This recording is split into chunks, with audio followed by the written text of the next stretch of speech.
people who would appear first alphabetically. It's like, all right, just fight to kick things off. But we know Adroth, just an absolute monster all the way through. There's Susanoo, one of the finest in North America. So let's see what Aerodat on the Ragna. Kind of a very classic matchup. I've seen this countless times in different iterations. Yeah, across many different players. There's so many different players representing each of these characters. But I really like the playstyle that both of these players represent with their specific.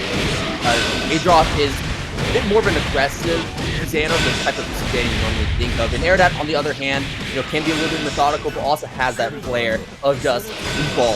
And that's the energy I kind of like. But right now, Aerodat needs the energy to get out of this corner because Adroth is just walling him in. With this OD, Aerodat is trying to find an opportunity to get out, but is instantly walled out by the DP that Adroth unlocked earlier on in the round. Yeah, one spin dash just holding it down. Aerodat falling prey to just that insane corner pressure. And, both characters really want to play at this, one character distance away. But just, Susanoo just has, a little more range comparatively that can just really make it work out in their favor and just control it. The backdash is good, and we get a clean hit on the counter. Being able to unlock so many of these specials just to move things forward. And with the DP, with just everything available, Aerodat just wanted to block it out. Gets grabbed up and looking rough around here. Yeah, we're going to go for a little fancy combo right there. Unlocking more and more of our seals. I mean, both these rounds so far have just been premier Susanoo rounds. Unlocking all of our specials that we need. And then just, kind of playing it patient, finding one opportunity to hit it big. But right now, Aerodat is going to be the one hitting it big. In active flow, going to be getting a lot of meter. Going to be a small combo there, but the screen positioning is far more important. The 6A finding the anti-air, but no confirmed off of Aerodat. And Adroth sending the OD straight into the anti-air, and that is going to be the round. Absolutely. Aerodat was finally getting something going in their bag, but just the bag, it wasn't deep enough. Adroth just managing to just turn the tide so well and just having the ability to just use so many tools when you go into overdrive with Susanoo, everything being unlocked and just maximizing every little thing from it. It's just so frightening. Yeah, and that does provide an interesting decision when it comes to using OD as Susanoo, because some Susanoo players pop OD as early as possible so they can get access to all their specials, while other Susanoo players use it as a defensive tool. So, it can be a bit of push and pull in terms of when you use it and how you use it. And right now, Adroth is going to be holding onto it in the corner, knowing that they can hold up against this pressure that Aerodat is putting on top of him. And Adroth is not letting Aerodat open him up once, finding the perfect jump off that throw, but no punish. Come on. Stand, be my beloved. That's going to be the great equalizer there when we're just trying to make our space and make our case. So Aerodat getting these damage up, ranking up 2. And, Ragna being able to get life back little by little with those drives. With full life doesn't really matter too much, but any chip damage they might take, they don't try to bust out, won't work out. Gonna hit that overdrive combo. Doesn't get the sweep on the other side, so no devoured by darkness, and there we have the counter assault. And honestly, it does not look scary for Aerodat right now, but it could have gone sideways incredibly fast because Susanoo can easily start that snowball that has been not able to actually roll up into anything too big early on in the round. So that could have been really scary, but Aerodat seeing it through and it's knocked that round. Adroth in response is cleaning up this one, unlocking all of his most important specials. DP, the spin, and doing the ground Viper I assume. That's going to be a lot of damage here in the corner, spending the OD as well. This should be enough. Yeah, just the super here that just uses every unlock special. Stay at your chest, big beam action, a perfect right back at you, and just, man, this is the competitiveness of this matchup. Both players just, even just to start things off, they are not skipping a beat, and that 2C, absolutely stellar anti-air, so active, 2 hits, and reaches so high, forcing the burst off of Aerodat, but gets tagged either way. It's going to be huge damage again. We're unlocking our specials once again. We have before, going to be unlocking the sword as well, but we're not going to need to see that used at all because Adroth finds the final throw, and with 2 perfects in a row, takes it over Aerodat. That was incredibly fast, 3 rounds in a row. Players, not as an insult, but like the lower level players in brackets, because as you get past the first of 2 rounds, then immediately goes to like the players you normally see all the time. Yeah, Serpent though, one of the Kaguras that always I think about, at least for North America, right? Been playing this character for a long time, very strong with them. And a lot of unique tools that Kagura is going to have, right? Just having a really great reversal you're going to kind of account for, and a lot of like interesting neutral skip attacks to get around like projectiles, other such things, you know. But there is ways to just deal with them, but it, like Susanoo, can be an overwhelming force if it gets going. Yeah, I like the comparison to Susanoo as well, because Kagura is a character that absolutely snowballs. Actually, I think Kagura does more damage on average than Susanoo, but right now we're not going to be seeing any of that because Kauket is finding the DP into the RC, getting the confirm, and also getting yet another combo. Fading out the DP, but the RC from Serpent straight into the JC will do the job. But like I was saying, Kagura is a character that can absolutely steamroll you if he finds 1, 2, or even 3 successful hits in a row. He is a 3-touch character. Yeah, and if you get fatal counters, like say goodbye to your life bar. Lovely Kauket here should have a burst available soon and a potential overdrive. Instead it's a blue beat combo, CDP, to bust out of it, showing some respect. Instead, the Fenrich, the 3C into overdrive, but doesn't get the full confirm of some damage on the table, despite having a lead here, and like the Serpent get a blue beat combo. Look at that confirm off. The Wyvern does not spend any resources already, doing a decent amount of damage there. One more hit is all we need. Brings the super, but Serpent out of the range, and Kauket unfortunately spent that meter for nothing as Serpent takes the first game. Yeah, Kauket with some solid hits here and there, finding like some moments, and you know, Jin nickels and dimes you until they get like that big overdrive combo or has a little bit of meter to really kind of cash out. But it can be so over, like Jin just having small like tools that work effectively with like the jump to C and jump C, just adding onto this like neutral jump pressure that can really like force Serpent to, one, have to stand up and not be able to hold the charge for the reversal, but two, just like have to sit there and wait for it, just because I think the anti-airs on outside of the flash kick aren't going to be the best. But we get a catch out in the air. Nice combo here for Serpent, just for pressure. Popping out those fireballs for the Kauket to try and jump out of the corner, but Kauket using their great neutral tools to force some hits against Serpent. The Serpent bringing the tide back in his favor, throws Kauket straight into the corner for a pretty beefy combo here. I believe we're going to be holding on to our resources and hoping to use it for our next combo, or next mix-up in fact, but Kauket says, no, I'm going to use that DP to get out instead. Playing a dangerous game, and throws the burst there. And a burst back. Serpent saying, I don't need this. I have 100% meter. Leads to the command grab. Into the super Saiyan. Nope, not quite Sayonara. And then a DP from downtown. Ain't gonna cut it.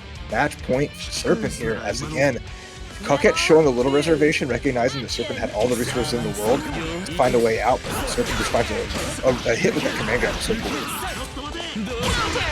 I think really what is keeping Kauket from going even further in this matchup right now is while we're finding some good hits, while we're playing neutral pretty well as well, the biggest problem right now is that Kauket is not finishing the combos and unfortunately leaving Serpent in a lot of situations where there is no knockdown, so Serpent can immediately start flashing back. And look at the situation we're at now that Kauket had dropped that combo earlier on and all led to this, and now Kauket has to play defense immediately and has their life on the line. One more hit is all Serpent needs. Kauket popping the OD, Serpent respecting it, and seeing no option come out, immediately goes for the JC to open up Kauket. And there we have it, Serpent with that 2-0. Nah, really good from Serpent. Again, showcasing their prowess. Especially the Valkenhayn. You're talking about the huge spread of characters in this game, and Valkenhayn is a character you don't see terribly often, but he's always a great when you do so. He's very fast, and he really just comes down to making your opponent guess as much as possible the moment he goes on offense. Yeah, I love watching this. That's so true, bestie. It's so true with the Valkenhayn versus Stardust with my favorite character, Hibiki. This is a character that has a lot of interesting, like, it's more straightforward, maybe less, like, wild for a later BlazBlue character. You know, he's got, like, simple, like, mid-range with, like, some solid pokes, a lot of good lows. There's his uppercut, there's some RC there. But, like, his drive does this clone situation. But you don't really see those outside of, like, combos, right? A lot of what carries Hibiki is going to be a lot of his normals which have, again, good solid ranges on him, and able to stay on top of you pretty well, because he is pretty mobile. And I think this is going to be the benefit against Valkenhayn, who, despite his mobility, it's going to be a hard time pushing a character like Hibiki away, I think. Yeah, absolutely. You can see the moment that Valkenhayn ran out of that wolf gauge, everything kind of just folded in on them as Stardust started to apply that pressure much more freely. Because the wolf form is really where he gets his best movement, his best pressure. So you always want to keep that gauge in mind, because once it runs out, you're locked out of it for a good few seconds, and those few seconds can really matter when compared to like Valkenhayn, where he's so weak outside of that wolf form. And right now, Stardust is looking real good, reversing the situation, getting that side swap, taking a burst out of So True. And now Stardust on the defense a little bit, but more so playing patient here in neutral, waiting for an opportunity to snatch and grab that wolf. Because, like I said, when you're in wolf form, do not block. Yeah, it's a little tough out there. Stardust navigating that pretty well. Gets the command hop and the bounce. I love that. Just So True trying to get the anti-air with the wolf, just getting caught out. Letting Stardust get a lot of damage. I would like to have seen an RC instead for the mix-up off of the 6C. So that makes that quick overhead into some solid finish there. Stardust, saving the meter for the end of it just to get that last hit. I like what I saw. Really cool creativity. Yeah, and it's also really good too, because if you ever get put on defense for whatever reason, if So True found a knockdown, then at least Stardust would have the resources to go for something like a DPRC to get that pressure immediately. So Stardust was, instead of just trying to get as much damage as possible, was kind of ensuring that they're able to take that round easily after. Yeah, need a lot of preemptive buttons. So like these from So True, just maybe use a little bit of just normal Valkenhayn, some of those long-range attacks, and then just with the wolf, just be a little more patient and try to go into the wolf and back away, but you're getting tagged in it, letting Stardust get a grab into the clone combo. We're gonna go to the corner here. Let's see that snatch. My favorite move, the Susanoo drop. I want to see it too. Hibiki is a character that absolutely thrives on opponents that try to tech out earlier out of those combos, because Hibiki can just absolutely reset you to oblivion. So you got to keep that in mind whenever you're trying to get out of these combos that Hibiki does. And also, it's really good combo starter. If you hit that just the air-to-air, the Susanoo drop RC leads to so much. And Stardust running away with this 3 rounds straight. So True just has not really found chances to get big mix-ups. Gets the empty low. That's a start. Back into wolf form. Nice blocks, but you cannot block the wolf the entire time. Yeah, absolutely. The wolf is, once that wolf form is active, you're kind of just getting punished for playing patient, because if you're playing patient, then, you're going to be getting opened up eventually. You cannot guess 5 50-50s in a row. That wolf break JA might as well be unblockable, even though it's not. Stardust though, dares to jump D, gets the extension here in the corner, forces the burst out, because that could have been a lot more. Clone comes through. One counter assault away, So True's last chance here. Nice wolf break JA again. Not going to be a lot of damage, but we're going to be getting that knockdown. The roll from Stardust. Oh, So True not expecting it. Now So True instantly put on defense. Does have 50 meter though, so we could go for another potential counter assault if we so choose to. Finding the tech. So True gets hit by the JC though. That has been one of the best tools that Stardust has been representing this entire set. JC after JC hitting over Tigran on the Naoto and Fennel on the Kokonoe. Alright, let's see how this goes. Again, you're seeing a lot of variety, like Salty mentioned, and everyone's got like a different record, right? Like Fennel right now is 0-1, but hey, 1-1, put him at 50% and get things going. And Kokonoe versus Naoto, interesting here. Because, Kokonoe going to have so much screen presence, so much range. Naoto, once he gets in, he can put on some good damage if we can hit those combos. So I want to see what Tigran can, make work here. And Naoto is such a fast character, too. But when you think of characters that punish fast characters, Kokonoe is one of them. Where if you can set up, if you get the opportunity to set up a lot of those traps, then you're kind of just slowing the pace of the game while you play at your own pace. But right now, Tigran is the one setting the pace for this first round. He's betting that super, catching the roll from Fennel. And that is going to be the first round going to Tigran. Alright, get the ball out though, into the spinnerini. And the extension connects with the repulsors. Oh, I love these trade combos. Alright, Fennel, we're getting some damage here, but I need to see that trademark Kokonoe knocked down into just big guesses. Tigran going to gain the knockdown off this situation. Just going to put a simple 5A stagger pressure. A decent amount of damage. Oh no, we dropped the combo. Yeah, you were talking about it earlier. As long as you don't drop the combo, Naoto can do great damage. Yeah, so many little factors there. And the big whiff on the uppercut. If I'm Fennel here, I would like to see more damage in that corner situation. He's pulled up enough bar. Although we have the hit, Repulsor doesn't connect. The overhead slams down, and Fennel matches up the rounds. Alright, Tigran, I respect it. The run up DP. You know, you gotta weave that in there at some point. I love that too. That's part of like Naoto's whole thing, right? He's able to get some momentum going and gets like the enhanced version of some of his specials, and uppercut goes so far. But it's still a DP at the end of the day. You get molested, you mess up. Oh, solid blocks until he didn't. Trying to jump out of the corner, but Tigran hitting Fennel up in the air. And Fennel just hitting Tigran with a big hammer. Actually, though, the 6C confirm in the air didn't need too much, and then run up uppercut. I have the meter for it. You better be blocking, or else you're gonna pay the price. Gets the grab, should be the finish here. Well, you said should be the finish, but there is a possibility that we drop the combo, and that's exactly what happens there. Fennel getting the Super Ball active OD activation from Tigran. Fennel being really unpredictable when it comes to where they end up, and OD activation from Fennel. Drop the combo though. Combo drop. Yes! Are you kidding me? Oh, that was scrappy towards the end, but Fennel with all that screen control was able to stay on top. Oh, with the Super Ball, with the spinnerini, so many things there. We saw Tigran pop the overdrive, hoping probably to get like an EA or find an enhanced super with all that meter that was there, but then just got caught slipping. And then Fennel just able to land this damage, get the final mix-up, and takes the lead in the set off the back of it. That's a good start for Fennel. I mean, in that first round, it really looks like Tigran was just setting the pace, running as fast as possible. But now you kind of have to maybe slow down a little bit and think about the trap that Fennel is setting up, the way Fennel wants you to move around the screen. Because with all these gravitons, you can just manipulate your movement and make it harder for you to try and approach her. Oh, jump C though. Just blasting out of the way, get the teleport out of the corner into the shocker. Better watch out. It's gonna add up, and then the burst, but no punish. Getting off scot-free, and Tigran, however, not, as we have the bunker bomb attached. Tigran not respecting it, hitting the process, but still recovering afterwards. Tigran does have active flow, so we will be getting enough meter here to try and go for a big combo if we can find a hit, and Fennel is the one that is continuing to apply this pressure with all this damage. Blocks, RC, oh yeah. Alright, Super Ball just comes out. It's not going to come back down. We don't have the attraction here. But we find a hit, not much to it as we push away with the drive. Super's going to confirm though, no spinneroni for you. Tigran just trying to bring things back and tie things up. And I like the awareness from Tigran there to block that full screen, noting that Graviton can pull that ball back later.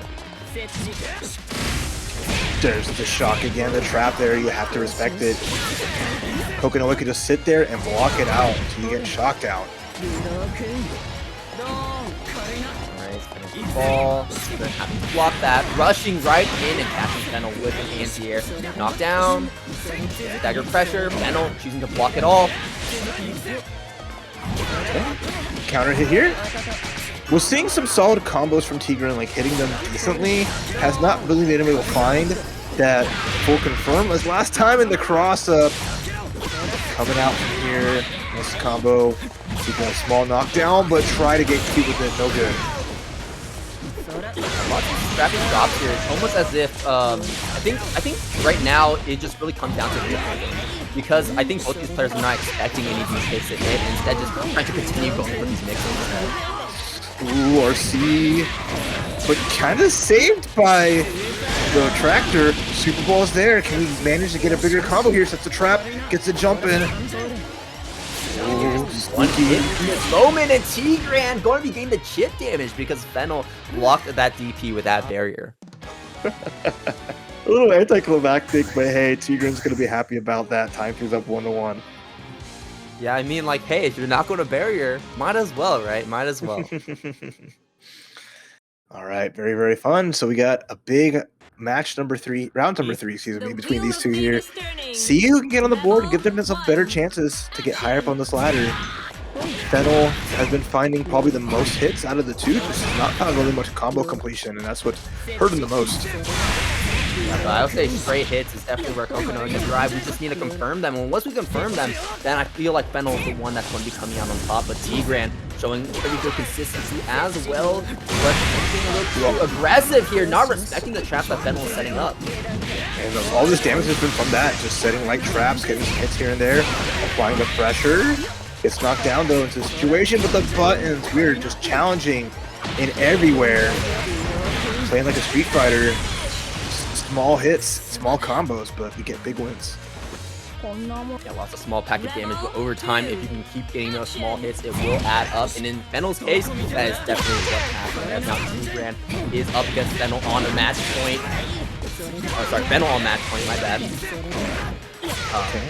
Drops the dash cancel with the Rekka, no good there. And a big jump in. Fennel, again, just gonna find the confirm. All right, go all the way. About 2K, we'll take that nice little completion there. Again, it's all about actually finishing the damage, right? I can see that from Fennel. Getting some pressure on Tigran, another DP coming out, and maybe that is the secret sauce that Tigran needed. 2 DPs landing in a row, and there we have it. Tigran using a little bit more of those dash specials. I think those dash specials are what Tigran needs to use a little bit more often, because in a similar way to Kokonoe's trap, they steal so much of the screen that Fennel has to be forced to respect them. Oh, trying to roll just jump cancel out of the combo, giving Tigran a chance to fight back. Finding some damage, doesn't get the confirm, but we see the jump A landing on Kokonoe, but we're brawling at the end of the day. There's our knockdown, 2K damage, but the buttons, no respect from Fennel.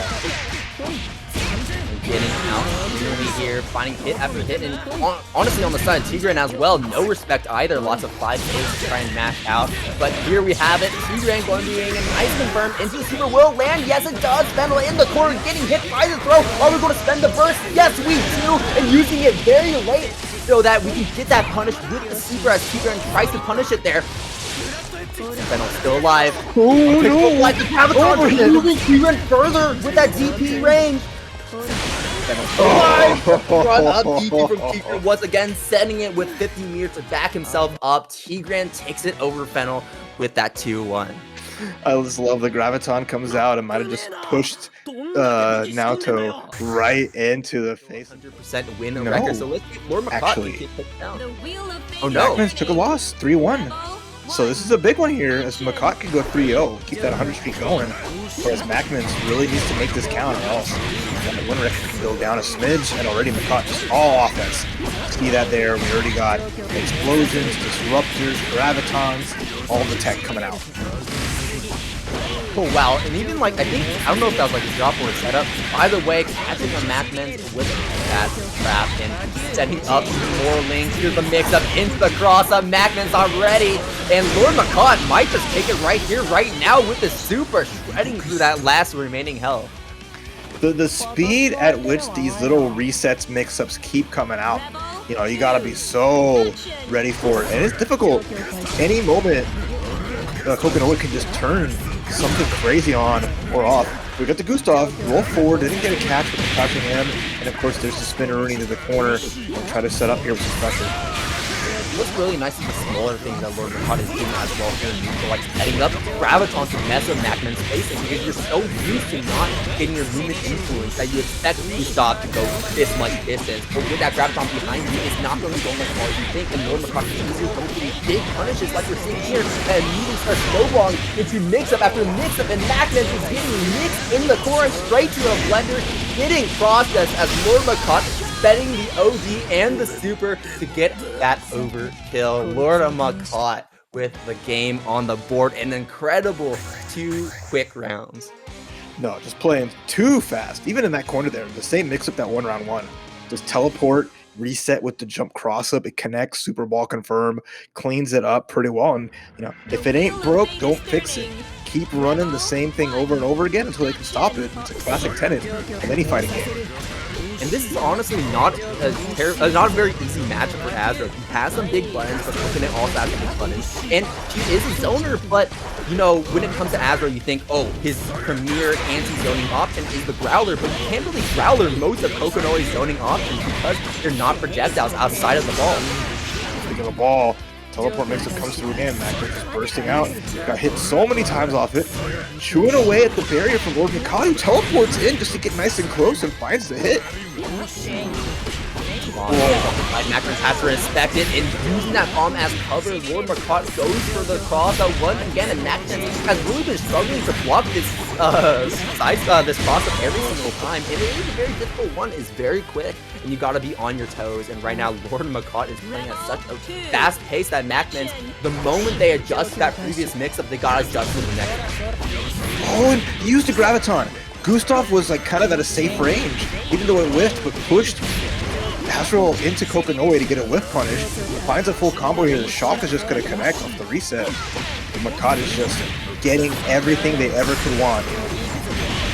Because MacMens was respecting the power bunker bomb and also ending that combo early so we can use the bomb for even more pressure. I like what LordMacoT is thinking, and right now MacMens spending that OG does not have access to burst any longer. LordMacoT working on a perfect. I think that's what we're going to get. LordMacoT has barely dropped any combos, but we'll be dropping that one. Astro for the commander. Oh, LordMacoT, I see what you did there. You purposely dropped your combo just to rub the salt in the wound. I love that energy. And LordMacoT is shooting up here 2-0 over MacMens. And like you said, this is a huge opportunity for LordMacoT, taking down MacMens and now pushing MacMens' wants to play a little bit of that Azrael said. No, we didn't get enough out of the MacMens match. I'm here to showcase some of this guerrilla anger style, which with how they play Bang, I think this character can fit them super well. Going up against BruisBlack's S. Yeah, I mentioned BruisBlack as well. Right now sitting at a 2-0, looks good. Actually a player I have not seen very often at all with this S, so let's see what BruisBlack brings to the table. But right now, Kobe is showing BruisBlack what is up, setting up one of those weak points, finding the hit with the 5CH. Massive disjoint that you have to respect, even as S. Is very hard to challenge it from a lot of teams. Alright, gets a big damage here. Have the resources too, so Black Hawk Stinger gonna close out that round for Killakobe again, just finding that early aggression. Just knows I have to get in. I'm not trying to swing against S, who has like that better range. See the anti-air there clipping from so high. This is the strength of S. Gets this quick corner carry, can set up some ice and get some games going, but nice overhead into the crossover. Damage is going to come up after the dump. Yeah, we're going to be spending one of those weak points, cashing out on one of them, and now we may be going, nope, we're just immediately cashing out on a low weak point as well.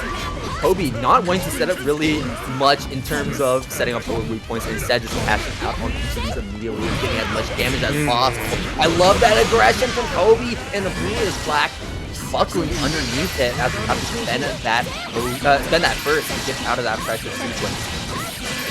He at least finds a great extension here. Oh, great combo. Kobe's going to get burst soon. Has plenty of meter. Go for the reversal. Cannot RC it. Great punish. Kobe bursts out. The super out. And because it whiffed, lands right in front of Azrael. Gets a small extension. I think a lot of players forget how quickly that super recovers. Alright, using that crest as a shield. It does have a projectile property, so he can Growler through it.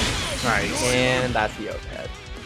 I like the two. Just knowing the opponent's grounded up Gustav as they able to like reset and they have to hold the mix up of the high-low. Just a simple 5D to close it out there. BruisBlack was getting something going, right? They were fighting some hits, moving a little forward, but Killakobe just more confident in situations and it paid off. Absolutely. Now we're going to be getting into game number 2. Let's see if BruisBlack can bring anything else to the table. Setting up one of those threats, and Kobe already saying that first. Like, no, I want out. Growler and is fighting with through. Into the guard crush. Huge. This should be free corner carry into the knockdown. And get this instant overhead lined up. I like this. Again, those big buttons. S can just throw anything out at any day of the week, and you just have to really just hold so much of it. You see, try to challenge in between. It is so hard to take your turn back. BruisBlack finally gets a clean round. And I like what BruisBlack did as well with that back jump instead of the regular neutral jump by setting up JD. You kind of got out of that range of the G3 if Kobe tried to go for it. And now Kobe's going for the record of being the longest guy being juggled in the air. Finds the uppercut though. Into the big steppy. Okay, this is a good turnaround. R applied. This could potentially be huge reversal for Kobe if he can actually find a hit. That is a huge whip on the 2C, and Kobe immediately taking back his turn. Not going to let that go by unchecked. Throw reset. I like it. Into some more boot action. And again, you got to be paying attention against these players. They will take any chance just to get a restand set up, get a reset throw, even if it's not perfect. It's gonna just be there and be a menace. Growler absorbs the ice, just to throw the fireball Dracula style. BruisBlack is just weathering the storm. When you apply 5A from BruisBlack, it's out. And the DE. And now, unfortunately, with the way out of range, SCP is big, but unfortunately not as big. And Kobe, look at the damage he's getting off that DE punish. Oh, that's unblockable. Overdrive, the 6A, I love that. Little bit of upper body invulnerability to just cruise through, and Killer Kobe just makes it work. Absolutely stellar. Really the only options there. When you're in six games and more, as now we're gonna go to our first Tsubaki with PhilSchwifty going up against Play Guy Ragna Extraordinaire. Now, let's act it into the fact that PhilSchwifty is our only Tsubaki representative, but playing into Play Guy right now is probably not what PhilSchwifty wants to see. Play Guy, another player that can contend for that top 8 spot, and right now you see it here in this pressure that Play Guy is putting on top of PhilSchwifty, but a great dive kick from PhilSchwifty will get me out of that situation. I love that stall in the air with the JD, but unfortunately it's not enough to get Play Guy off him for too long because Play Guy immediately coming back, bouncing back, and there we have it. That's going to be a perfect time to finish things off with that Carnage Scissors. Yeah, just push block, find a 5B, make it happen. Play Guy just defending pretty well here. PhilSchwifty had some their own pressure going, gets a swing. It's a small little hit.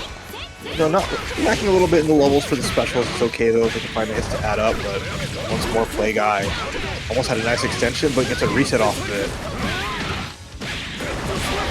Going to be a pretty solid situation for Play Guy. We're going to be getting the knockdown. 4.3k meterless as well. That's kind of crazy.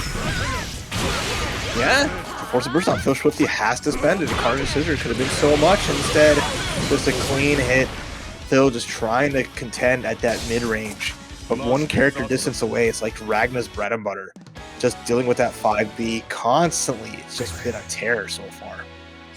And Play Guy playing a lot more aggressive than I think you normally see of him. I will say Play Guy is normally one of the more patient Ragna players, a lot more methodical with their play.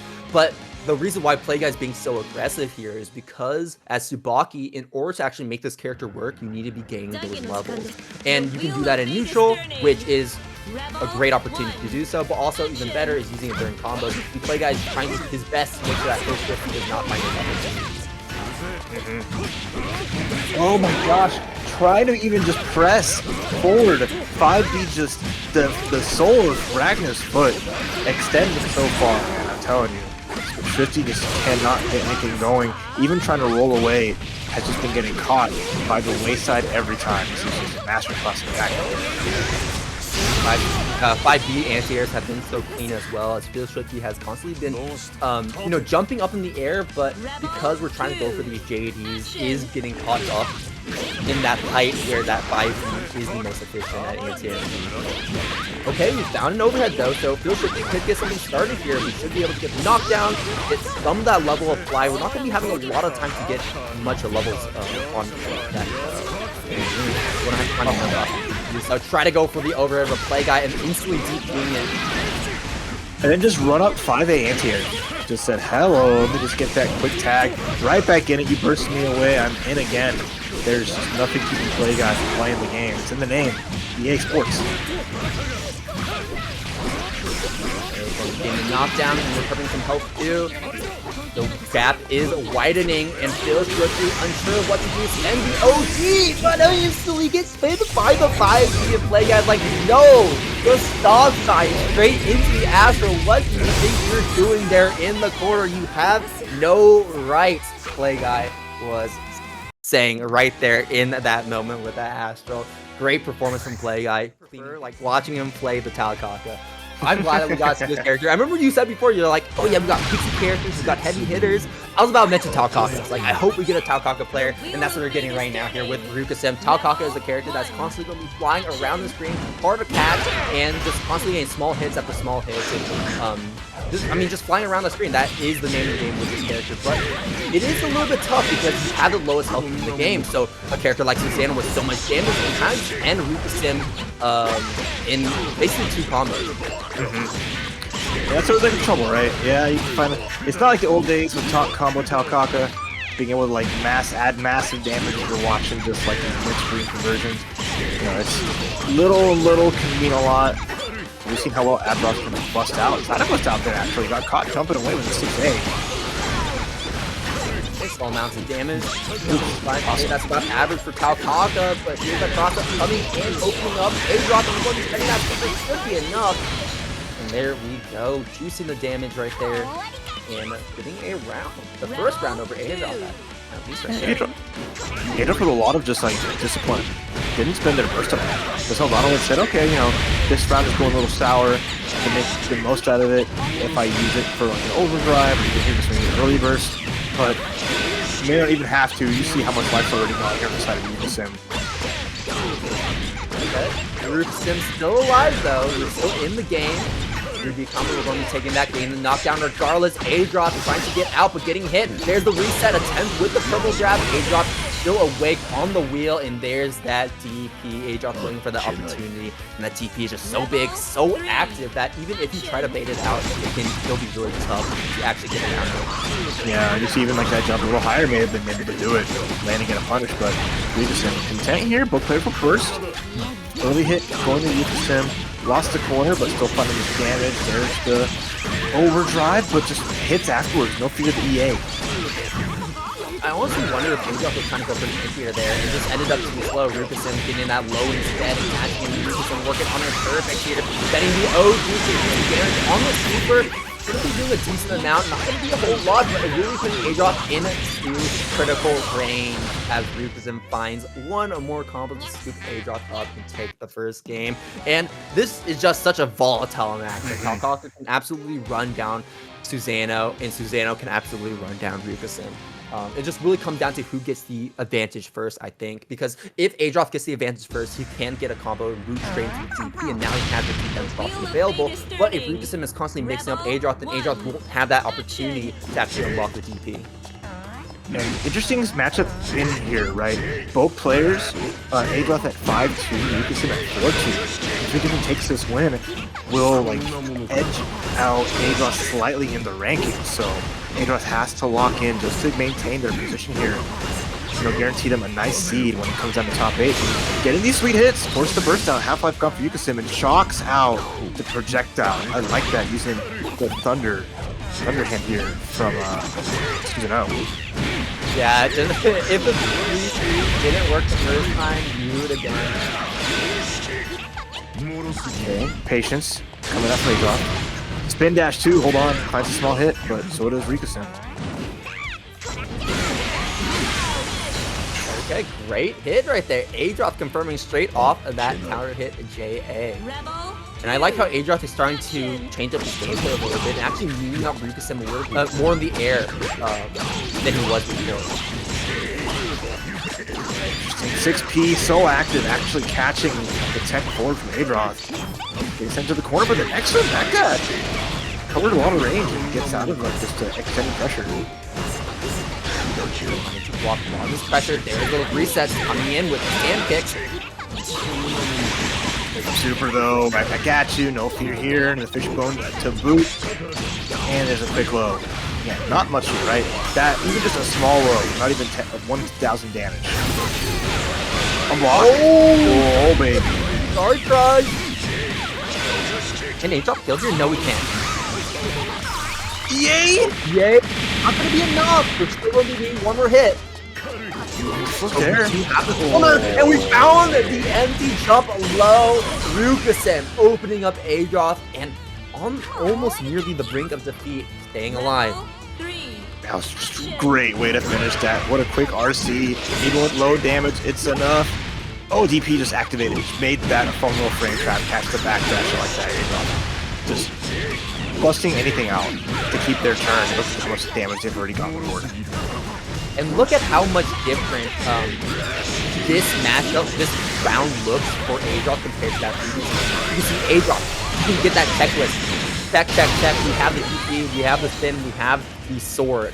Some of the most important tools that Susanoo will be needing in this matchup here, unlocking all of them. But in that previous round, part of the reason why Adroth was having such a hard time was because he was not unlocking a lot of the specials that he wanted. So the fact that he got that DP as early as those first 10 seconds was an incredible turn in his favor. Every little thing there, just adding up so well, and this is a very important match going to round 3 here. Adroth just managing to find all the hits. Backdashes aren't saving the day. Tech roll backwards. Nothing to it as Rukasen just eating more bowling balls there. Gets out of the corner. Extension almost was good, but a little too far. Dancing around on this. Adroth can't do too much. He kind of has to stand still. You don't have that sword to poke from far ranges, and you don't really have that range in the air, even if you try to meet Rukasen up in there. Adroth finding a hit on the ground where he tries the best, but that super from Rukasen will get Adroth off almost instantaneously. Okay, lock. Gotta spin ground Viper. There's gonna be a lot of damage. Are we gonna be building 50 meter? No, we won't. What a backdash! Susanoo's so large, hard to tell that Rukasen made the escape, gets a bowling ball into the setup, and a DP. Yeah, you saw the gap. We had the meter to RC, no fear here. Yeah, that point, why not? And it feels like the moment that Adroth gets that DP, like, I don't want to, like, press so much on that DP because, you know, it is a DP at the end of the day, it can be baited out. But I feel like Adroth has been winning so many rounds off that one move alone, whether it's on offense or on defense. Just stellar here from both of them. And Rukasen finding a little something. We have no unlocks here, but we do get a trade combo. What a way to go in this corner. Adroth cashing out, gets the spin dash, gets the Michael sword, finishes the counter assault. Oh, added Rukasen right now. Oh, and the OD to block Rukasen out of the burst. Rukasen still alive, probably OD of his own, but can't do too much. Adroth didn't commit to a lot, but A on the 60 attempt. I like what I'm saying here, making sure that Adroth can't get that overhead attempt. But now you gotta think, how are we gonna mix up Adroth? And we found the mix-up as I said it into the super in the air, and that will be the round for Rukasen. Constantly staying alive the moment you think it's over. You know what worked there at the end of the day? So many specials were unlocked for Adroth, but didn't have a reversal. There was no GP there, so couldn't DPRC on the overhead, got caught out. Without that, right, you can't just challenge somebody and say, hey, just get off me already. But here, though, oh man, Half-Life already gone. There's the step, forces the burst out. Great round so far for Adroth. Woo! Oh, the side swap, back to Adroth, trying to press. Rukasen will have to play very careful because we're in one-hit range. Adroth should be able to get the finish here in RCEA. That is enough. Adroth takes it over Rukasen, but a hard-fought set for both of these players. Oh, absolutely incredible. That's a top 8 set if I ever saw one. But Adroth Demon. He is a demon in the bracket. Whenever you see his name, you have to fear him because he is one of those players that can consistently make first place or at least ruin your day. And we'll see if that ends up being the case here in this matchup as Bright Cranberry is already put on the back foot. Dawn is finding a nice confirmed throw right into the corner. Nice rollout. Now Dawn has to chase Bright Cranberry. Yeah, and the chase down's good. Gets the jumping, gets the grab, and you know, happy to just play up close here. Once we set up Ignis, try to roll 4, gets caught out. It's gonna be a nice chunky damage. You have to really just tech end the day and sit there and wait it out. Alright, clean kill. Dawn, first round there. just being sticky, and making it so Azrael really has no way to press. Solid. I do like the awareness that Sprite has when it comes to playing against puppet characters, because you saw that DP into RC just with the puppet, but it is possible to cancel your moves off of the puppet, so that can be very instrumental in very niche situations where you have to cancel in order to get a punish on your opponent. Double overhead, double weak points, but nice block from Dawn, not getting hit by the high. Gonna set up just all this pressure, waiting for the weak points to go away, and finds the 6A. Gets a big overhead, solid damage, and has a lot of resources to get to the next hit. Should be able to finish it if we're sending out our wife to do some work. And the duos bios, that is the build of their build your own mixed up situation. As you are just locked down, you cannot do anything, but that is not enough to kill. So with that whiff DP not hitting anything, Sprite Cranberry will be going down as Dawn finds that final hit. That was the do or die DP. And he picked die, it happens. Dawn also has probably that word in there too, but Sprite Cranberry found something, right? Had an anti-air, had a little bit going, but you know, you can only do so much when it's 2 against 1, teaming up on you, man. Yeah, and I was talking about earlier, like, Sprite Cranberry has fantastic DP send, but we saw in that final situation where you send that duos bias. Duos bias is such a scary option that Dawn can represent as, like, a meter keeper when you have that knockdown in the corner, because you cannot do anything against it because that duos bias is down to 7. And Dawn doesn't even need to spend it right now. Right now, looking really good. Sprite Cranberry yet to find a hit, but a great backdash will be getting this back on the board. 1 weak point applied, but still has to chase down Dawn as he runs away, waiting for that puck to come back. Yeah, it's a tough spot here. Sprite Cranberry's just only found just small hits. You know, Azrael's big muscles, but not finding that damage. Dawn just 1 hit away from going to the match point here. It just comes back. She was down and out for the count, but she cannot abandon her husband and such, and a big clean hit into the round finish. Good. Dawn has just had a grip on the advantage this entire set, and now sitting at match point is looking to take this over right. Mixing in some of those spot dodges, and that can be kind of tough for the opponent to work around because you're not expecting the move to whiff on a character that is blocking on defense. But Dawn, that's really leaves that in to keep you on your toes and try to go for potential punishes if you try to go for his options. And right now, Dawn is preventing Sprite Cranberry from doing any options at all. We'll find a rollout as Dawn is not able to find a knockdown. Oh, 6C, here we go, just pops right over, gets a big fatal counter and an immediate burst out from Dawn. Counter assault right back at you, the anti-air from the wifey, goes for the spin dash of her own. Oh, the gauge is down, and Sprite just immediately recognizes it's time to go in. Sentinel jumping to throw, no good. Dawn just jumping forward, doesn't want to be in this corner. Last life now for Sprite. Now we have that doll back. Unfortunately, not going to be able to use it right now. Sprite Cranberry is just interrupting Dawn whenever Sprite can use those specials. Finding a huge overhead hit. Both weak points applied. Still here, don't drop the combos. Yes, we do. Sprite Cranberry holding on by a thread and evening up this potential final game as Dawn is still a match point, but Sprite Cranberry is still alive. Yeah, no, Sprite just did anything and everything just to find hits, damage, able to get that. Gets spiked into the corner, the dive hits the Ignis. But Dawn finds a hit, running low on the dog gauge though, but manages to tag her out. Ooh, cross him. The hesitation. No fear here from Dawn. Chasing Dawn in the air, but Dawn is just constantly running away. And wow, the toll just made that overhead hit so active. That was insane. Oh, what a combo here from Sprite. Double weak points all the way, but a nice mash out as Dawn does not care. Gets up close and personal with the DP.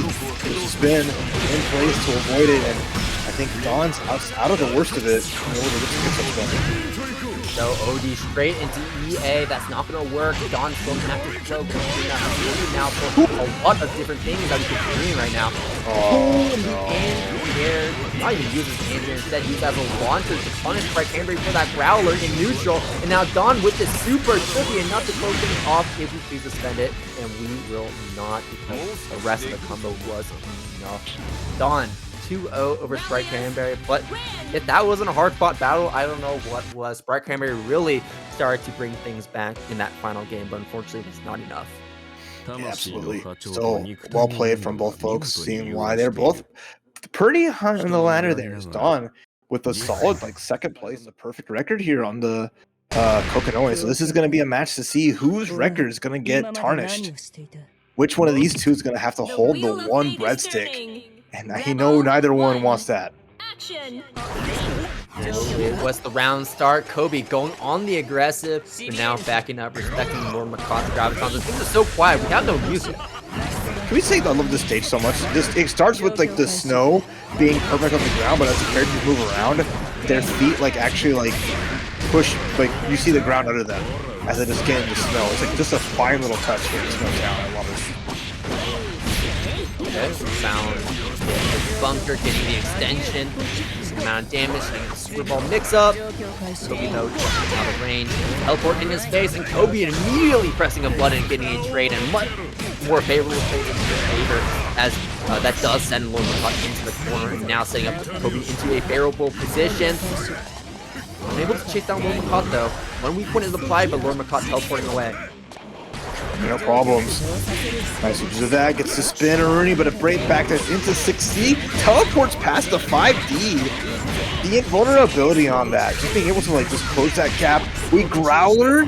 That was not bad. And gets the anti-air unblockable because LordMacoT was not going for barrier. Double Growler projectile attempt from LordMacoT over all of them like he was going over hurdles. And LordMacoT with 100-meter on the table. This might be it. No, not quite. One more mix-up. We got another Super Ball. If we can get the Graviton out, we can just force that block.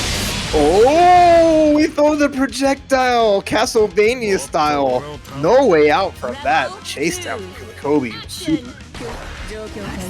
Starting off this next round without any of that OD gauge available, so we're going to be taking a little bit of time to build that back up. With this patience, I don't think Kobe needs to worry too much about it. Finding one of those weak points applied, can't open up LordMacoT, so that will be getting MacMens to turn back, as now he is going to be setting up the mix-up in his favor. That TP whips! Man, Azrael's CPU is not good. I just don't say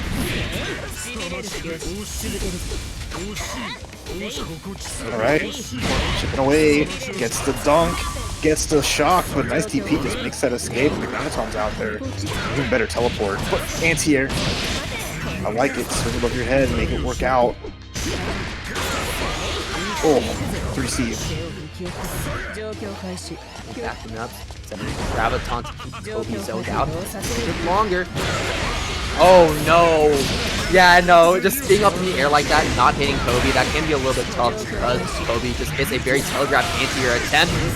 Plowing through the entirety of Super Ball. The Super Ball just lasted a little too long. Okay, finds a hit. Try to roll away, no good.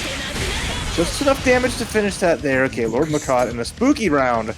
Able to tie things up there as Killer Kobe just wanting to roll away, wanting to find that perfect space and just challenge effectively. There's the wall. Graviton just holding in place. So reliable until you get cornered. Up back. Punish on the Gustav. LordMacoT with a good start. Huge hit. That was a fatal counter, but unfortunately not able to fully finish the job. Kobe going to be launched out. LordMacoT has to run away to actually try and maintain that corner. And now Kobe is out, roaming free out of prison. What's the option? OG in it to instant punish. But with weak points applied, we're going to be catching on this. Yeah, super damage here. Kobe was on the back foot, but turning this all around. Resources are available too. 5C. There's the Gustav with the grab. It should be enough. Oh, last second burst just coming in time. Ooh, wait a minute. Hey, hold on. We confirmed. Reset. Kobe getting that burst back as well. One touch. The DPS just a little too high. Oh, you just see the perfect little space. Kobe just wanted to sniper with like one of the highest range DPs. Okay, and big instead, time. yeah, that kind of loss just unleashes the bang. It's like, okay, I'm tired of having the backdash, having to like IB and make spots. I want to hit 2D I want to hit these drives, and you're gonna watch him try to blow through all this pressure. You know what Kobe might have just been thinking in that situation? He was probably thinking, I really wish I had Bang command grab super. That's probably what he was wishing in that situation, because LordMacoT could do nothing about it. If Kobe was playing Bang in that moment, but last week he was not playing Bang, but now he is playing Bang in this game, but has to win 2 games in a row. He wants to take the set over LordMacoT as he has a huge advantage, starting things off, tossing Kobe into the corner, but Bang is a character that can just be so slippery as he can escape with the slides and with all of the air mobility he has. But these early hits coming up from MacMens. There's the explosion, staying the same side. Kobe just has to block, but did not stop blocking. Got hit by the crush.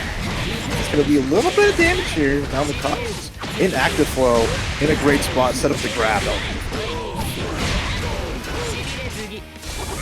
Crap, that's gonna be delayed. I love Kobe's usage of the dry normal to go straight through that.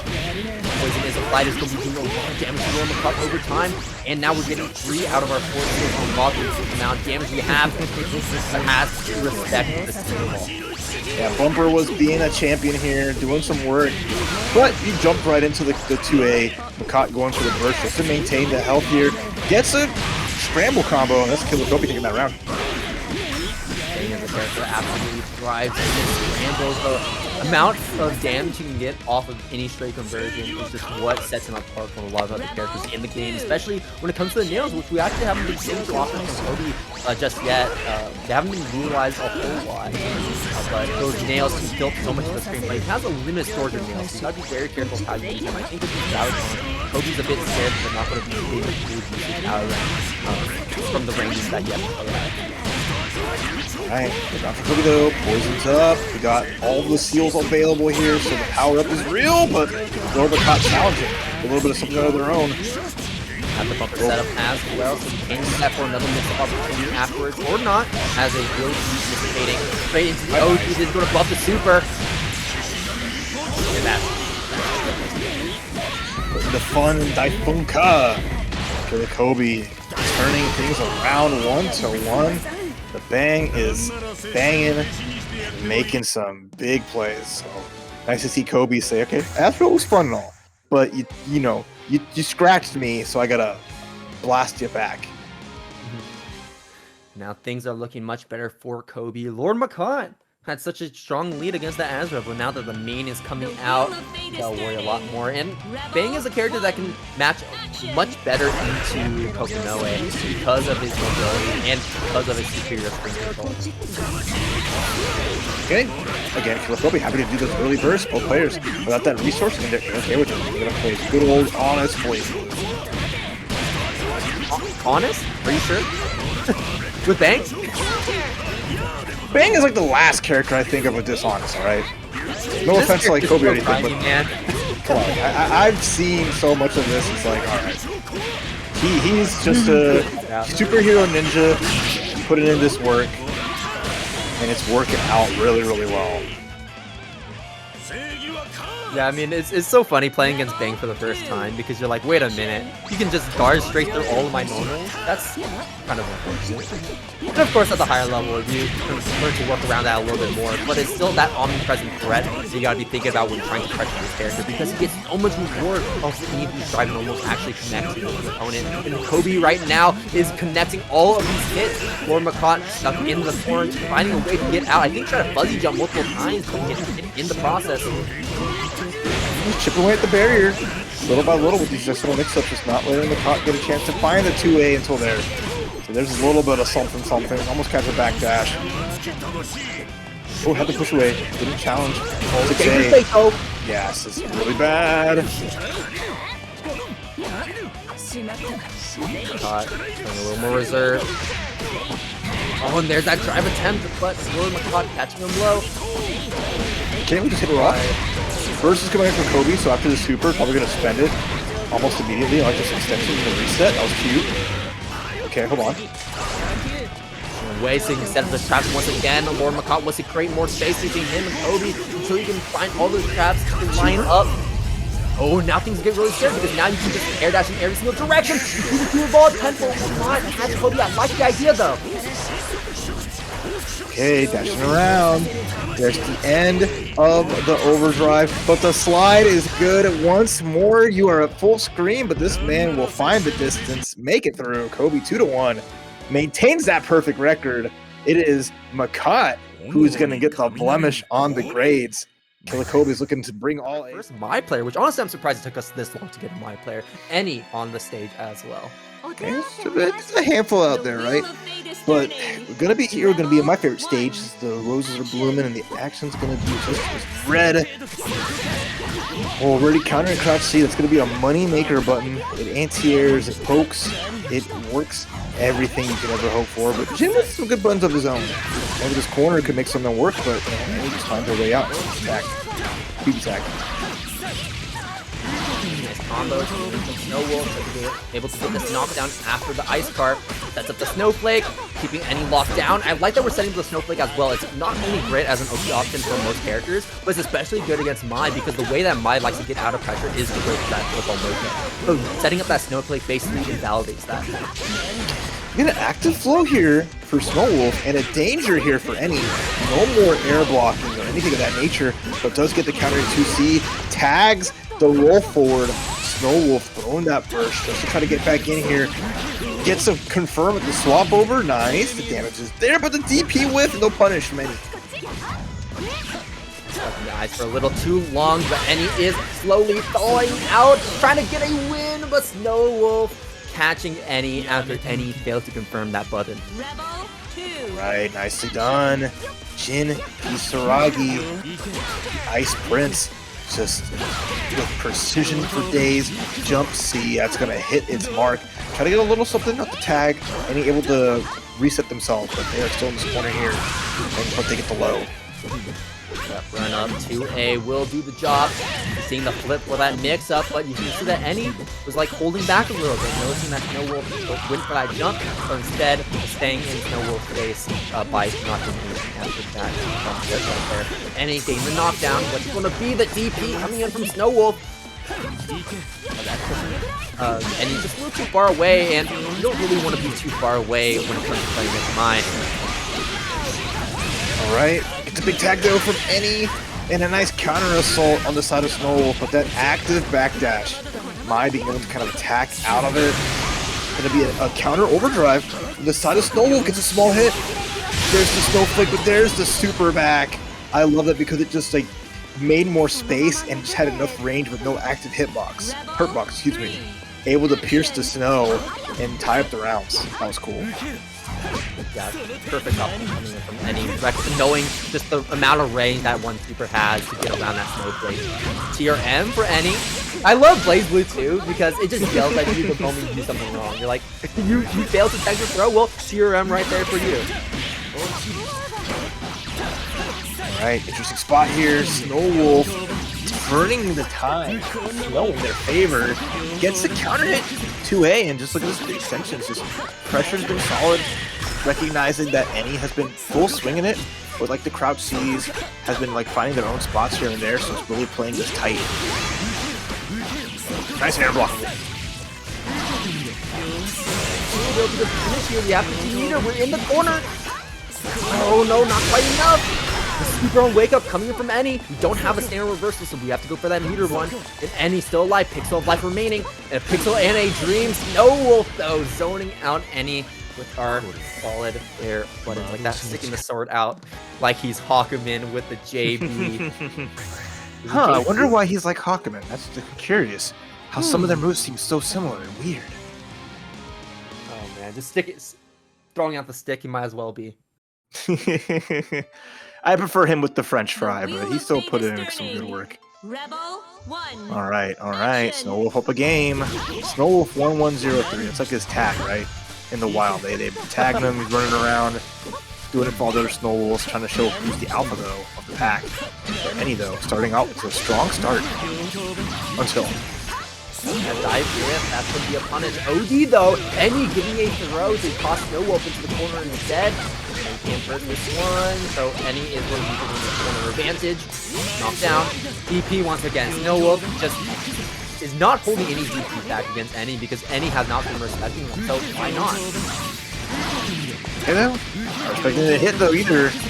Nice leap for Snowwolf. Doesn't catch the back roll in the corner, but this pressure's just been too much for any. Had to counter so just to get some space, and then runs right into the 5C. Oh.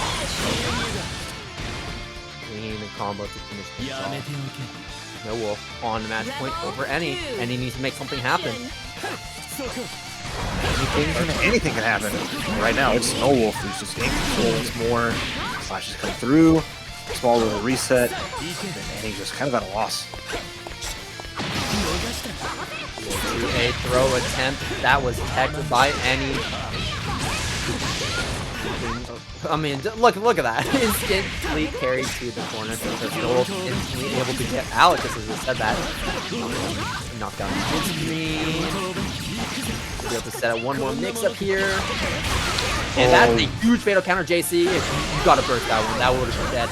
No Wolf. Find that one more hit once again, but now that burst is off the table, you don't have to worry about something like OD on Wake Up. Just being able to outswing by been really big for Snowwolf, and he's just really hesitant to make anything happen.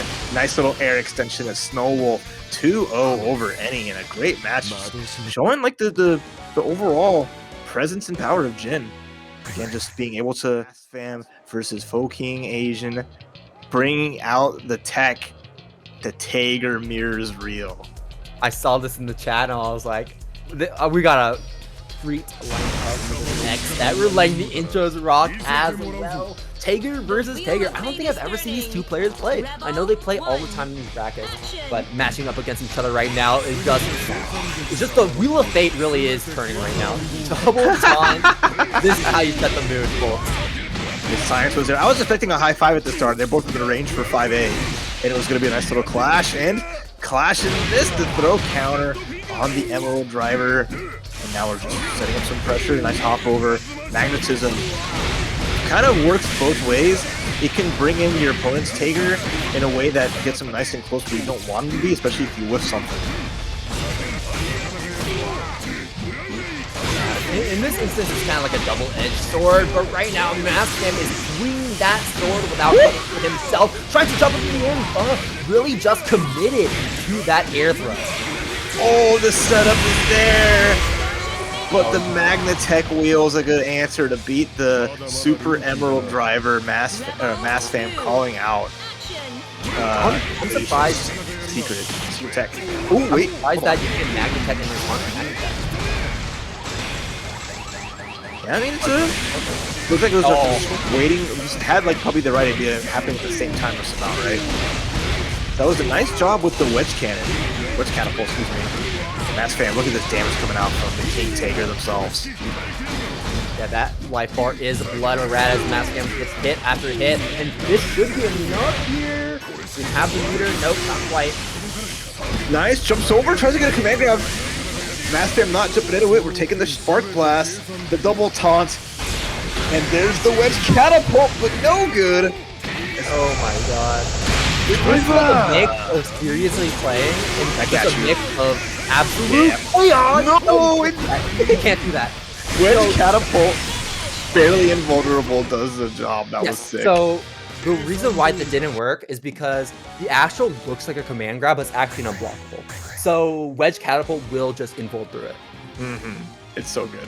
Just having that little bit of the right response to the situation. Just didn't quite have anything after the wedge connected, and then you just see Mass Fam finish the job there. But a hell of a fun set so far. Both are just making big call-outs, making big grappleries. Here's what I really love. Mass Fam is the one initiating these taunts. He's kind of like baiting out Fud to do the same, but in doing so, Fud gives up his turn. Yup, and look at this. Tries a backdash, no good. Gets caught by the 5D. And boom goes the dynamite. And now you gotta guess. Oh, and unfortunately, Buck guessed wrong, staying grounded as Mass Fam command grabs him once again. Mass Fam on a match point, looking to be the better Tiger in this situation. Okay, now in this situation, you're on match point as Mass Fam. What do you think he's going to do? I don't know. I want to see some of just the circle loops off of like the gadget finger RC, just to kill some of the clock. Have a little fun there. But instead, little blue beat combo here on the side of So we got the Magnus Supply, we have meter, but we'll be playing that first to get out. You know, MacMens is really looking for another gadget finger attempt. Ooh, wedge catapult. Connects, gets the mark. RC, there it is! Alright, how long are we going to last? This is Nedley, so you know, the timing can be a little bit weird. The way this works is you gotta repeatedly go for those 360s there. But unfortunately, that's not gonna work out. But maybe expecting it to be over, just got off of his controller, and that's the final command throw, catching but one more time. That's gonna be the set going to Mountdown. My favorite part of just that, just the not quite infinite, but just the gadget finger RCs. Okay. Well, both characters are going to be brawling it, and it's going to be a fun one here. Sprite Cranberry versus Tomato. So Cranberry Juice versus Tomato Juice. Liquid Refreshment on display, and a block on the EA. Tomato is going to find some damage. Blocking again, had an unfortunate block, and that's going to be an unfortunate DP is not going to be connected with the opponent, so just Tomato coming out to get out of that situation, but now we're stuck in the corner potentially. Just jumping out of lobby things, so Sprite Cranberry not keeping them true with those light blocks. Alright. Overhead dunk comes out, the big steppy two into TCL. Versus more extension damage. Gets the opposite hit on that. Okay, that's interesting. Overhead. But nah, nice air dash hit on the other side. And Kagura is a character that can be really susceptible to overheads because you mentioned it before, you got to be holding down back for that blast, which is such an incredible defensive tool that Kagura has. It's so big, does so much damage, does so much support. If you have to back it up, it's just the Nato right now is going to be getting a lot of reward off that big poke right there. I mean, didn't really go for a very long combo, but that was 3K and exciting. Oh, 60 though, hopping through. I'd always be kind of a little scared to do something like that against a character like Kagura. If you just hold down back, you have access to something that can call out all these jump ins and players can play around that. But Tomato doesn't really charge it, I think, too much just in neutral. May layer it in between like some normals and stuff, but speaking of normals and stuff, nice damage. It's a combination of it. The hit, are you kidding me? That home run swing is going to be some nasty damage. I felt that in my soul. Is this Persona 4 Arena? Is this Junpei? Oh my god. Alright. Fatal 6C, get a nice snipe. No barrier means you're gonna get a small chunk of damage. There's no weak points. A nice response EA back. Get the active flow going. High weak point in the price. Sprite Cranberry holding back though. Noticing that Tomato coming down out and playing at the perfect range to catch him on the drop down. Now Sprite Cranberry still gets the job because he don't have burst available, and Sprite Cranberry is gonna go in for the sweeper just to deny just Tomato a burst if he so chooses to go for it. Which honestly you kind of have to. And big round for Sprite Cranberry. This is a lot of weight on this match because if Sprite Cranberry happens to follow just Tomato, they will go 7-4 and they will be tied with Ryuka-sim. So they will give up their top 8 spot in the ladder. So they really need to make this count as time is ticking when it comes down to who's going to make that top cut. So this is tense. You like stories, Salty? You like literature? I do. I see your bookcase, so yeah. That's the fun part of the ladder is the stories that come out and just like how much weight matches at this level can have. Yeah, that is true. I love telling stories on the big major stages. When it comes to these players, and just Tomato, Sprite Cranberry, both of them have very storied paths when it comes to all the players they play against, and their rise of fame within the communities, with the amount of improvement they show over time. And right now, we'll be seeing who has improved the most as Sprite Cranberry is just tossing just ping on the ball. All right, Sprite. This is not regular Sprite. This is a McDonald's Sprite. This is the spicy Sprite coming right out of the vending machine, just bringing tears to your eyes and giving you new life. It's just Tomatoes getting hit by everything, but so is Sprite Cranberry. Tomato small life lead gets the low. Here we go. simple 2C will do the job. Just Tomato sticking out the quite literally, like the literal hitbox. Catching Sprite very low. Just Tomato now getting around on the board. And he's able to close out the game. And just Tomato is in a solid spot. I mean, they have a pretty good rank up top at number 3, so they're not in such a bad spot if they take a loss here. So but another win will always be nice. So Sprite really doing what they can, takes a Sentinel dump, but it's no good. I like that blast hit there. And here Sprite Cranberry trying to get in and hitting him with the big sword. No confirm though. Sprite Cranberry looking real low, but teleport to the other side, avoiding the TP attempt. And now just Tomato is on the back foot. Sprite Cranberry should be able to get this knockdown here in the corner. 1 weak point applied, trying to go for the double cross up. Just Tomato trying to jump out, but Sprite Cranberry finding the answer and with the speed to back it up. Sprite Cranberry should be able to finish it, but not if the burst comes out and get the time. Just Tomato still alive and trying to finish this match right here, right now. Really believing in it. Has 100 meters to back himself up. Trying to rush in with the Wyvern. We found the hit for the Azrael, but he won't have to use it. Absolute dog poop range on the Azrael. Wishes he had that to finish the job there. Made it hard, spent all the bar, but did get a hit, got the round, tied it up. Just a Tomato looking to make Sprite Cranberry's life just so much harder. Yeah, in that situation, just Tomato was hoping for the ball, not the home run swing, knocking Sprite Cranberry full screen. But now we're here, 1-1. Things are looking really tight right now, a lot tighter than honestly I even expected. These two players, I would say, are pretty evenly matched in some situations. Advantage coming down to the wire in every single one of these rounds. And now we're in the final game, potential final round as well. Final round. Again, no barrier here. Just Tomato beating those 6 Cs, and we found a nice extension with the 5A. So it's been nice that you've seen Sprite Cranberry connect. Just got the bar.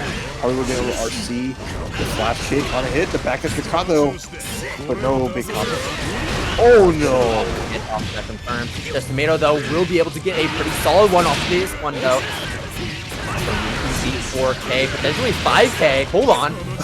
Nearly 5K. Sprite Cranberry's health is being deleted, but Sprite Cranberry can find that one good hit to get out of the corner, and that's exactly what he finds. He's out of that corner situation. He now just needs to find a single confirm against Just Tomato, but Just Tomato is the one to find that confirm first as he opens up Sprite Cranberry low. Now Just Tomato has reversed the tides of this set to bring himself to match point over Sprite. What a way to go so far here. Tomatoes on top. Gustav though, getting in the face, gets the ante with the 5B. Nice job here. You keep on swinging. The throw no good though. And Tomato's gonna get a little something going, get some of that bar extension to him to this corner, and Sprite has to just hold this out. Has a DP, but may not want to cook with it. Instead, he's gonna go for the overdrive just to fight out. Try to 6C over the projectile. No good. I like this Tomato starting to swing. Quickest tag. Opportunity for Sprite Cranberry. He can find a hit and cash out on that low lead point, but Just Tomato not getting any time. There's the counter hit though. Sprite Cranberry is going to be bringing Just Tomato to the corner. Just Tomato trying to jump out, but Sprite Cranberry doing the same thing he did before by playing out a perfect distance to catch the air dash from Just Tomato. Getting the anti-air, launching once again, and Sprite Cranberry going to bring us that final game, final round. And Just Tomato, just pull the trigger. Said, I can hold this, I can make this work, but Sprite with the perfect punish. Tomato does have the overdrive available, catches the backdash with the swing. Big range on that 3C. Who's gonna take it? Oh, that is a perfect opportunity to go for that excel, and that's what Tomato has. Active flow, catching Sprite Cranberry with the overhead as well. Sprite Cranberry is 60% life is gone, but as Just Tomato locked into the corner, Just Tomato locked in the corner for a little bit longer. DP attempt, no there is not. Just Tomato is trying to jump out instead, and Sprite Cranberry is not going to be respecting that DP there. And a burst, last chance from Sprite, gets jumped in on, not a full combo yet, in a spot where an RC from Just Tomato could spell it. Command grab comes out, the surfboard comes through, and Just Tomato riding high takes the set 2-1 over Sprite Cranberry, which keeps Just Tomato in the 3rd place. But Sprite Cranberry, for all intents and purposes, has now, yeah, actually did, yes. Okay, good. I'm just making sure that you didn't like accidentally say something you didn't want to. And there's the magic button for Sprite Cranberry. We're gonna see so much of that 6C. That just, goes over lows, fatal counter if it connects. So let's see how Serpent deals with it. Serpent bursting early. That he is, but he did get the positional advantage. But as I say that, Sprite Cranberry going to be instantly bursting on the other side to keep Serpent locked in as an offensive way to keep him there. But Serpent sneaking his way out, finding a command grab as well. That's really the carry on the side of Serpent. Smacking him with the 2C. That's a pretty meaty hit there. That could lead to 4K damage. What am I saying? It's Kagura. Of course, it leads to 4K damage and even more. 5K even. No, not quite. Just shy. But it doesn't matter because one more hit is all Serpent needs. And that is exactly what he finds to close off the first round. Just the tough spots to really be in, right? Azrael they both need a little something to get going. Azrael's going to need a weak point to really make something big happen here. Serpent with a little bit of meter can be huge here. And they get an early start with the knockdown. Sprite really has to just kind of block things out. Maybe get a backdash to try to escape some things, but weathering the storm, Serpent's just peppering so much nice strikes and just keeping things really airtight. He is. I like how Serpent is also going for the stagger pressure, but the moment he went for the Wyvern, Sprite Cranberry was on top of that defense, popping the OD and instantly punishing Serpent for doing so. So tap down on that weak to bring Serpent to the other side of the stage, even popping to the other side for that side swap. Are we going to bring him back? No, we're not. We're just going to bring him back to mid-stage, maximizing now damage from that one conversion. It looks like it's going to pay off for Sprite Cranberry as he takes a round in response. Sprite Cranberry evening things up. Super good just combo sequences there. Every little damage coming out from Sprite, maximizing, setting up things great. Dashes in with some pressure, gets the 2D. He's going to get a weak point there. Counter hit Gustav would look to a combo. Serpent saying, I don't want any of that. 6C comes through, the crossover, good blocks. And then the air to air. No knockdown. Serpent, fatal counter 5C. Boom, Sentinel dump all the way through and gets the air extension. We're dancing left and right. Oh my god, this is the other side as well. The conversion versus Sprite Cranberry. That combo was so clean. But we dropped the combo at the end. Like I'm not connected. And Serpent is going to be bringing things all the way around. Sprite Cranberry keeping it so clean, but dropping it at the end. And now Serpent has a chance to make things work in this round once again. This is the comeback that he needs. But Sprite Cranberry is coming back out of the corner and going to be smacking Sprite Cranberry on the head with that overhead, opening him up and getting that first game. That big Azrael damage and the pressure, pulling out a slab of the ground and slamming Serpent with it as Sprite in a great fashion after losing that first round in a pretty big way. Turns that around, slams just some of the strongest hits and able to contain that momentum. And Serpent having to play from behind, looking to be a little trickier, especially when Sprite has everything under control. 6C fatal counter once more. Oh my goodness. What a way to start a round. Setting up, trying to go for the throw, but Serpent on top of it, getting that tech instead. Trying to backdash, but getting hit by the fireball. He comes out, Sprite Cranberry going to be getting that 2C on the wake up, OTG on Serpent. Okay, nice little projectiles just to kind of push Azrael away. 2A, little just staggered pressure. Serpent finds the big hit, but could not find a follow-up after. Big lead for Cranberry. Cranberry starting to lead in more of these backdashes and front forward dashes and that invincibility go through Serpent's move, and it looks like that will be paying off. Serpent is looking real low. There's the Blackhawk Seal. Will be enough. Yes, it will. Of course it is. Hitting that minimum damage threshold for the Super. And Sprite Cranberry looking so strong against Serpent. Serpent had one final chance, sneaking his way into the top 8, but it's like the end of the row. We'll see Serpent looking good in this round at least. And we just need to maintain that momentum, but I do keep setting up that stop sign to prevent Serpent from snowballing any longer. Not back at you though. Won't get a reversal. There's another backdash getting caught. Could use some just short buttons. Serpent now, like you said, holding down the fort, getting back in after 3 strong rounds from Sprite Cranberry. Gonna pop the OD here. Gets the jump over. Gustav +1, but the answer back. Backdash out. He gets hit by the snow hail shotty and the 2C. Getting that connection. Serpent still alive and getting his first round of the set, I think. What a combo of the home run square. But yeah, either way, Serpent now shifting the momentum in his favor and opening up right Cranberry early on in this third round. Looks like a K, a little something there. Quick kicks and a good block, but the air dash is no good.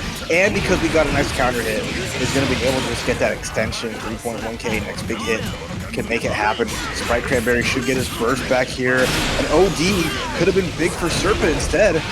Sprite kind of waiting for the opportune time to bust out from here. Hasn't even pop OD at all, but Serpent looking to hold on to his resources. Not confident that's going to be enough to kill, but this will surely be enough. Serpent going to be punishing Sprite for trying to go for that counter assault. Yeah, as it should be. 50% meter to bust out. It's super unsafe, and you're in counter hit state, which is dangerous against either one of these characters. So it's just the position you put yourself in, trying to find a little escape. This ain't, Street Fighter 6 where it's just like -6. This ain't BlazBlue where it used to be plus on block. It's now -2, but you get what I mean. Yeah, exactly. Okay, backdash out. Sprite Cranberry making some space. 6C comes through. The dash through in the block. I like that. Waiting for a reversal to come out from Serpent. Finally representing the overhead Serpent, not blocking high, and that's going to be a lot of damage for not blocking that mix-up. The clash on the DP! Sprite Cranberry will... No, not getting the perfect, no. You don't have any resources in order to confirm off that hit. Now, Serpent getting out, representing the blast kick into the command grab, and now Sprite Cranberry is going to be stuck here in the corner. We're going to represent her first. Yes, we will. We have a lot of health that Serpent needs to shoot through. We stop one more opportunity. So DP will do the job, or a Gustav. The chip, no barriers spent. Serpent gets punched through the chest into next week. Sprite Cranberry match point, and an answer to the round start 6C. Just flapjack this man and flip them up to the sky so high. 4.6 for just a single mistake on round start. This is the type of Kagura gameplay you're here to see. Serpent doing even more damage with this epic combo. Now Sprite Cranberry is going to be one touch away, 3-touch character. Kagura just needs to find that third touch. Sprite Cranberry though, finding his way out. There's the counter hit. This is huge. Absolutely. You're right, Salty. But the bust out with the meter. Good response just to keep Sprite in check. The hit is good. No burst from you, and Serpent, because it's the end of the round, right? Serpent gonna take that. Sprite not willing to give that up just yet. May spend it early here if we find a clean hit. If your Serpent gets the low, and there's that early burst. Good blocks from Serpent there. Trying to go for the JC. Sprite Cranberry getting the anti-air. Get the knockdown though. That's going to be looking pretty bad as Serpent is going to be getting a knockdown of his own off that combo. Trying to catch with the 2C. Sprite Cranberry try to go on the aggressive with a forward roll. Not going to happen though. Sprite Cranberry instead rushing forward with the Gustav in to the front or dash to get the cross up. Serpent hit by it and no confirm. And a big stop on that. Try to jump away, no good. Flapjack this man. And look at this meter here for Serpent. If he can cash out to make a checkmate scenario, should be enough to kind of set things up. RC's probably in your future. Instead, it's the counter assault, the block, and that should be enough. Ooh, Serpent taking it right there, right then and there, closing things off and getting that final game. Staying alive, I was saying, is like Serpent finally stuck his way into top 8, and I was afraid that his road would end immediately, but it looks like Serpent is going to be lasting a little bit longer, knocking Sprite. Fight even harder to claim a good chunk of that. But hey, I love that. Remember we were watching this matchup in the ladder earlier. I believe, wasn't it? Who won that one? It was Adroth. Yeah, Adroth. I think it was. But Ryuka's brought to like that final game though. Looks like we'll see that too. There's combos, there's the cross-ups, and again, Rukasin's got to make every hit count here. Taokaka damage, nothing really to write home about.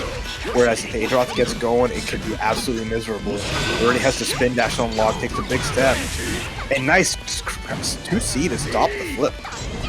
I like that interaction with that offense. Taokaka can put on a lot of pressure, but on top of you to be taking the initiative on defense, and Ryuka-sen maybe going a little too far with taking that initiative. Going for this throw. Wake up! But Adroth jumping the combo. Ryuka-sen still alive. Purple throw, and Ryuka-sen not going to tech it down on the ground. Give me 1, give me 2, give me 3. We need some push-ups for that. The purple grab of saying, I messed up my finishing combo, but you ain't gonna tech this either way. And as Ryuka-sen had an early start and some good stuff cooking, it's just again like, you see Adroth just happy to kind of tech forward, not really any fear there, even the 6P is not gonna mean much. Only to side swap, here comes the corner pressure, spin dash available, gonna get some more unlocks. This is looking really good for Adroth. Another 4-1, no TP though. We got this more though, so we can start to poke Ryuka-sen from full screen if Ryuka-sen gets a little too, doesn't respect Adroth enough. RC to go make a quick mix-up, gets the low, but of course the lows like that's gonna get a bit scaled. Nothing crazy, 2.2k, and Adroth again, loving to tech forward. Always happy to just move in and try to get out of the corner in those little ways. Ryuka-sen off the wall, creeping and crawling. Can they find another hit? Try to bring this back. Adroth walking it out. There's the 5A mash on Ryuka-sen. No, you're not going to be doing these fake pressure. We're trying to get the gunshots from Ryuka-sen when he's falling underneath. They're not going to too much off of that though. And Adroth smacking him with the 5C. We'll be taking the first game. Are we going to be seeing a character swap? Ryuka-sen did lose to Adroth before, 2-1 in the ladder, and we might be seeing that character swap to the Hakumen. Let's see if All Reliable will do the job, the big old French fry. Will that be enough to outspace Adroth and maybe outdamage him as well? Well, this is what I want to see. We have the light, we have the dark, the yin and yang, two sides of the same coin, as we're gonna find out who is the better pilot here. And Taokaka and Hakumen's two incredibly different playstyles, so Ryuka-sen is going to play a little bit more of a patient playstyle that kind of wait for his moment, max you at max range with all his big normals, and then puts it for lots of damage and get the resources built up. And you have a lot more health to work with too, so we're not going to be seeing 3-touch scenarios. Instead, it's potentially be 4 or 5 touches. Instead, you just got to make sure that you're not getting hit too much because Adroth is Let's poke can Ryuka-sen as he finds that counter, and that counter will be getting him some of that meter to use. All right, there's a burst out. Not just wanted some space, but here comes big Hakumen. Swinging a sword as tall as he is, fighting some big, small hits. But little Hakumen's like unique mechanic of getting meter his own little way. OD to get a lot of those pips back, but immediate counter assault just said, nah, I want that space, I want that 2C, here we go. Huge anti-air for Adroth, getting the side swap into the corner. We have resources to extend the combo, but instead we're going to save it for the DPRC into the throw. We're going for the OX there. Adroth is going to be opening up that round there. Match point already. Adroth again, just momentum monster once more. All off the back of that one good 2C. Just one good anti-air can really start cooking super good as Adroth finds another clean hit. Got the Grand Viper unlocked here, big steppy. Mine's better than yours, little Hakumen, but oh, the DP unlock and used so perfectly.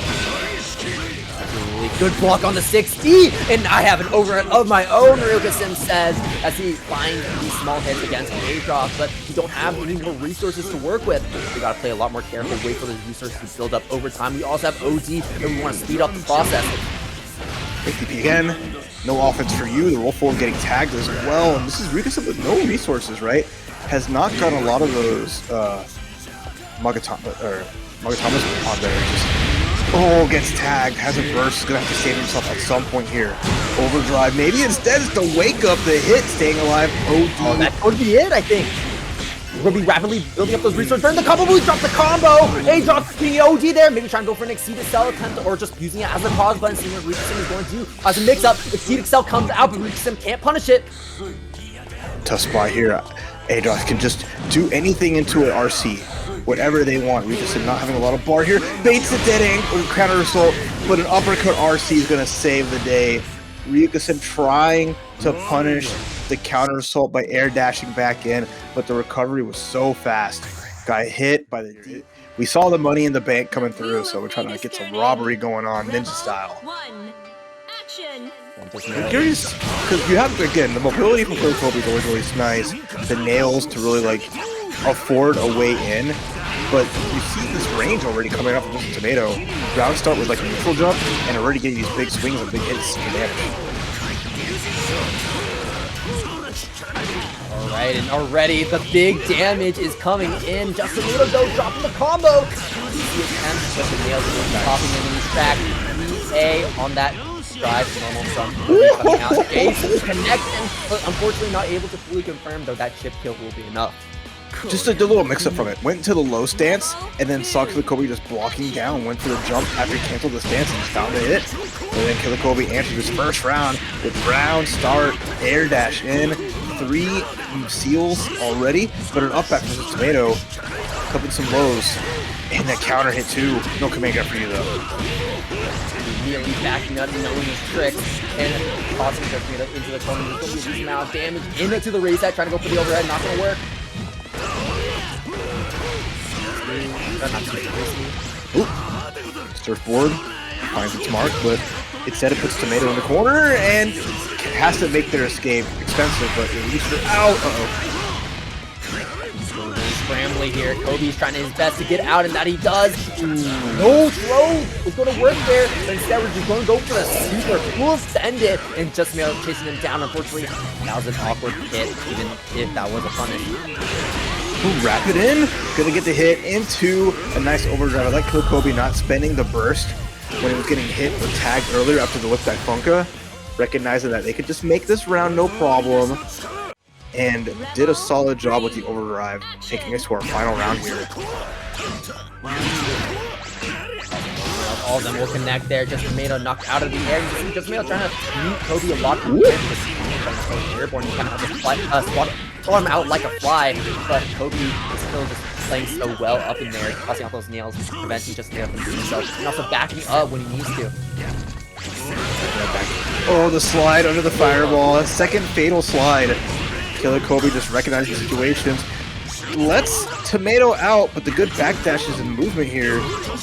Kobe's RC to the overhead, gets the float, and baits the burst, finds a jump in when Just Tomato didn't give it up. And game 1, Killer Kobe. Yeah, that was a good situation regardless, because Just Tomato not reacting to that jump, like, even if you try to go for something like OD, for example, Kobe would still been in a favorable position. The wheel of fate is turning. There you go. Rebel Second one. game, can Just Tomato take a game again? Kobe here. Both these players play each other quite a lot in practice, so they know each other's tricks, they know how each other play, but, you know, even with all that experience, playing against Kobe can always be so difficult, especially when you're playing a much slower character in the form of Kagura. You really just have to use those big normals to your advantage and make sure you don't whiff. So when you whiff, one big whiff equals a huge corner combo here. I've got Killer Kobe just adding everything on right now. Nice extensions, gets a little reset, triple nails, just to keep Kagura on lockdown, but with command grab equals Kobe throwing away the burst. Flash kick comes out from Just Tomato, trying to bait out from Kobe's side. Now, instead, Just Tomato is going to be carrying Kobe in the corner. We won't have 2 meters though, so you have to think about what you want to use on Wake Up. Oh, set up into the grab, didn't work out. Oh, and the jump over the guard point. Still, Killer Kobe at a back foot, teleports in to close the gap. That smells slidey, and so does Just a Tomato. 2 of those hitting against projectiles or other things was enough. Tomato recognized it, smelled it out, and punished it really well.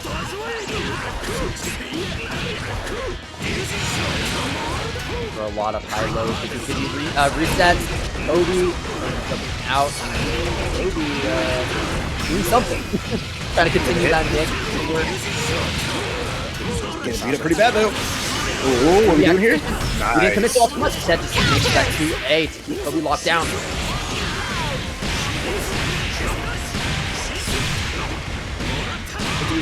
We're still unlocked. Yes, we will. That's going to be increasing the amount of damage later on. Especially if we can get OD back later on in this round. He might be able to clean it up here.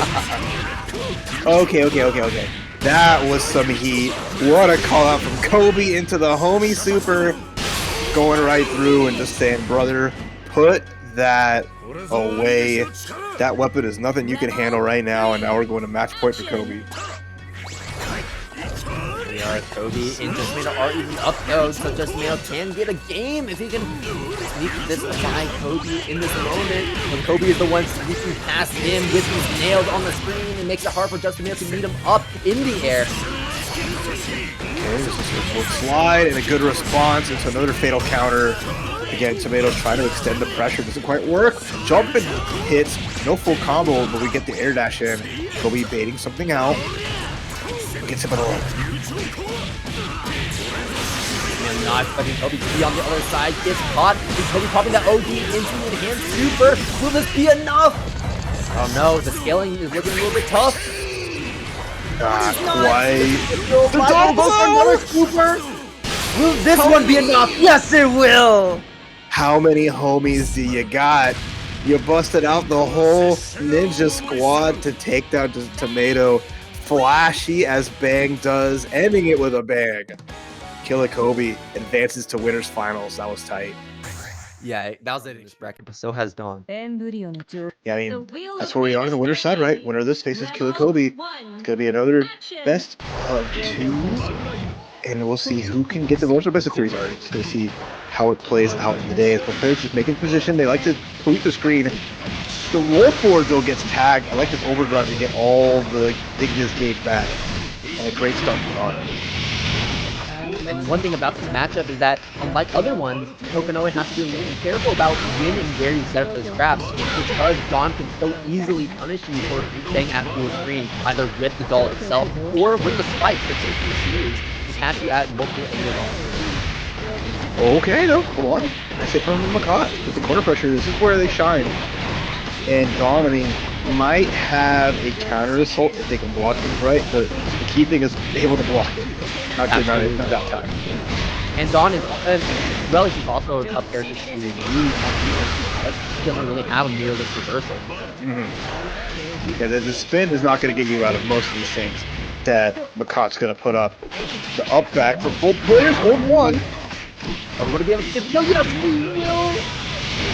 I was a bit unsure of that spacing. I was like, is this going to drop? Is this going to drop? But no, Dawn, knowing his character in and out, is able to fully get that confirmed. He was further from ranges, and now Dawn immediately backing up and giving LordMacoT some space, which is a bit antithetical if you think about it, of how to play against Kokonoe. But in this instance, Dawn is really just trying to set up the puppet in ideal situations where you can keep LordMacoT locked down or catch him if you just fly around the screen. And right now, the ball hits and a jump B into another jump B. Okay. MacMens gets 2 tries, nothing huge from it. Maybe missing some damage, but gets the crush trigger either way. And maybe we'll at least get to the corner here and set up once more. Bomb is set up, and just knowing that the bomb was about to go off, goes to the other side of the goes keeping it safe. And now Dawn is looking really low in this round. No bomb applied, but that counter assault will be good. Oh, nice answer. Spins right over the spin dash. And a good run for LordMacoT. Has all the meter here, so probably will go for a reset. Instead, no, it's a 60 on the punish overdrive OS.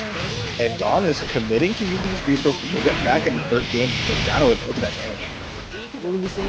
No, we're not just yet. I was about to say duos bios? No, we said we're going to go quick cross up there. That's good.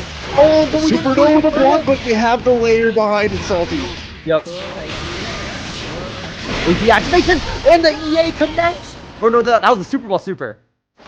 I like that. The dog got hit too during that. It was trying to maybe snipe LordMacoT between her, but the last attack didn't connect. The OD Super Ball looking ultra, and then there's a clean hit from it.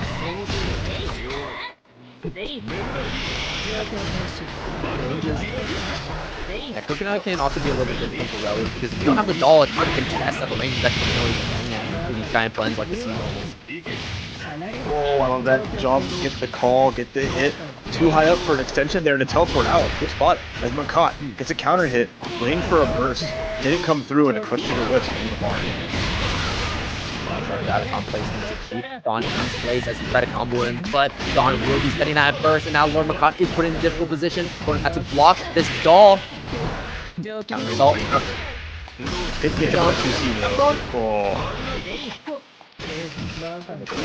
But now you gotta think about the doll as well, and Dawn backing it up with a low of his own is going to be taking the first game over LordMacoT, a point on the board in his favor. And now going to be number 2. Dawn looking pretty strong in this round, but it is a winner's side. So even if LordMacoT loses this one, we'll have another chance The down. wheel of fate is turning. We'll see how this goes. So One. Dawn maintaining like that slightly, just coming down the block. Caught. You know, maybe needs some damage on the table sometimes. Does get the low here, just a little sub damage in the corner. And they can play their cards right instead. Because Dawn every time is just holding up back, disrespecting any of the pressure, finding some of their own. As MacMens just maybe expecting a block that's never coming.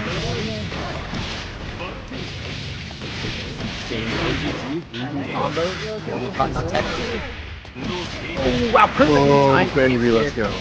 If we're just a little bit off on that one, then that would have just done a lot of damage on LordMacoT's in their position. But now LordMacoT is in a terrible position. Low on life, low on resources, still has OG, but not looking to spend it. Instead, looking to spend those gravitons to keep Dawn in place and try to get one more mix up here. But that will be fatal countering Dawn on these 2 attempts. Right, and we're spending a burst in this round and take a fistful of life. Must be nice. She comes spinning in, sending LordMacoT to a potential final chance here. As Dawn just needs one more round to go, and what a counter hit! Oh, the snipe. Oh, locking him down here in the corner. LordMacoT playing a strong defense for how long? Dawn weaving in these empty jumps into the lows. And LordMacoT gets opened up by one of them, but not getting opened up by any more. That's a great confront here for LordMacoT. Not doing a ton of damage, but only putting him up in the corner here. As Dawn has his back up against the wall, trying to jump out, but gets caught once again. And now LordMacoT can reset the situation. Big round from MacMens. Finally has a lead. Goes for the dunk, nice block. Dawn back on jumping back. It gets a super ball in the face. There's the overhead, hard to see. It should be the round for MacMens. Staying alive. Staying alive. Good play coming in from LordMacoT there, using that electric trap to set up basically protection for that overhead, so that Dawn couldn't do what he did before, where he interrupted it. Oh, catching the roll forward though. No easy escape. Tigran's taking a little bit of a hit, finding a loop, and the super ball can come to teleport. Honestly, I didn't even know that super ball wasn't even sent out. It just flew in from the other side of the screen like a meteor that killed the dinosaurs. But Dawn is not a dinosaur, and instead is going to be turning LordMacoT's gadgets into fossil fuel. There we go. Oh, trying to open up here, but he had to go back to neutral. This ball is moving. It is finding its mark in some way, shape, or form. Dawn, though, still with the lead, gets tagged in the sky. This is a big chance for MacMens. It is super ball locked down into the low, opens up Dawn. LordMacoT eating the situation, eating the life totals. Trying to go for a low though, but the super is going to be getting LordMacoT. The spear ball will be saving him though. What goes up must come down. We're getting a nice little lesson in physics, and the way of the world is gravity, says. Nice super, brother. But did you forget? Dawn getting a taste of his own medicine, right? Dawn always using the Duos Bios is like, yeah, you can't interact with this. And now LordMacoT's doing a bit of the same there with the super ball. Like, nope, super ball stays on the screen even if you hit me. I love that. I mean, it's like, what is outlasting what? And I mean, it's called super for a reason, damn it. Nice teleport. Really a good evasiveness to get out of this ball pressure. And a clean hit from MacMens should lead to a nice extension. No, instead of a mix-up. I like it. We gotta be able to reset Dawn multiple times. That is bread and butter here for Kokonoe. Keep putting on this mix and just making it so rapidly paced that Dawn can't keep up. And right now, that's exactly what's happening. Dawn cannot keep up with how many situations LordMacoT is throwing him into. And there's the super ball setting up sky high as LordMacoT with a perfect is placing himself onto match point instead. LordMacoT still in the game and could potentially get a pretty major upset here against Dawn. I mean, now Dawn had everything going for them. They had like 3 rounds straight. They were looking great. Fighting big fatal counters, getting the pressure going, punishing these rolls with a lead here, but MacMens just found their bearings and they're doing really well. But if Dawn keeps finding big chunky hits like that, it could be the world. Bomb, and there's the teleport mix, but Dawn has seen this one before. Okay, nice answer. Beats out Ignis. And a 2C. Oh my goodness, we're scrapping again. go down to final game, final round. BruisBlack has a lot of health to chew through, and Dawn does not have a lot here. There's the duo's bios to create your own mix, and the clash into the teleport was so clean. That's that tech. That's stuff you practice. That's the stuff you know how to escape that. You use that effectively. That was so tight. But despite as cool that was, Dawn finds a hit. It's gonna take a life lead here, finding the spikes in the back. Oh boy, not a good look for MacMens. No, it isn't. Back up against the wall in prison. You better be setting up a table, get some drinks, get some snacks, because LordMacoT is going to be in here for a while. As Dawn just keeps him locked up, lock and key. Dawn taking that burst out of LordMacoT now. LordMacoT with 50% of life remaining needs to make something happen to even the life total, or we're going to be having a long, long road ahead of us. Smart though. Graviton connects after the 3C. Some nice damage. This is the big part. We're going to set up more damage. Using the electricity early into the super and doing the ball mix up. Gets to confirm again. And now with LordMacoT with the life lead, gets the low reset. Dawn getting tagged. Another super ball can finish it here. Has to burst but gets hit. Yeah, you can't burst the super ball like that, and LordMacoT taking it out, running up and smacking the old reliable JB, catching Dawn in the air, and with that, and as a present for coming through, we got yourselves the Kagura mirror that honestly I've been kind of looking forward to. Susanoo versus Serpent, and Serpent immediately popping the OG on round start. Who does that? Really denies any like follow-up with the reversal. Good barrier. Bringing their own back. And nice backdashes to avoid the reversal. And Tomato recognizes it and give it up. Flash kick from Serpent. Flash kick from Susanoo in response. You knock me down, I knock you down. The fireball's going to be beating that 2C, so you gotta be careful about using this 2C in neutral. Ooh, I like this though. Tomato gets tagged though, was patient, just waiting through, trying to react to certain things and just avoid much of anything, but jumping connects once more. There's no burst for Tomato, and Serpent's on active flow. Good spot. We whiffed our move, we're just going to go for a flash kick. Serpent, I mean, it really just coming down to who is more willing to press buttons against the other. And Serpent is that one more willing to press those buttons, popping OG yet again. But that missed flash kick could spell death. Just me, I think should be able to kill this combo. Don't love it. Resources there. One super can do it. OD super as well with an extra credit. Slam it, jam it, and Tomato showcasing why their Kagura just does not skip a beat. They're making a single mistake there, and that single mistake still the death 6k damage just like that. Kagura can do so much, and now when you're like on even footing with these characters, you're really starting to see these Kaguras shine. Okay. The throw? I just throw him out of it? That's yeah, I love the aggressiveness from Serpent on defense, and Susanoo is like constantly like it feels like a deer in headlights in some scenarios where it's like, wow, I did not expect you to press the button. I did not expect you to throw there, and it's going to make Susanoo double check his offense to make sure that he's not leaving too many identifiable blocks. the Serpent comes through. Tomato again finds a hit. Crush trigger juggle too. Oh, this is so. Oh wait, almost so gone. Not quite. RC. More pressure here. Jumping's good. I'm so scared Serpent can't give up anything in the swing. Lopped his head right off. That was a very committal swing from Serpent on defense there. I believe that was the 2B. Instead of like the 2A, for example, was probably a little afraid that the 2A wasn't going to connect, as Susanoo was playing at that range where we're using the length of our sword normals to get those counter hits. And that's exactly what Susanoo found. Looking really good there. And Serpent now on the back foot. So he's starting off with full resources, not really spending it like he did at the start last time. Maybe holding on to that OZ though. You're going to be wanting to use it at some point, as Susanoo is continuing to find these big counter hits. Yeah, it leads up so much. I mean, that play this man is doing, that definitely leads to so much craziness. That counter hit there, just you watch this life whittle away. And then Kagura is not like a low life character, right? He can take a hit, keep on moving, but dishing out the damage is also his forte.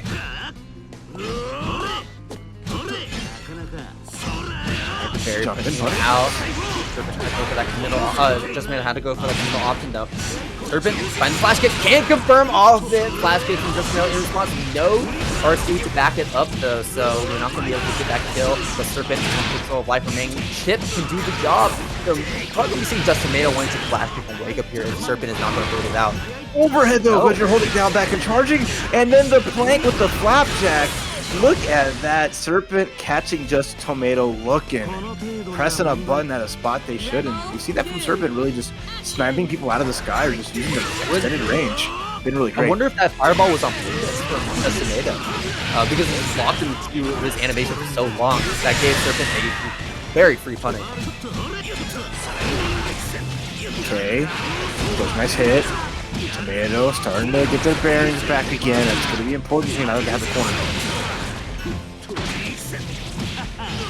Man throw. Things are looking bad. Yeah, just Tomato could have probably killed there if we got our OD back in time, but that OD will be spent on the burst instead. And now both these players without any OD, no burst on the table from Serpent, whipping the flash kick, and just Tomato should be able to get the kill here. Should be able to close it out. Yeah, there we go. 4k damage, not going to drop it. We're going to be taking 2 match point here for just Tomato. I love the call outs. Been really good. Just going like the side swap, right? The corpse body hop to avoid the reversal. And Tomato already finding a big hit here. 4k and then some at a great start. Almost half life from Serpent. Erase gets a big jump in. You don't get much off counter hit jump C though, at the very least. But Tomato's getting a nice extension. And now it's a one-touch game. 2-touch really. RC overhead, Serpent opting to burst there. So he really didn't have any other option. Now Serpent needs to play this perfectly if he wants to squeak out this win. But just 3 hits will do it. But can he find those 3 hits? No, he cannot! Still found a final hit instead. An unfortunate whiff coming out from Serpent.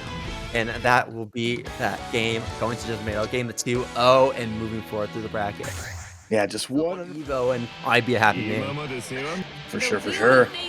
All right, though, bad to the bone. We got the villains on display here. Dawn with the Aurelius, Adroth with the Susanoo. Already the puppets try to put out some space, control it, set up the sandwich. I like it. Get the first hit into OD just to get Ignis back into goal and get this corner pressure started. Adroth, though, not able to block the side swap. Dawn going for a lot of them, being cheeky. Oh, 5. Unable to punish. This is the disconcerted slap anti-air from Dawn. Just so good at spending everything so wise, using every button to good effect. And nice, just the damage is there. The spike is down. The wife is spinning, and Adroth, all they can do is walk. Unless. Sugar. Not able to get the kill there, but one more confirmed. Waiting for the doll to recover.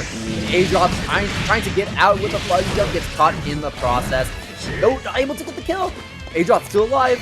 It was kind of funky, right? The 6C popping him out, even with the super from the wife, just not doing the job. Puts away Ignis. She's about to go down.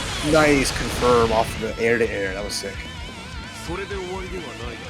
And that was a long perfect for Dawn. He really was just walling out Adroth every single moment. Okay. Nice spacing here from Dawn. Gets a jump in and a full combo once more. So good at fighting these hits. Just consistently getting them, making the damage, and setting up after, making it Susanoo cannot get anything unlocked. It's just been blocking all the way through. Throw RC, keeping that combo going. Get the knockdown. Doll is back to full gauge as well, so Adroth has to worry about that. But there's that 2A instant burst from Dawn, wanting to end this very quickly. Going for a very aggressive approach there. And I like that spot dodge there to use that Doll as the offensive instead of himself. Nice. This is what's leading Dawn into a solid round here. One more throw or hit can get this first game. There's the puppet, the unsummon. And now we just wait and bide our time until we can bring her out. Duelist files from full screen. Dawn likes to do that a lot, and Adroth trying to jump over. Dawn just like, nope, you're going to be getting in there regardless. But Dawn's not able to get a lot of reward, but she's kind of just throwing away 50 meters. But at this point, I think you have that cash to throw away that 50 meters. And unfortunately, Adroth just ran out of patience there. Maybe anticipated something, but instead the air dash just gets met with a crouching C, and the anti-air was so clean. As Dawn again just happy to slow things down really effectively. You don't see that way too often, but Dawn is like a master of it. See what Adroth has in response. Those are two very strong rounds favored for Dawn. And Adroth unfortunately could not not able to really get too much of an advantage off of either one. What he has in response, pop the OD early, but going to be locked out as that timer is going to run down with this combo. Ooh, overhead counter hit too, right into OD. You got all day to get back all of the Ignis gauge, get some solid damage too, and right back into the blender. And just again, Adroth has not unlocked a single thing, has not really got a chance to press a button. Not even barrier can save you now, because it would have, but now you're just on spot. Yeah, Adroth is completely locked out of the game, and Duel's Bios is the essence of that.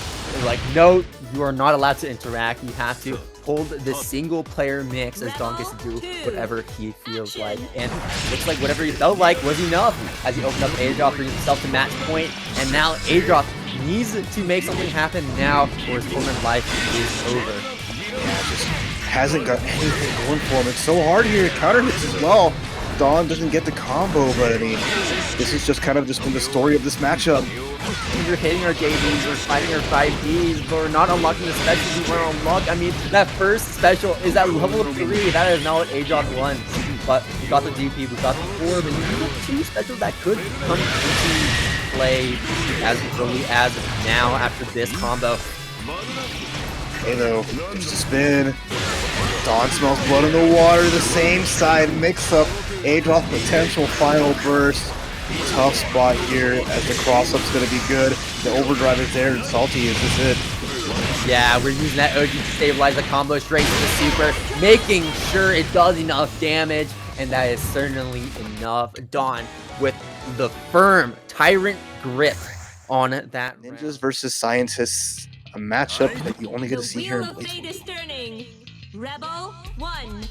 Seeing right now, Rebels 1 action. This is winners finals. Kobe versus LordMacoT here at Paragon. Kobe immediately pushing the aggression as LordMacoT tries to back up, set up his Graviton, set up the trap, and it's kind of just leading Kobe to a corner with like the carrot on the stick. Come to me, and Kobe placing himself in the corner here for LordMacoT. Graviton can duck so he can keep this dagger pressure going. Is the throw going to come? Is it not? There's the crush trigger and the burst from Kobe to instantly get out. Yeah, it's a rough spot, but a command grab. But you didn't take much damage at the end of the day. You're blocking a lot, whatever. That's fine. As long as you can get your burst to land. Whoa, we're zooming. Double Graviton slideys, and then you miss anything afterwards. MacMens gets the hit, the up back, nice. But Killer Kobe's almost had a barrier. Spent so much already. I like the use of the barrier as well, but in a way that overhead was like the only thing that would really connect. So, again. Okay, we are scrambling. This is great for Kobe. Happy to suck. I just want damage. I want something. I need to get barrier back. I need to pick the Super Ball. No problem. What a great response. Far away, so the Super Ball doesn't connect. Pops the Graviton, but unfortunately not able to finish the combo there. Out again, he's staying at a distance. That barricade took a lot of damage. You're in danger safe, but right now, LordMacoT is the one that is in danger. Kobe taking around there. No, that was so sick. I love that there. Just responding so well, the little pop-up explosion. Just keep Kobe just keeping things honest, right? Making sure that you're not getting away with things for free and has to navigate all this successfully multiple times.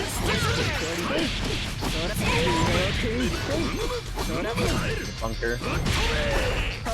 I love that we baited out the drive neural, but we couldn't get too much off of it. Okay, extending that range. Crush trigger again. The gravity of the suck is so strong. It's so annoying just being in that like nice range of hers. Ooh. Press whatever she wants. But now Kobe is the one on the offensive, taking his turn back, finding the opening into RC to get that confirmed. Poison is applied, though. LordMacoT will be taking a lot of damage from that. It will be taking even more as Kobe finds another opening with the float. Alright. Gonna be close to having an RC here. Difunko, the next hit could be huge. Super Ball, although, is gonna beat out the 5A. How much damage could we extend here? No burst for Killer Kobe. Has to guess for this game situation. The throw whiff, no good. Popping over. Ooh, gets caught. Burst out. Last chance. Not believing in this round, and I don't blame him. The JB trying to bait something out maybe, or wasn't fully believing in that confirm. LordMacoT though, still getting that round. And evening things up in this first game. Things are already looking really tight. Stalling up in the air. I just love seeing that jump cancel when there's no burst. Maybe it's just like your brain's tricking you, like, oh, something's coming, but you know, it's fine. Yeah. When we start though, and there's the reset. Been going for that consistently with the gravity because it pulls forward and getting the crossover, and no one's been able to block that well at all. We're dancing, having a nice little conversation here, but Kobe gets balled once more. Oh. Here's the icebreaker. The super comes out, but gets blocked by LordMacoT. No punish though. There's the guard point coming in from Kobe, teleporting to the other side. Now the situations have reversed. Wow.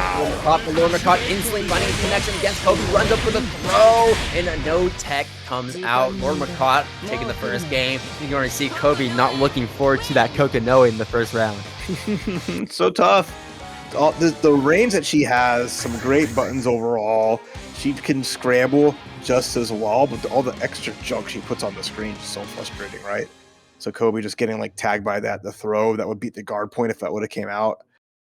One on the board, but LordMacoT still needs 2 more to be able to go to the Grand Finals winner side.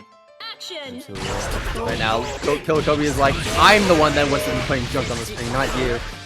Let me put up those nails. I just don't want you flying across the screen, and yeah, it's tough because like even if you do find some hits with nails, the way to LordMacoT is moving around the screen makes it really difficult to try and push advantages in your favor. Even despite that, but speaking of advantages in his favor, Kobe is looking really good here. Oh no, everything is just coming up Kobe. He even gets the catch on the tech, and that's just goodbye. The answer back is a strong one. And this is kind of how it goes, right? Sometimes you just maul, and sometimes you get mauled. And then sometimes you put a giant electric trap in the ground and Kobe gets 3 dashes into it. It's the best of us. Purple throw. Hope he's going to check that one. I wonder if LordMacoT is meant to. I mean, I go for a regular thing. Okay, though. Boom. Nice damage here. Kobe taking control of the set again. Burst almost there for LordMacoT. But now it's still in a tough spot here. We have all of our seals ready to go.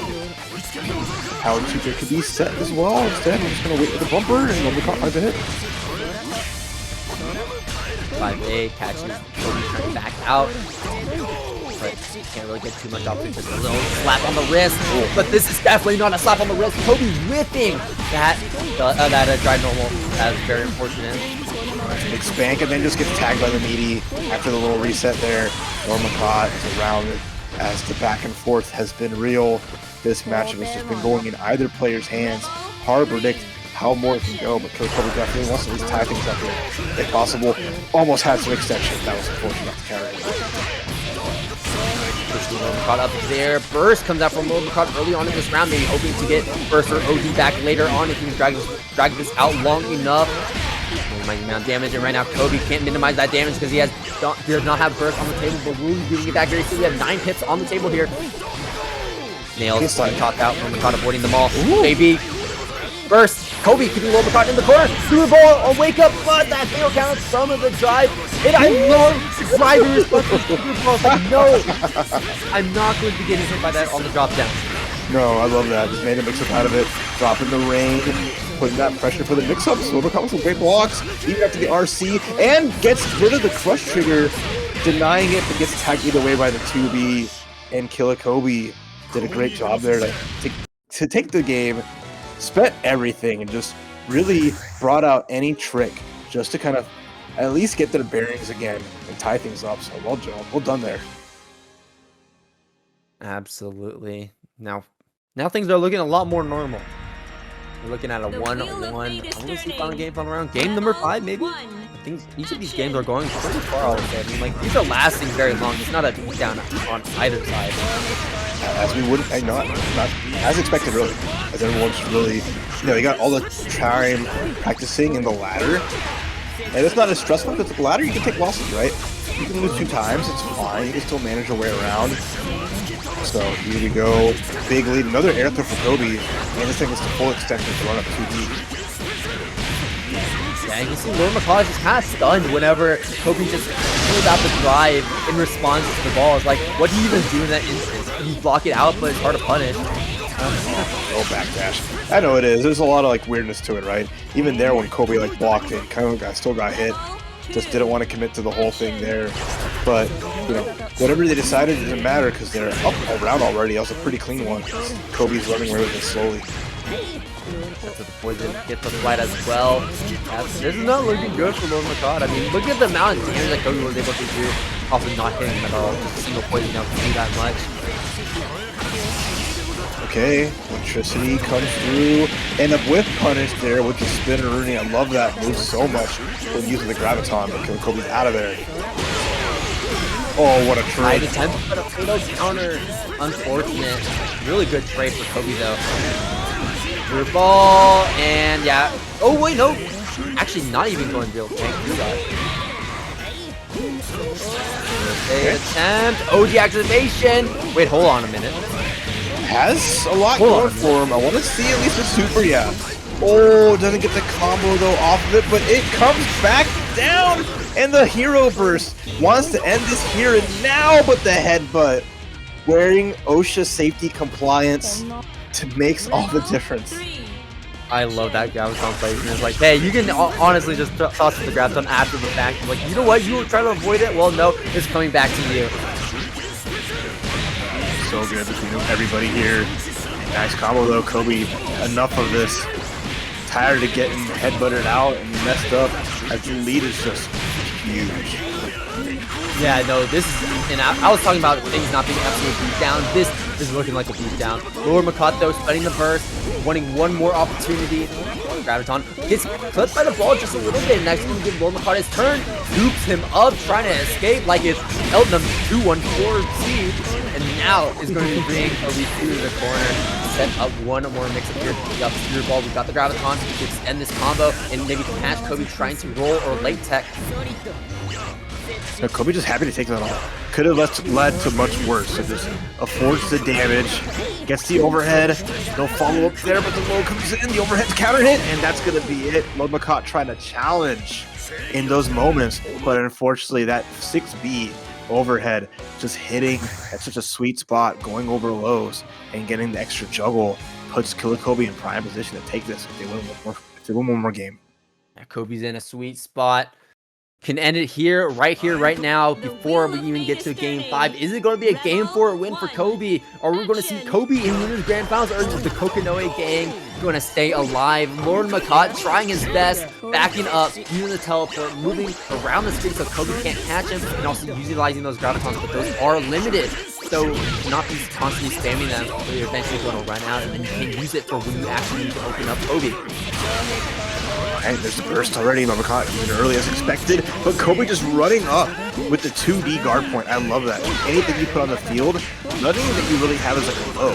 So there's nothing to really worry about that. I can just armor through most of it and be okay. Yeah, once again, keeping Kobe in front of LordMacoT exactly where he wants him in that ideal range. A throw attempt, and that's not really a purple throw there, but Kobe's still able to tech it. Blue ball, and yeah, I mean, just perfectly using the slide once again. It's like, hey, you use Super Ball again? I've seen this situation before. I can just slide and bring you far and far away from it so that it's not going to interrupt my combo. And now LordMacoT can't interact with Kobe, as now we have the Nail Umbrella right above and finds a hit. Kobe on match point. Everything's going great. Pressure, just combos, the cerebral, and anything and everything. LordMacoT finding some options here, but when your wake-up Super Balls you've been committing to for so long, it's just not been working. And you gotta use them because that's her best reversal, right? And Kobe just taking it to the bank, just like that hit with the side swap. Gets an air reset, nothing crazy, finds a ground hit, here we go again. Taking LordMacoT downtown, poison applied. Okay, stopping Kobe in his tracks, though. LordMacoT trying to stop that momentum by all means necessary. And with all these gravitons, but now we are at 2 gravitons remaining. We are a little bit limited. And with that pop, we only have 1 more left. LordMacoT play very careful after this knockdown. We want to stay alive later on in this neutral. Big punch out impersonation though with all those. Big up the Mega Fist. No more barrier. Gets air unblocked. Kobe with the prong combo sequence here. Super Difunka's gonna take Killakobe 3-1 to Grand Finals winner's side. Slam it, jam it. Great job there for Kobe. 3-1. Kobe looking way, way better the more that set progressed. In a lot of little ways, but you know how bad whiffing can be, and whiffing against Relius can be extra spooky here, just knowing how Don's able to maneuver around and catch it. So we're starting the game up here. First, begin it. Kind of a battle of like the pink dudes. First hit going to Don, sends up the twister, and good block so far from Tomato. Until the overhead, I like. Honestly, this is going to play a little bit similarly to the Susanoo matchup, where they're trying to zone out Kagura, keep him from playing in the range where he can snack you with those PCs, with those home run bats. And let me look at it right there. He used up bait out the flash kick. And I mean, what are you supposed to do in that instance? You're still getting the meaty, and you're not allowed a wake up DP. Nope. Reversals are illegal here. If I can't have one, you can't have one. So that's Don saying, we're playing this fair and square. Try to get the flapjack. Nice just avoidance here from Don. Wants to get the space to get out Ignis. Goes for the spin. Used up a lot of the gauge so far. Halfway down. Has found some small hits, but we have to call her back just like that. Almost recover that dog gauge, and while we're recovering that dog gauge, we're going to be backing all the way up, setting it out. Now Don can go on the aggressive once again. Okay. That hit from the tomato. She's doing so much of the work, and that's the hard part, right? Kagura is a ladies' man, but Ignis is just scrapping with him really effectively. Yeah. Tomato finding a big combo here. 4.2k and scoff at. Here comes that pressure. Now we'll see how well Don's defense can be. Okay, the counter assault from Don. We have a decent amount of resources there, so we're going to cash out on that. And just Tomato, speaking of resources, also has enough. Don's like, okay, no, we're not going to let that happen. Immediately bursting that. Okay, big combo again from Don. Small, like no life lead yet, but has the screen space. Just running away. Ignis coming back. And now gonna summon the super, gonna walk her down. Gets the hit, but the trade working out in Don's favor. Extra damage, thank you very much.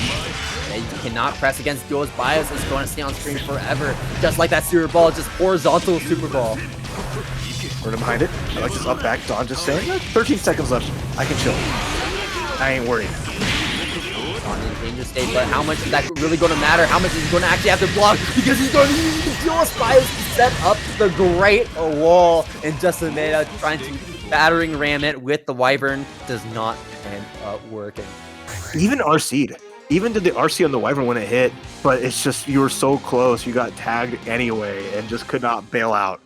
That's the rough part. You are in a rocket heading straight for a brick wall. You're going 100 miles per hour and you ain't getting out of there, buddy. Rebel 1. Action. Don again. Masterful control overall. Like this gets Tacto to start things off, and Don is in the corner, but here comes BBTAG sandwich. No unblockables with Relius, but it sometimes does feel that way with how much Relius can mix you up with these highs and these lows. Alright, Sereno, small drop in offense. But I mean, what, you're not too worried. Don is having much bar yet. Only going to be worried about like a wake up reversal super. Not the case until now. Tomato just tend to work the way back yet again. That's going to be a good way. Almost had an extension. This will do. Lockdodge again. Don doing a lot of these, but now he's going to be spending that burst. Confident he can take this round, it seems. See what he can make happen. Just Tomato trying to space him out with these JCs, but it's not enough. We're just taking these dull hits and not actually taking out Relius himself. It's spotlight into the TRM. Don! Not What a true play. string, and what an answer, right? That was super. Again, maybe trying to bait out the EA or the flash kick. Not going to work, but we're going to be getting that EA regardless. Just Tomato trying to rush in with a skateboard once again, but Don on the spot dodge, bait it out.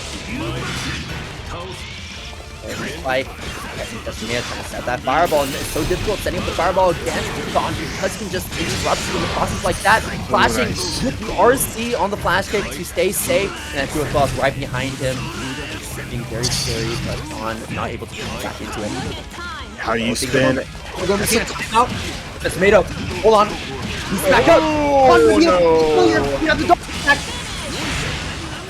Oh, 2 seconds left on the clock, and Dawn able to take it over him.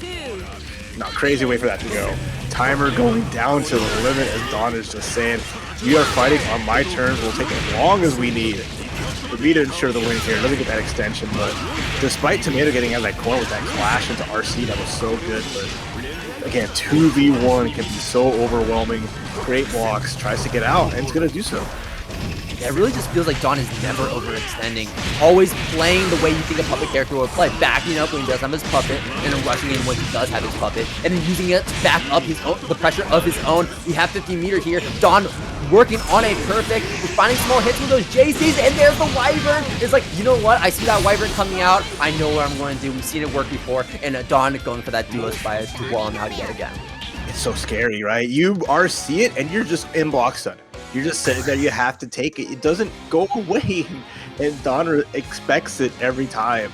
Just once more playing a matchup so effectively. Every little thing, there's nothing you get for free. Yeah, and it's so cool he's playing reactive with duelist bios because there's not a lot of matchups where you can actually play reactive like that. At least with that super. So I like how Dawn is kind of changing up his game plan and punishing just made a full overextending by rushing in with those Wyverns. Yeah, every little thing. You know, you try to just swing that full force, throw haymakers, but Dawn is just requiring you to have a little more finesse. Gets the back hit, gets a jump too on the flapjack. Just again, Tomato just trying to attack, but all the delay, all the lag, just not working out. And even a reversal attempt is not enough. Dawn is continuing to put that pressure with the doll. It's just a guessing game of like, hey, I mean, there's even more of a guessing game layered on top of the guessing game that already exists from using that reversal. It's like, is he going to block, or is he going to use the doll? There's so much you got to think about, and it's so ambiguous of whether he can take the faster. But you know what? It is not ambiguous. We got that 2C hit. We got Dawn in the corner. There's a flat kick to lock in. But I like that we stalled in the air, sending down the doll as anti-air. Again, really good. Dawn just putting to mind. Full control, just not putting themselves in a really terrible position, keeping their layers in check. Gets crossed over, but I think it'll come from it until we get our Serpent. Oh, but what a mash out from Dawn. He's looking to just put more pressure, and he's going to take the lead here. That he is. And you know what? We got 50 meter on the table as well. Are we going to use it? There's the OD there. And Dawn completely ignoring it, cannot burst because we're locked in that OD. The timer is starting to run down, and by the end of this combo, we're not going to have any OD left. We have 100 meter though, so we can back up a DP with an RC if we try to go for something like duelist bios. But when that duelist bios was sent so early, there's nothing to do there. And Dawn with a 3-0 victory over Just a Tomato sends him back to the farm, and that's going to be a wrap at 4th place.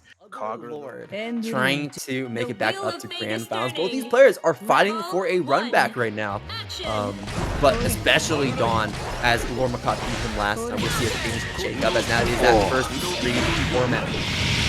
Right, they're all in the money right now too, so they're going to take their shares of $93. Who will get the lion's share? They'll be in the best spot for it, so now we're seeing who can get that chance meeting, as MacMens going to find a nice little sequence. We'll put it out of burst. Nice block on the teleport. MacMens in the corner is going to find the way out. Crash. Hey. Can't block that. Smashing out 2A. All right. Dawn out of that pressure and sending LordMacoT into the corner. Okay, he's going to find me over that. LordMacoT knocking him up. He'll get knocked down easily. And now LordMacoT in a difficult position. We have researched the through ball, but we've seen also that reversals are very scary against this character. Yeah, just any little idea can just be so bad. Even like a counter assault, whatever the case is, you know, just being ganged up on.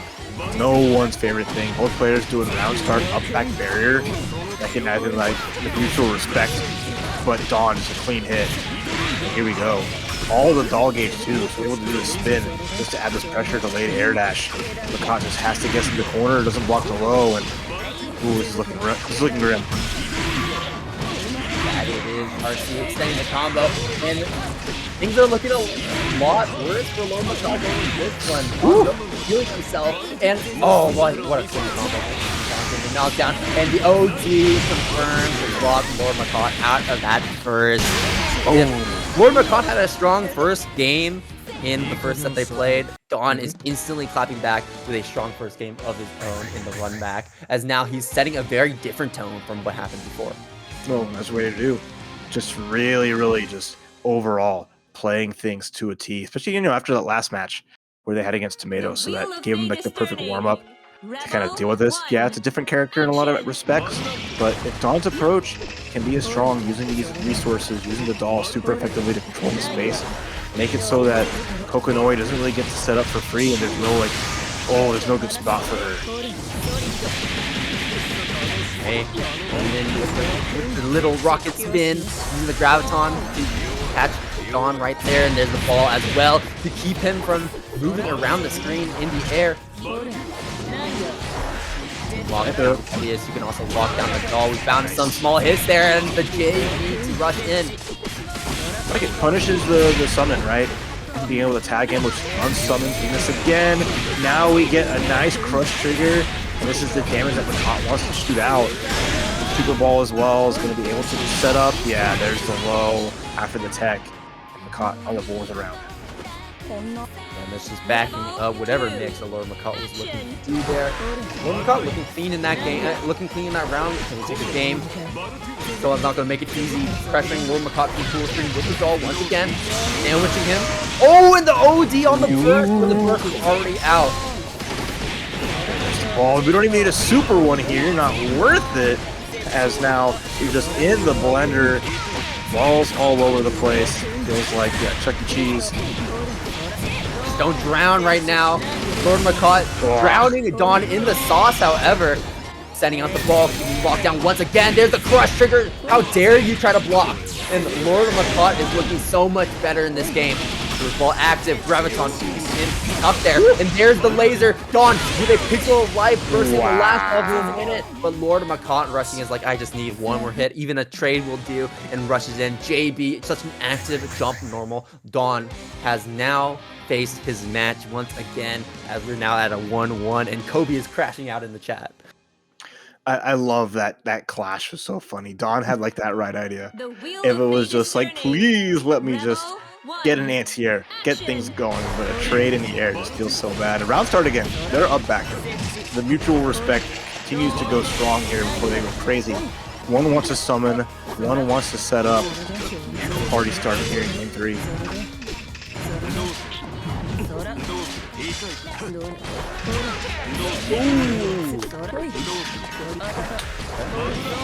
I don't see for the players. A lot of neutral here, getting dished out, sort of on a platter, but it's Dawn who gets the first real pressure. Doing some good summons, running low on Ignis. What a challenge. Absolutely. Super Ball comes out on has a reversal. LordMacoT going to be slowly building that barricade back up, so we don't have to worry about any fatal counters later on.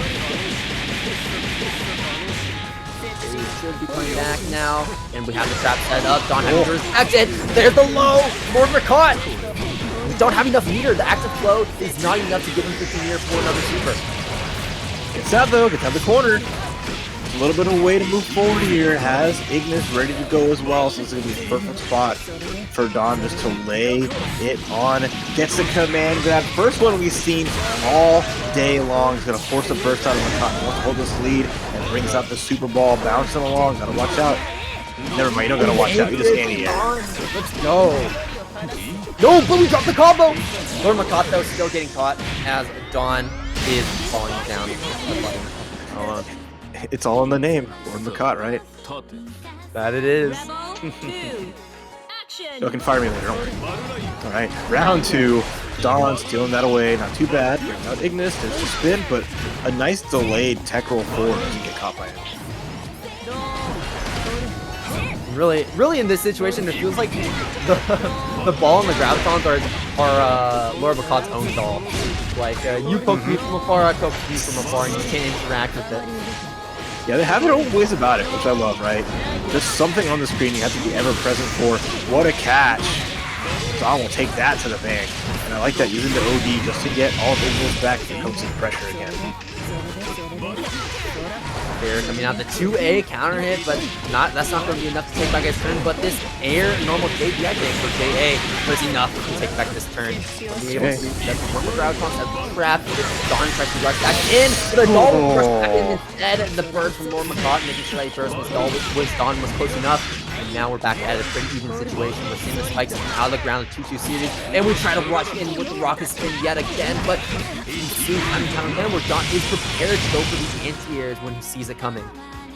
I played that super good. Again, no free ends, and no one has been better at anti-airing consistently like Dawn tonight so far, all the way throughout, even getting like the crazy good like counter hit combo of just like 2C, jump forward, 2C again, extend it there, and now MacMens has to just find the control that they've been going for and find those mix-ups. They have to get started by getting these knockdowns. And the hard part is like being in the air hasn't been really to their advantage, as Dawn has been so the best at like controlling the air, as also like air to airs and then just getting on people. Yeah, but we are seeing that adaptation coming in from LordMacoT. Like, hey, Dawn, you're trying to anti-air me a lot, maybe trying to run forward and anti-air me. When you go up into the top left of the screen or top right of the screen and set up those balls, right? So what LordMacoT is doing instead is the Graviton behind him to slow him down and prevent him from making that distance to get that anti-air. But it's still not enough, and Dawn is still putting on so much hurt on top of LordMacoT with the successful anti-air he does find, or the successful opening he does find. But right now, LordMacoT continues to find opening of his own. We have the bomb set up, ending the combo early so we can cash out on it. What a chunky throw too, into the extra credit here. Dawn finding their way out, gets to summon. LordMacoT. Ooh, the back of your head gets blessed. That would have been enough to kill. And look at the Graviton, right? We see him try to rush in with the launcher, but just not running far enough. Graviton got back, counter assault just to be able to set it up.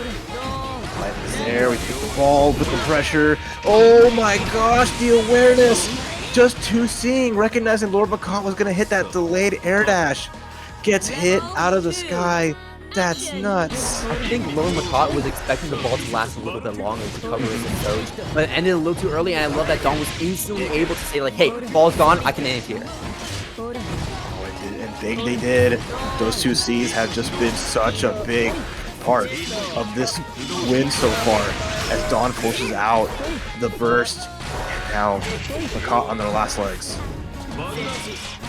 Caught backing up, traps up, just to get something started. Oh, catches Dawn in the air. Not really a lot though, that's not the best hit. But this is an even better hit, going to end that combo early once again to try and cash out on the bomb. And the burst from Dawn is going to reset the situation on LordMacoT. And we see him back of the head once again. You gotta be aware of the Graviton explosions, but you also have to be aware of that Graviton count, as LordMacoT only has 2 remaining. One remaining as he sets one up to keep Dawn stuck in the corner.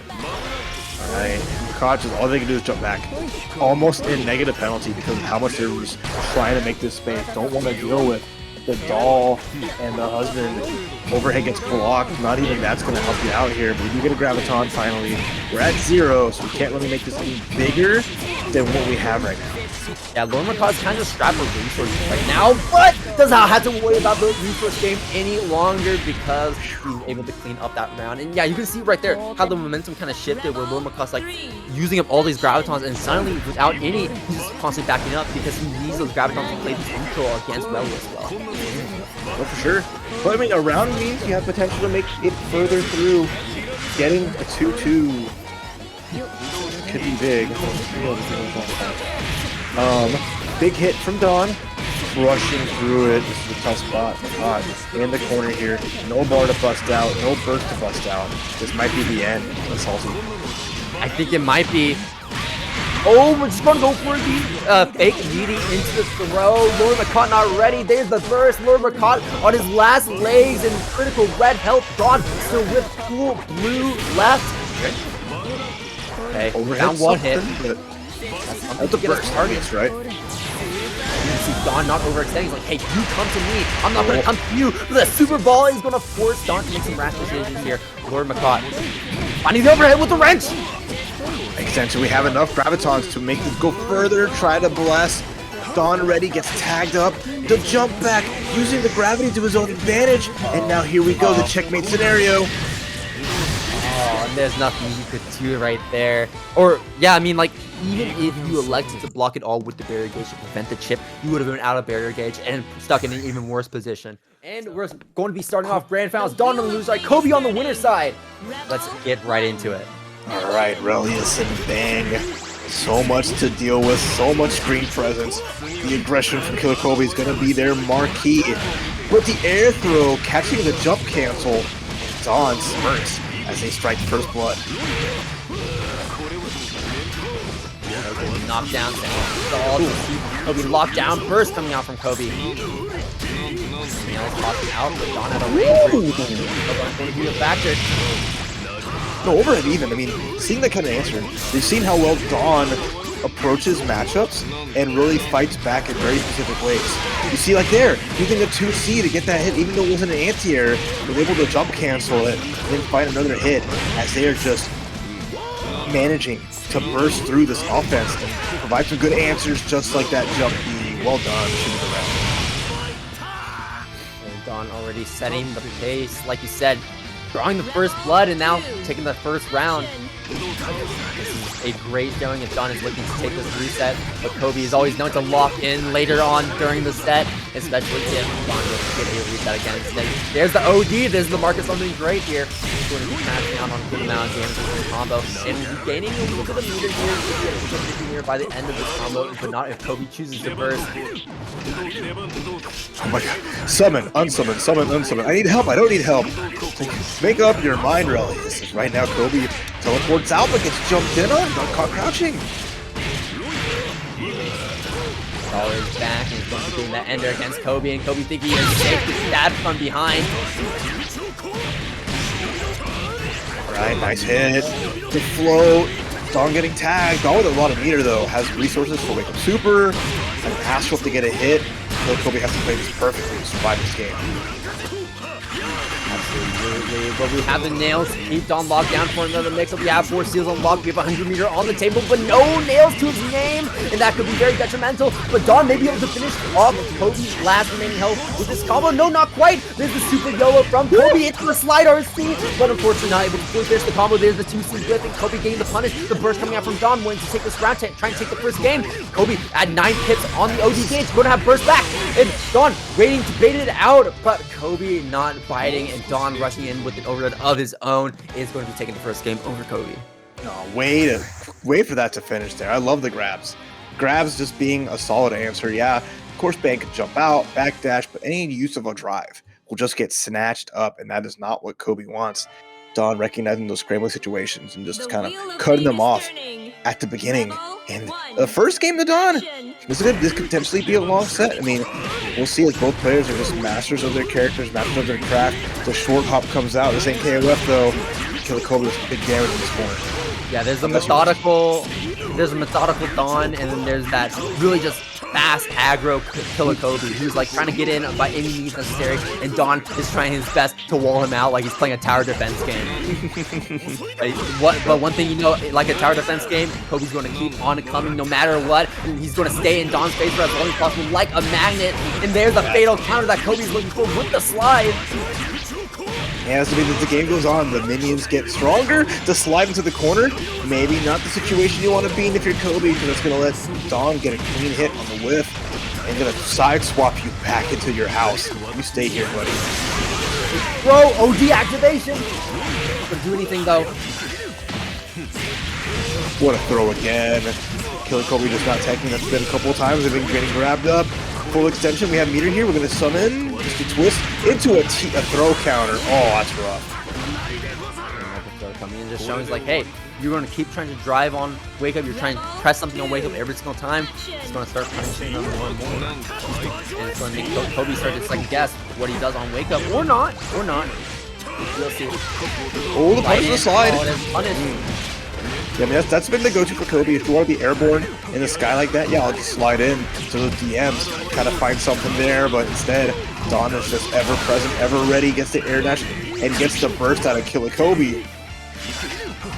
But, you know, Relius is a character that is well suited to punish a lot of these slide in, even if he's in the air, because he has really far-reaching diagonally downwards.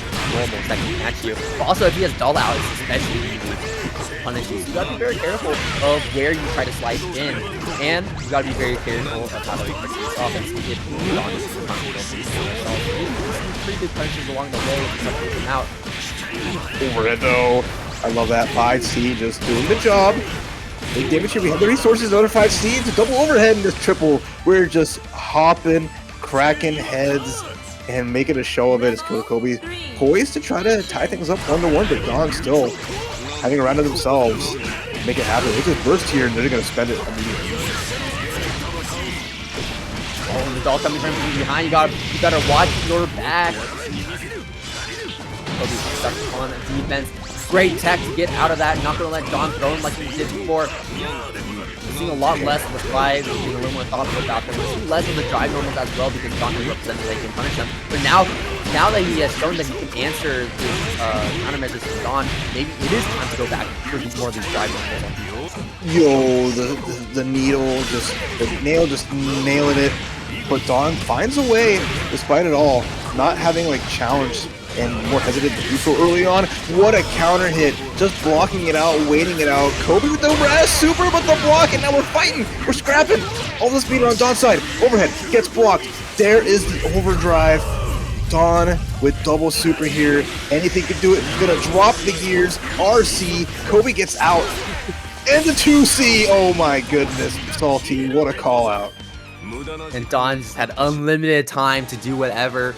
Did the jump cancel, reacted like I smacked Kobe straight in the face, and there it is. What a call out from Dawn, and what a start for Dawn here in grand finals. We could see a potential reset happen as now Dawn is 2 games over Kobe. Kobe wants to prevent this reset being 3 games in a row. We've already seen how tough it is for Kobe to get even more. That's just crazy from Dawn. I mean, this is the first time they get a face off tonight. They haven't faced off plenty of times before, but Kobe's going to have to activate his elements. Gets the side swap over. The bumper combo is looking sharp. And we have all of our symbols here. Foden Kazaa is ready to go. And a big super can come out too, but instead we just get the sliding counter. Kobe heard me and looking to fight me. It's going to be spending that super to maybe try and get this kill here. Will it be enough? Yes, it will. The distortion finish for Kobe and a perfect finish as well. That is a perfect response for Dawn, who is on the cusp of a reset. That's right. All right, dancing around again. Dawn's movement, and then the block. Yeah, Kobe has been going to that slide so often, expecting Dawn to be in the air, moving around, and it's not even blocking low. Nice. Nailed. Okay. With a low, not going to be the best starter, but it will be taking Dawn to the corner. But that poison applied will do even more damage than that combo would do normally. We have 3 nails remaining though, and Dawn is at 50% life, meaning that you're going to really pick and choose where you spend those nails. Okay, though, there's Explosion 1, tagging, overhead gets blocked, but the challenge is still there. Kobe fighting with straight damage and looking to take this to get on the board, at least with the game. The challenge on the air-to-air should be enough here for the super. And what a quick 2 rounds for Kobe. I was thinking it was difficult for him to get even 1 round, but now Kobe taking 2 like it was the easiest thing in the world. 1 game on the board for Kobe here in grand finals. Can we see another one? Are we going to see a game 5 in the first set? Or are we going to see a reset? Things could still swing either way. Anything can happen here in the Paragon ladder. The top cut means they're the tip top of the class, and it's been a treat to see. Dawn, though, still with that lead. Stop barreling just a little longer, but the 5 seed's going to connect. That's out of the corner. Burst puts Kobe in the pocket, and Kobe finds the 2D anti-air. The all 4 seals unlocked already. A huge opportunity for Kobe. Sending out 2 poison nails, hoping that one would catch Dawn, non-catch, but Kobe utilizing the medium that Dawn used to avoid them both is now taking blocks in the corner. There's the nail rain from the umbrella. Kobe opening them up, getting some extra damage on the board. Has the super available. This should be enough to get a kill. Ooh, baby. Die for Yes, it is. Kobe taking another quick round, 3 quick rounds in a row. Yeah, what you gotta do? Inching their way through, and just Kobe knows that, okay, time to walk in. Want to avoid the reset, want to let the BBTAG folks get their time in the sun, but Dawn's like a classic up back, falling down with that jump A leads to so much, but the barrier block with Kobe was good until he just dashed in and got a face full of Dawn. The winds of victory are blowing behind Kobe, but the winds are starting to change. There's the super Azrael reversal against Dawn, and Dawn going to get caught out by not going to be a lot of damage, but we're going to be getting that knockdown. So Kobe will be able to turn things back his favor, take back his turn. Two more skills unlocked. Nope. Just the last one, but we're going to be able to get the nail rain. That takes a lot of nails, but Kobe just wants to keep Dawn locked down, but he needs to stay. What you gotta do is spend those resources. You get him back the next round, but the dunk comes through, not a full combo. Kobe getting tagged. Oh my gosh, nice conversion. Because Kobe like did the overhead accidentally, got hit in the air in that situation, and Dawn just kind of remixed what they needed to do, and it worked out super. And you're seeing a lot of the Hazama round start as well, I like to call it. Dawn dumping back and then setting up the doll like that. Very passive. And Kobe playing very aggressive with the jump forward, air dash in, and trying to pressure Dawn to make sure that he not just run away from you. Okay, nice out. Set's imminent as we're just tag teaming through the run forward and just jumps over Bang like he's a hurdle. Gets punished for the spin. Now Kobe maintains a small lead. We kind of wasted a lot of our nails too above after missing Dawn, and now Kobe is left with 3 nails remaining. So that may not be a problem. That burst was hard baited out by Kobe, and this is going to be doing a good bit of damage. Not enough to kill, but enough to set up one or more mixing situation with the nail umbrella. If you have 1 nail remaining, you can still do it, and that will be that the third round of game number 4, and now we're going to a game number 5. As quickly as Dawn was able to get those first 2 games, Kobe was able to immediately get a quick 2 games of his own. This could potentially be the final game of the set and of this tournament. So it goes. Kobe already firing off. Gets the air-to-air. It's just coming for Dawn every way. There's the grab as well. He's going to be able to burst, set out Ignis. Now just spending a lot of it just to try to find something. Can't even overdrive to get it back, so has to be extra careful here. Has to unsummon, go for just a dash mix up, but the overdrive's going to kind of hit. Kobe is darting to catch a big lead. Oh yeah, we're just going to reset, because why not? You have access to all those air dashes. Why not just get the maximum use out of that? Kobe putting Dawn on the wire, the BBTAG hero, trying to end this as quickly as possible. But Dawn still fighting back, building up those resources. Kobe still has 4 nails remaining, could use them potentially once he gets out of the situation. Okay, hold on. Oh my goodness, the air dash into the corner and that extended hitbox on the jumpy was crazy. Kobe just getting tagged by it. Stuck here for a super out, and you can't get out. Oh baby, that's a big round. I love that option for Kobe, instantly recognizing that, hey, Dawn does not have any meter, does not have OD. That is a free command grab super right there. Oh, rough spot here all the way throughout. Match point, tournament point for Killer Kobe. Despite Dawn's 2-game lead early on, Kobe is just not relented. Full power here. Dawn's potential last burst. That's a jump in, but what more can you do? And now things are looking a lot more like Kobe was looking forward to playing the rallies instead of the Kokonoe, because right now Kobe is looking so strong and will potentially be the final round here. Sets up the nail umbrella that's only tracking Dawn to get him locked in the corner. Nice chicken block though, so doesn't have to worry about the mix-up, but still stuck in the corner, not able to set up the doll. Kobe spending more resources, maybe trying to get back on Dawn, but Dawn still staying just like a wall and not getting opened up. And by enemies, very huge hit. Oh, now we have no one else remaining. Huge whiff as well. But no punish coming in from Dawn. Kobe activating that OD, finding a hit. Will do we have the resources? Potentially yes, EA, but will that be enough? We have the super. Oh gosh. Jumping A. The last thing that can stand. The air throw. And with that, go ahead. Kobe taking it here for Paragon FGC's very first Blazblue Central Fiction ladder over Dawn. What a performance. A reverse 3-0 in Grand Finals, preventing the reset, and giving us such a great showing. And here we go. We've got Yui and Serene Smile up first. This is going to be exciting. But I also always I've love seen seeing Yui Serene. playing. Honestly, So, I wasn't sure what team they played. I know they play the Chie, but seeing the Batista is interesting. I understand why, mainly because of the Rachel they have to deal with, and it's very rough usually for Yui's typical teams, so understandable. But oh man, I'm surprised that DP connected. There we go. Okay, my stream froze. We're good. Oh my gosh, we're starting off so early with the character out. Batista is not going to be seen cheap. You wanted to see that Batista gameplay? You gotta wait for a second. Well, you know, depending on if they stick with it, if, you know, things don't work out in their favor for this one. But, oh no! Not a big punish on that DP, but, you know, still, you know, checking your dome. What a catch, what a catch. A wonderful DP from Rachel. Smack and Chie back down to the ground. Maybe back on offense for just a brief moment. Serene's doing a great job with all of this pressure. But Yui doesn't have to worry about that George on the horizon. Yeah, Yui's been very cognizant of not really hanging back, just like trying to get in as much as they can to avoid, you know, a lot of the situations we've seen Serene typically put people in.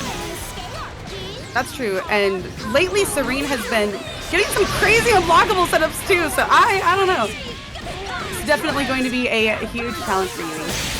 Oh no, gets hit by the Baden-Baden Lily reversal. Rachel players with 2 meter. I mean, what do you expect from them? He did do a lot of carrying on that side though, so like you said, I'm curious to see if Yui sticks with that Batista in round 2. They were adapting super well to what Serene was throwing out there, but I don't know, I'm not convinced. I really am not. Yeah, I'm really not either, because as you said, Batista, I mean, she was there. She maybe did a couple of yeah. This is the team I expected mainly from Yui. This is what I was looking forward to seeing with the Adachi, with the Chie.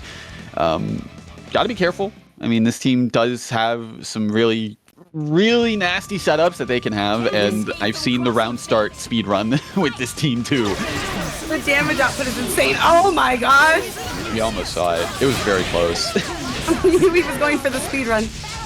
You were like, last round took too long, wasn't my style. Rachel's anti-air is just so finicky. It's so finicky. I see it be unsuccessful more than I see it be successful. It's finicky just because it's like, you know, guard point, so like some situations where it can work, it kind of doesn't. It's weird. It is very finicky, but I mean... I guess that's Rachel, right? yeah, I mean, managing win stocks and all that, of which we doesn't have any right now, actually. George taken out, no longer a threat. I love seeing George just sneak up on people. And Serene does such a great job, Yui not having it though. And doing a really good job of keeping that Chie at bay, not having taken any damage thus far. Really playing the late game with that character. Absolutely. I mean, that is kind of like a good way of playing her, having to be a good anchor just because of what she has access to, especially in Resonance. But Serene starting to bring it back with these command grabs again. Do another one? Too soon. Ooh. Oh, almost had the cross up. Ooh, almost I made it out. Oh my gosh, that was so close. That was like by the skin of his teeth right there. Just barely hanging on. I was gonna say, I don't know if you want to do this, but you know, Serene's more knowledgeable than I am with this character. Sad experience showing. Okay, Chie once again has a lot of work to go through just from having taken ship alone. And in the mix, Yui is taken out, but man, that one was so much closer than the first one. It definitely was. Absolutely. You could definitely tell that Yui was a lot more comfortable with the Adachi. Like the Batista, we saw like a couple things here and there, but we didn't really see, you know, confidence with the character. And, you know, obviously very much different story with the Adachi there. And that final situation Serene put them in, like, what do you do? Like, they had the meter, like, Yui had the meter to push black, but it's still just kind of like, you're still having to hold that. Yeah, you're gonna be busy. Dealing with the zoo animals, but also dealing with this bat that's coming right for you.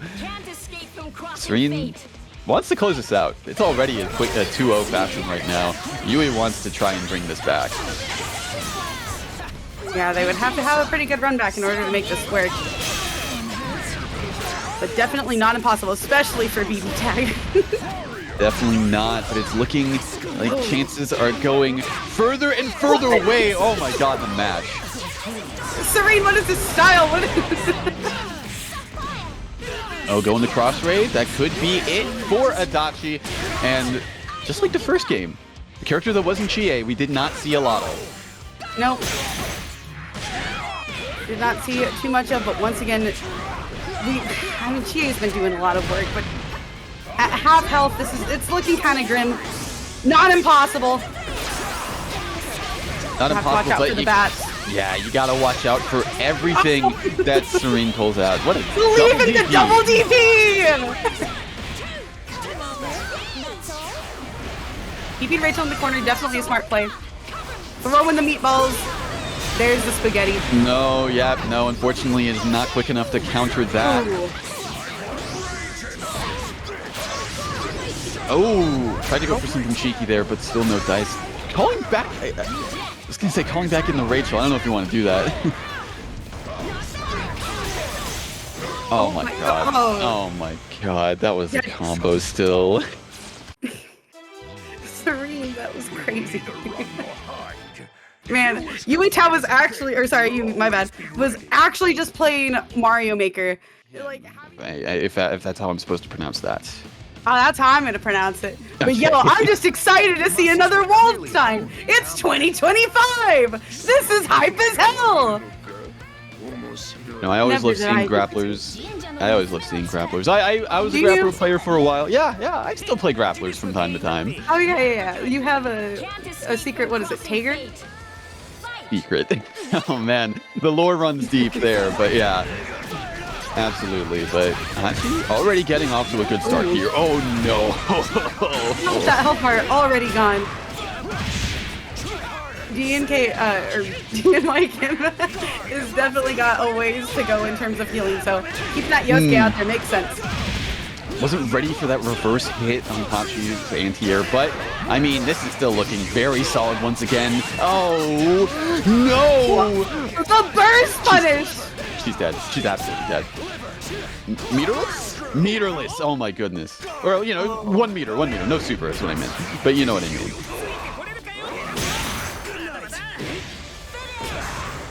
Oh man, and just like that. That was a sandwich. Holy. And just like that, yeah, Hachi taking a very dominant first game. DNY Kim's gotta be...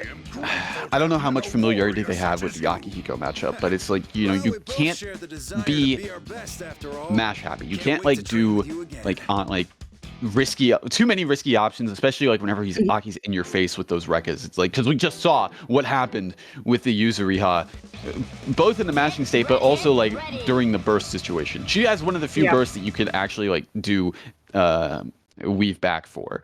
So something to keep in mind.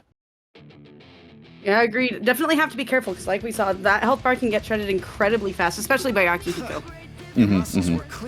But I mean, not to discount like the other character that Hachi has with the Waldstein. This is a team that they've definitely put some work into in the past, and you know, for what it's worth, Waldstein definitely pulled his weight as an assist. Oh, absolutely. He was an assist to that crime. He would be charged on all accounts. He was there. Blood on the fly.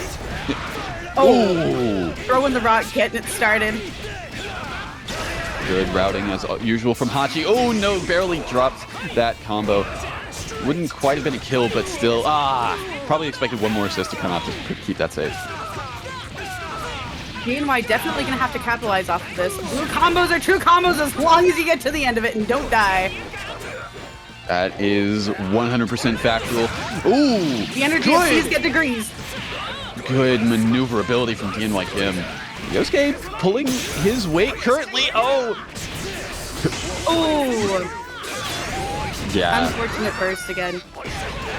It comes down to, do you want to sacrifice Yosuke or would you rather switch in Yuzu and see if she can make it out? See, the unfortunate situation is... Yuzuriha already almost in red health range. Hasn't really been able to do too much. And it doesn't look like she's going to be able to do much more. Make it out of the game, leaving DNY with 4 bar, level 3 resonance. And It does have... quite a bit to contend with. Ooh, yeah, has a good amount of red health to gain back with the resonance level 3. Definitely could have been a kill there. Oh no! Yep. Hachi doing a great job of catching matching every single time. Yeah, that You is call it definitely the bug zapper? yeah, it's a bug zapper. Look at it. It's like, you know, electricity all over the place. It's like a, you know, moth to a flame, you know, that kind of thing. I mean, that's fair. That's fair. It'll definitely catch you if you're not paying attention. Very, very good analogy. What a comparison.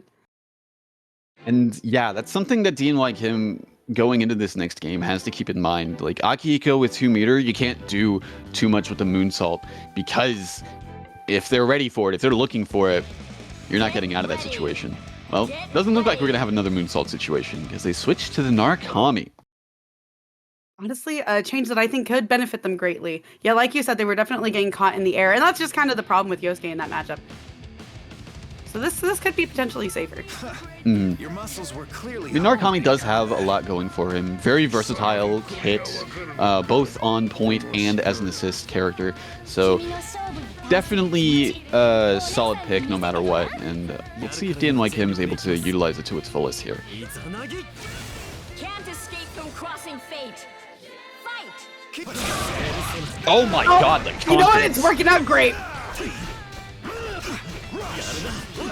Woke up and chose violence today. The mash 2A, yeah, that's something you got to keep in mind, is Akihiko does have a lot going for him. He can avoid a lot of body property moves, but if you aim for his legs, he's always vulnerable.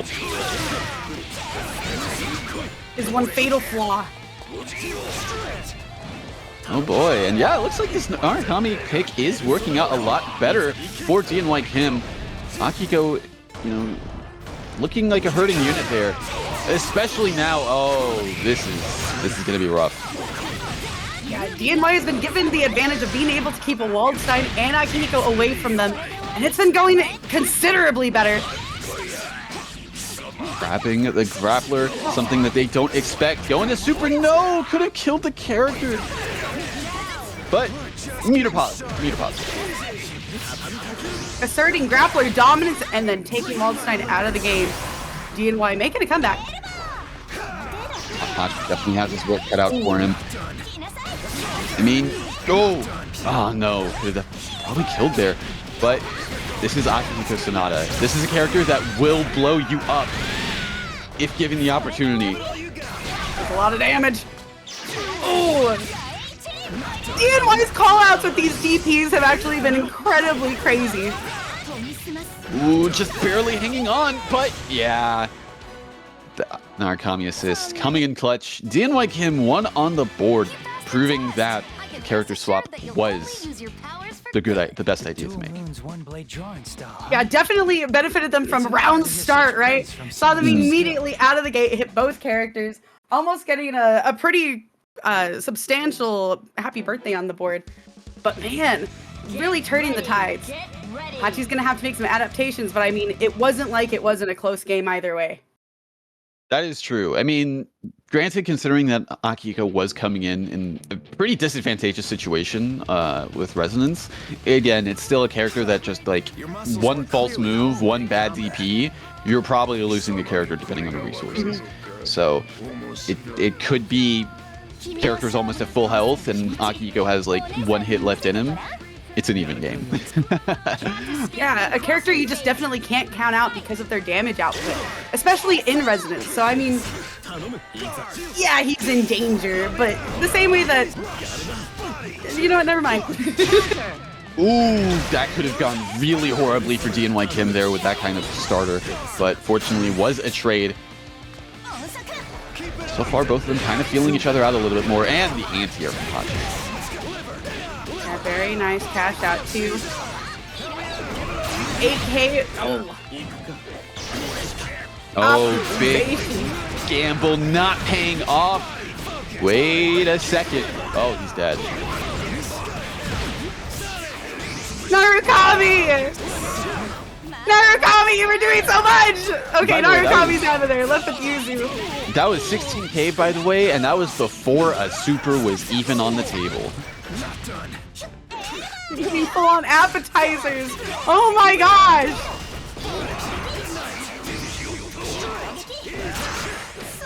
And the defense, unfortunately, the best defense is not going to hold up forever. And Hachi, with the DHC from Waldstein, taking the set 3-1 over DNY Smith. Yeah, incredibly good adaptations from both players.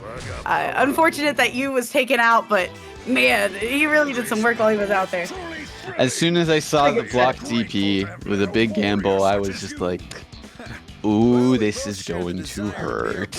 This is going to hurt a lot. And it hurt a lot more than I thought. Oh, Absolutely. Sonokun, definitely a strong player that, you know, if you've been watching online brackets, you definitely know the name, know the team, that and the capability that they have. Neptastic, not as often, not a player I see enter as often, but still very strong in their own right. Susanoo Yumi is a team that basically wants to murder you with the damage output they have. So you can't really, be, you know, you can't flinch too much against them. yeah, we've talked a lot about like high damage output characters with Akihiko. This is definitely a high damage output team. Both Susanoo and Yumi definitely able to put a lot on in terms of damage. That being said, the mix is not there. Oh, very wall out. big potential. Like, if that combo didn't drop, I think Yumi was dead. Ooh. Trying to smack Heart out of the air. I think that's going to cost Yumi her life. Yep, going into cross raid, finishing off the character. The Heart being one of the few, if not the only character that can go into cross raid from the yellow diamonds on the combo timer. So very privileged and very, very, very good recognition from Sonokun there. Neptastic going ahead, pop in residence. Susanoo just doesn't have a ton of mix, so this is going to be a little bit of a challenge. Just got to make sure I keep S directly in front of you. Oh, Noelle, you know, they did, but unfortunately got counter hit for their troubles, and Sonokun taking a pretty dominant first game there. Nep wasn't really able to get too much going. Yeah, trying to catch Heart out of the air, doing some really risky moves to just try to keep that offense away from them or just make it stop. But in the end, it was, once again, high risk and not high reward. And going into game 2, Nep definitely has to probably be more aware of the Heart Aino shenanigans that Sonokun's capable of. I mean, again, earlier we saw Sonokun getting the read on the burst on the Yumi. You got to be careful with that. You got to be careful whenever you see that character like doing charge 5B or 2B, because if you burst during that, they're probably dead. They're probably dead. At the very least, taking 10k. Yeah, it's gonna cost you. It's not necessarily read, but it might look like one. Sonokun doing a great job of just setting up a barrier around Heart Aino. The zoning Hearts? I mean, she's got to have some blood vessels, right? Oh my gosh. God, that was devious mix-up there. Oh, jeez. Checks the throw. Susanoo is a hurting unit, so definitely has to be careful calling him out. Ooh, tries to go for the TRN. Call out on the push block, but no dice. Oh gosh! Put MVP! Neptastic on the board! Getting a good call out. In that kind of situation with you need the, not coaching, just general information. Best possible thing for you to do in response is going to be raw Rekka. Well, going straight into it from the throw. Not choosing to spend assist. Yeah, definitely wants to keep things burst safe for the most part. And keeping the pressure going. Oh, no! Push the button. Looks like they blocked it too. Yeah. Right at the wrong moment. Oh man, crossed themselves up in that situation, and the jabs taking down the Yumi. Sonokun avoiding the overhead. What a setup! What was that reverse hit there in the corner? That was crazy. Ooh, Okay, if that was a move with like a slightly longer recovery, that was going to be a very, very nasty happy birthday. Fantastic doing a good job of getting some straight hits, but just not able to quite capitalize off of any of these. I think it's just that fear of committal because Heart could burst in at any time. Well, definitely kept it burst safe there. Good recognition. Keep going immediately into super right after that hit after God Press. But it's anyone's game, honestly. Like, our Aino gets hit with, like, anything. Oh, it could have been it. Neptastic doing a really good job of adapting throughout that, though. The more you smile, the happier you'll be. Anakun is just on a rampage. Just keeping up all that zoning at the very beginning of the match was... Oh, that was brutal. Yeah, but you can definitely tell there is adaptation happening on Neptastic's side. It was definitely a lot closer than what we saw in the previous game. And, you know, more recognition about, hey, you know, this is probably what I want to do. Maybe to, like, keep Heart from doing, like, her, like, homing dash-ins. Because that's something you gotta be aware of. Like, that's something you really have to do. Is, like, you got to all... Similar case with Akihiko. You can't let her run her game plan. You can't let her just fly free, because otherwise she's just going to come at you Mach 12 with, like, the air kick. That was not that air kick, a different air kick, but, you know, still, same point. Well, it is still best of 5, so it's not quite over for Neptastic yet. Could have a run back. Definitely want to get some good matchup experience out of this no matter what, though. Absolutely, and something very, very minor there, but like Heart's like armored clash moves, they do lose to lows as well. So that's something you saw there from Neptastic going in with the dash up sweep to call that out. Oh, the burst punish! Susanoo looking out for it, really good awareness. Oh, Ooh, he's the not overhead. leaving here with that emotional damage. Ooh, well, he's leaving here with a lot of damage in this corner, I will tell you that right now, and it is looking worse and worse. Both characters in the red. That JC was nasty, Susanoo. Some damage on the board. Not quite going to be able to catch up to that super, though, unfortunately.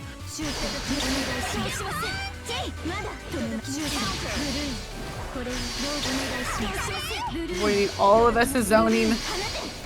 I mean, that's like, you gotta respect this. Like, you can't really, you don't have the health to spare at this point, so. Yeah, Neptastic trying to get some of that health back with Yumi. Oh, this is big for them! Definitely. Keep it simple, go right into super, and then DHC. Take out S! Yep. Spend the meter! But now, not to say that neither of these characters are less dangerous than the other, but now you have a real problem character to deal with.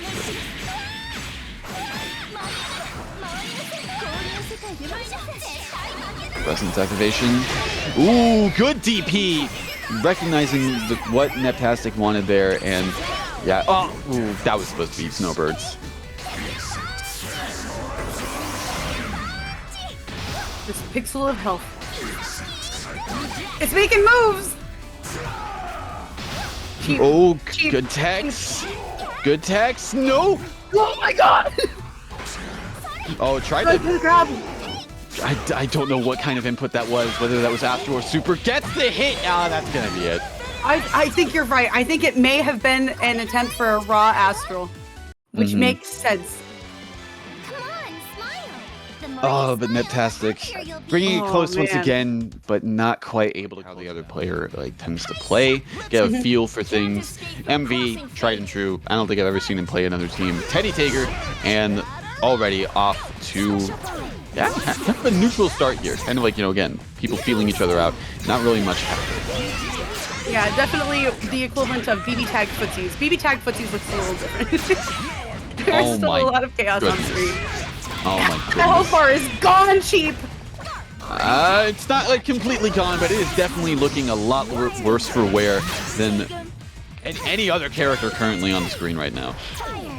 You just gotta be wary though. Of course, gotta be aware because that Chie is what did the most damage last time we saw their team play. So yeah, putting out that Batista, he's gotta do some work. Oh yeah, DPs gets out of the pressure situation. Very good, get off me. Oh man, yeah, you gotta be careful because Teddy's items actually, you know, you keep letting him do things. might not work out, actually, even if you are a zoner. Oh. Yeah, definitely what would seem like a more beneficial match for Batista. But Mustache Villain is just posing to be a wall with Tager. Bringing the corner closer to you. Indeed, but unfortunately, yeah, not able to secure things. Gets the command grab, and just like that, yeah, it is a one-touch situation for Batista. Oh, it is getting down to the wire. And Yu keeps calling in the Chie, but unfortunately, yeah, she just keeps on taking all of this damage. Oh, what a unfortunate spacing. Going ahead and popping resonance with Chie, though. The barrel is on the prowl. Ducking directly underneath it. Yep. Meteor's doing a bit more than the barrel can handle, and Yui bringing things back once again with the Chie. We've seen time and time again. Oh my god! That was actually really smart from Yui. That was brilliant. Oh my gosh, the awareness. And G-Tech, thank you so much for the donation of $10. Thank you, thank you. Ooh, yeah, probably anticipated Yui maybe going for a DP there. Didn't want to bite. Oh, nice catch. Bringing things back once again. Yui's Chie putting in some work. Oh, too high to get the conversion. This is also the loser side of bracket, so everything is on the line during this set for either one of these players. Yeah, this is no longer, eats the curry. Well, I mean, they were one-hit situation anyway, so it really didn't make too much of a difference, but... Buckets and overhead. Oh my goodness. That was so close. Oh my gosh. I don't know what happened to Yui between the last time that we saw them and now they have woken up. They had a nap earlier. They just needed to open their eyes a little bit. They were just a little eepy. Oh my gosh. Yeah, Batista definitely did a lot more than what we saw in the past. But, you know, again, going with the Adachi once again to start things off in the second game. And as you said before, this is actual, like, you know, a double elimination bracket right now. And we're in loser side. So, as you said, everything matters. We're not doing ladder format anymore. It's not, oh, you know, dust yourself off and play another game after this. This is for keeps. You climbed up the ladder. You're on the platform. Everyone's trying to shove you off. Mustache Villain on the prowl already, taking you to the corner. Adachi's going to have to make their way out if they want to see some gameplay this round. In their way out they did, but not for free. Oh, yeah. Once again, going back to midstream. Oh my god. What a call with that anti-air. Oh my gosh. Oh my god. Oh no, probably like tried to keep it a little bit burst safe, but no dice. Oh, it's bad. This is bad. That's a happy birthday. Oh, welcome to Chili's. They got the lava cake. And meatballs, that's a special. Together? No, just today. Oh my god. Just today, one special. Soup of the day. Today's menu's got meatball and buckets. Buckets of meatballs, you would say. Tager's having to take a lot of damage throughout this. Yeah. Ooh. Fake out! Good DP on the 5C there. Yeah, using the EX grab to bring him back in, but unfortunately the Adachi super calling out Tager, and Tager going down all up to solo Teddy. What a call out with the DP too, catching the teleport from MV. That was very good at the cross combo activation, by the way, just to like be able to see what exactly was going. Oh my god, the bomb. I didn't even notice the bomb.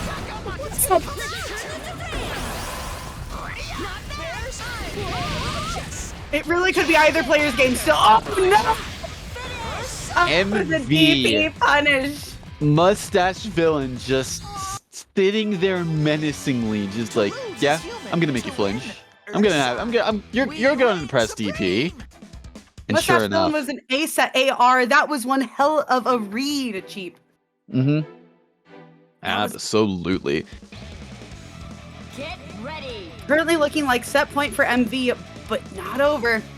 Get ready. Yui was doing some hella good adaptations last time. It was getting so close. They could really bring it back, so MV's got to stay on their toes. I mean, is yeah, Teddy it's a menace. Teddy's funny. Well, probably not funny to fight against, but funny to watch. Yeah, definitely fun to be a witness of and not participate in. Yeah. No, he can be fun to fight against, but trying to figure stuff out mid-match and adapt to Teddy is definitely a fun challenge with all of its random items, rotation or not. Indeed. Ooh, yeah. Probably tried to jump out of this. Hello? Okay, I'm just standing there, situation. But still, everything's like, you know, business as usual from what I'm seeing on Yui's side. Oh, that was brilliant. Catching Teddy with the, I keep calling it the meatball super. Catching Teddy with the meatballs. Able to get a brief happy birthday. Got the side swap as well. Oh no, Tigran taking some hits. Gonna be in the red. He is a 20k health character, so he does have a bit more of an ability to take some hits compared to a lot of other characters. But still, it is a rough situation to be in here. This defense, standing out of Spark Bolt. Very nice defense from Yui Tao. I keep calling him Yui Tao. Yui, my bad. Oh yeah, just do it again. And now you gotta hold this. Yeah, you don't have burst available. Yui at quite the advantage with both characters too. Just barely going to be enough to kill. Yui taking one on the board, not going out with a shutout. Nope, definitely not. Definitely not. Yeah, incredibly good adaptations from Yui throughout that one. Indeed. Yeah, very much like it was able to lock down a lot more of like what Mustache Villain was trying to do, trying to pull off. And yeah, it's definitely showing in the adaptations. MV, I feel like MV is just having a good time. He's just doing what he wants. He's like, you know, smiling all the way throughout everything. That's how I feel things are going. Yeah, absolutely. I'm pretty sure, yeah, they're streaming right now. They're having a good time. They're having a good time. BBTAG isn't necessarily a party game, but it will make you feel like you are at a party. Oh my god, the run up DP?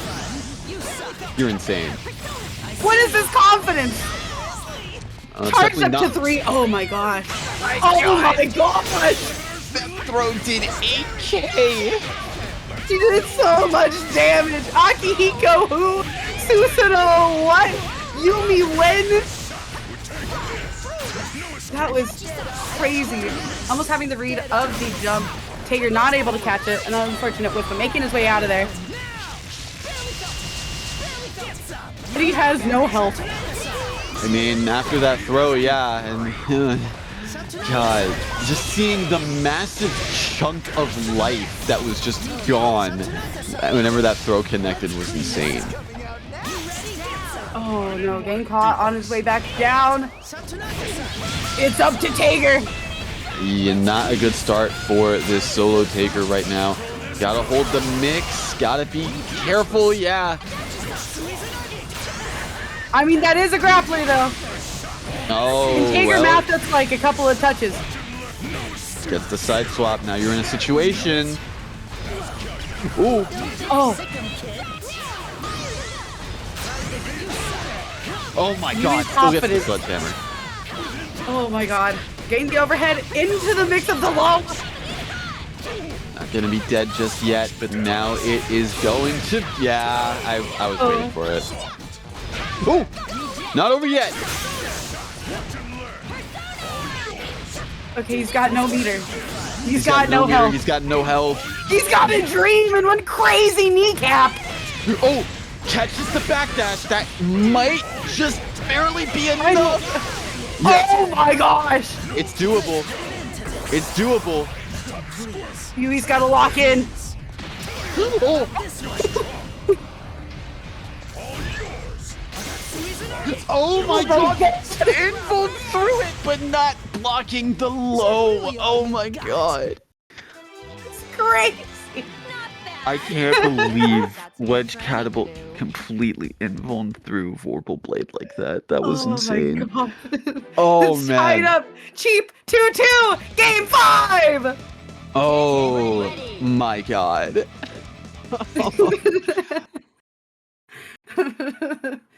My heart. Oh, that was crazy. Okay, tensions are definitely high for game 5. Can't escape the These players have got to know each other. Oh, tried to go for some kind of cheeky round start, but that bear screw is really fast in that situation. So yeah, no, you can't get away with too much there to contest that. And already looking very solid for MV in this opening. Yeah, keeping that pressure on. Very nice setup. Taking Adachi out of the picture.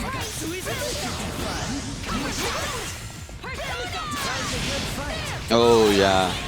How many side swaps can you block? Unfortunately, you can't block them all. Ooh. Crazy grab whip. Yui making it out of there by the skin of their teeth. Unfortunately, that 5B from Teddy is very far. Trying to, yeah, Yui trying to punish the bomb. Oh, that was so close. The barrel is on the loose. Unfortunately, once again, no match for Meteors there. Ooh, it's the overhead, but no dice. Also opting not to burst at any point. Just the pure confidence from MV. No combo. Oh, Gets early DPs. That's gonna be enough to kill the character. And all up to solo Teddy here. This is a different situation though. In the past couple of matches that we've seen Yui take advantage, it has been solo Tiger. MV not getting the option. Mustache Villain is having to take so much damage, and in the end, the final hit. Yui will be moving forward, but definitely a good showing. One hell of a set. Ooh, a nail biter for sure, but yeah, Yui able to clutch it out. Keep the pressure on MV, and Players being character loyalists. E2 Deku definitely being faithful to the sisters team, and Burnt Bread to Aegis. This time seeing them play Rachel, I knew they played a zoner. I also wasn't sure who went along with Aegis. It's Aegis and partner. Oh, it's the Finn the Human. is that really what that color's referencing? Yeah. Oh my goodness. Yeah, there's Jake the dog is the umbrella. It's Oh, Scorpion, you're I guess. right. I didn't make that clear. I don't see this color actually that much. So yeah, wow, that's crazy. It's a really good color. And you know what else is a good color? Green. Green, the color of the health bar. Unfortunately, Burnt Breads is down to red. Oh my gosh. Well, so much it's down damage. to nothing now with that Rachel. Yeah, she is gone. She is out of here. And I guess not looking too much better currently. Yeah, having taken quite a bit of damage. E2 Deku keeping them in the corner, but yeah, that is one vertical VP. Straight up hitting both of them out of there and giving Burnt Bread the advantage they need. Oh, gets hit overhead. Not quite able to convert off that. Definitely could have been a dead Ruby in that situation, but very solid defense from Deku. Incredibly. Yeah. Burnt Bread actually like making good use of their meter actually to keep the pressure going, because their Orgia meter, the dash cancels, is not available currently. Yeah, they've definitely been taking advantage of like several different pacings we've seen thus far, just from them having used Orgia meter. So definitely something E2 Deku has to be careful of. Oh! What a DP punish! It was a bait the whole time. Oh, Deku. Deku, you're vile for that, but at the same time, that was pretty nice. God, Deku's fishing out here. Great idea. Come on, let's go find them. Yeah, like you said, we've definitely been getting started with some electric matches. Oh, man. Batista? Oh? No, staying with Rachel. I think I might have been incorrect in my earlier assumption of the team. I think it was Rachel. I think I might have just been, I don't know, just imagining things with Batista, because I saw Batista in the previous round. Fair. It's like recency bias, but it's just recency memory. Super recent, yeah. Oh yeah, once again, that's Rachel 6P. You gotta keep in mind about it. Negative fire is such a big move too. Ooh, big happy birthday. Gets the meter too. This is going to be a lot of damage. I think, no, that's a dead eye, yes, for sure. I don't know. No, that's 100% dead. Okay. Yeah, that's single target.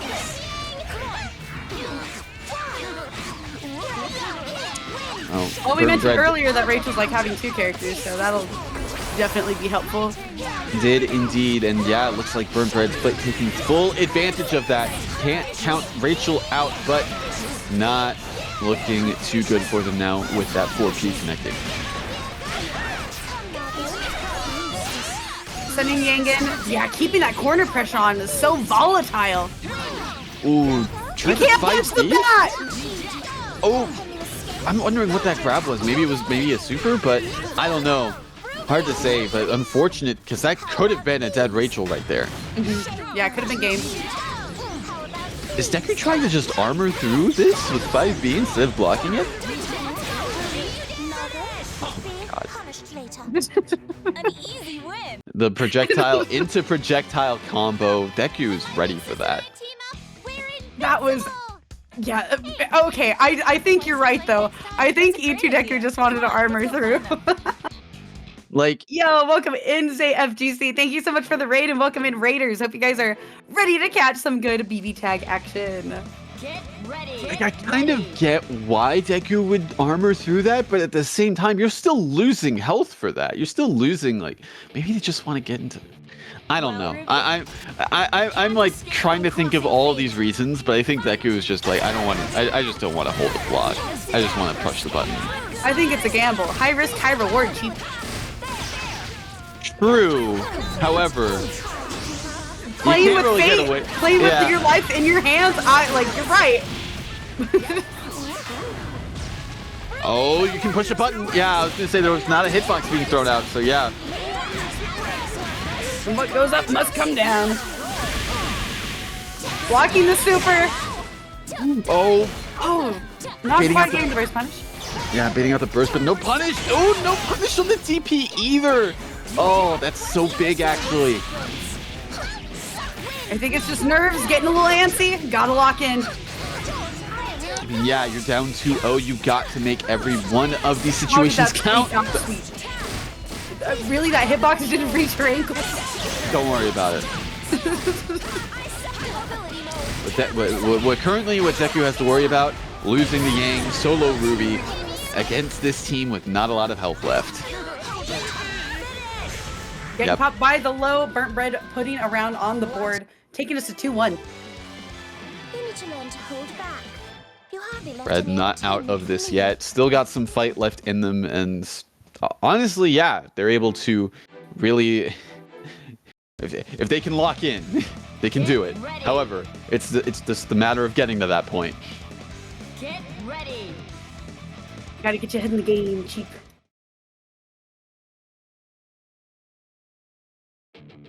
There you go. Can't escape from Intros, what for?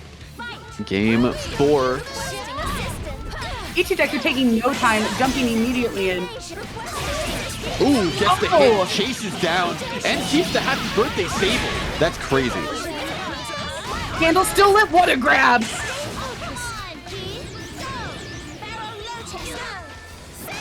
Burnt Bread adding some space to the problem. There's another bat coming in behind you. Oh. Yeah, Ichi Deku's gotta be wary of these bats. Burnt Bread is really getting away with a lot with those. Oh no, gets the hit. She's dead. Absolutely. Does have to spend the extra meter for it though. Yeah, but definitely worth it taking down the character. Honestly, probably the bigger problem, if I had to say, because of the damage. But don't count Rachel out. She can put you in the vortex, be a mixed machine. I mean, she has to get out for you to do that. There she is. She's been released. The blender doesn't have its lid on, going back to the corner. Ichi Deku making a side switch though. Low, can't armor through everything. Oh, gets the throw. Baits out the burst, but no punish. Very nice push block from Burnt Bread. Oh, and capitalizing the most off of that, taking out Ying. Mix. No really devious mix that we saw there. Gets hit by the 5C. Can happen to anybody. Good conversion off of the bat. Very minor, gets the DP punish. Rachel not known for having too much damage, but still going to be a good situation for Bread, bringing this back. Getting that set for Oki. Oh, nice DP from Ichideku.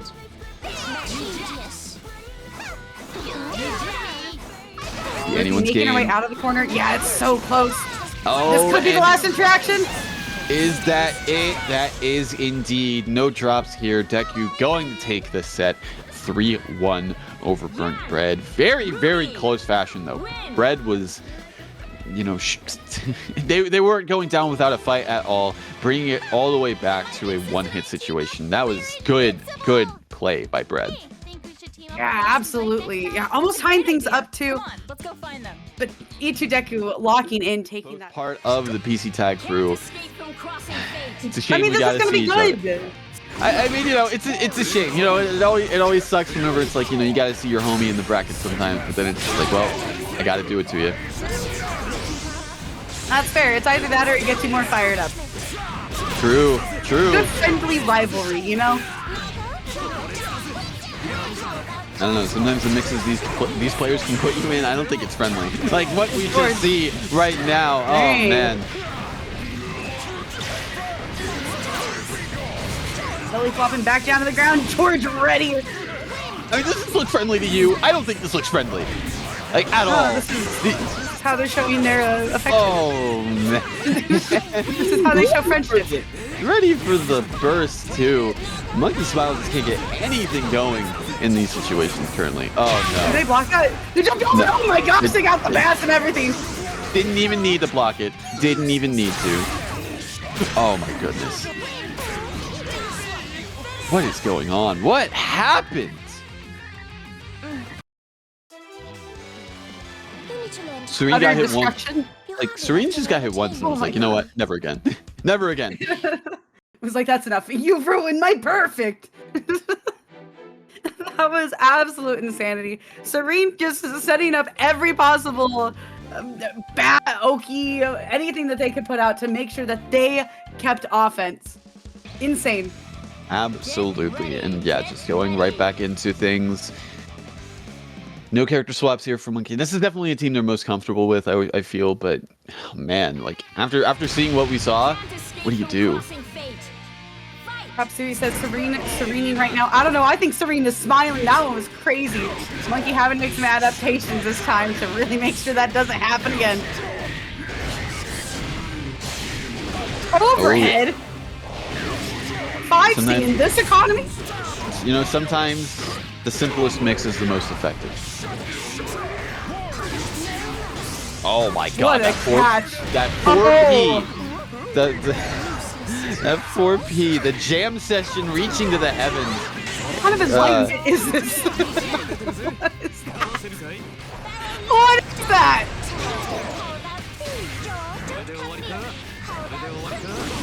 I love zoners. I can't agree with that. Morally, I can't agree with that statement. Oh no. You push the Ragna agenda. Oh. Listen, they're fun. Oh. I mean, good DP from Serene. Or not Serene, Monkey Smile. I'm getting names mixed up for some reason. It's a smile for me. It's yeah, no, they both have Smile in their name, so you know to me they're cousins. They both have Smile in their name. Just different fonts in its own way. Oh my god, still actually that assist punishing the recovery on the DP. So even though you guessed right, you were still wrong. Taking out George. I mean, I don't blame him. Have you seen that frog? That frog's a god among men. I mean, you got to.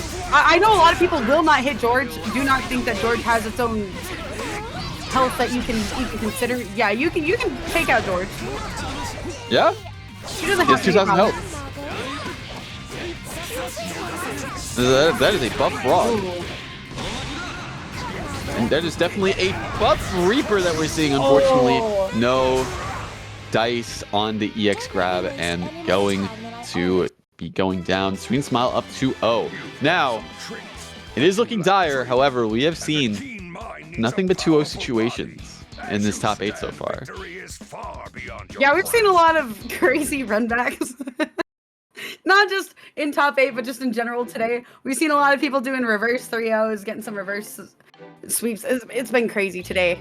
I expect nothing less. Serene saying love always wins. Serene, I don't know about that. I don't know about that. So you are dishing up love? That is what it is? See, I told you. It's tough love. It's tough love. Understandable. You show love through command grabs and George's. Oh my god. What a trade at round start. Monkey Smile really doing a lot to keep Waldstein in that corner.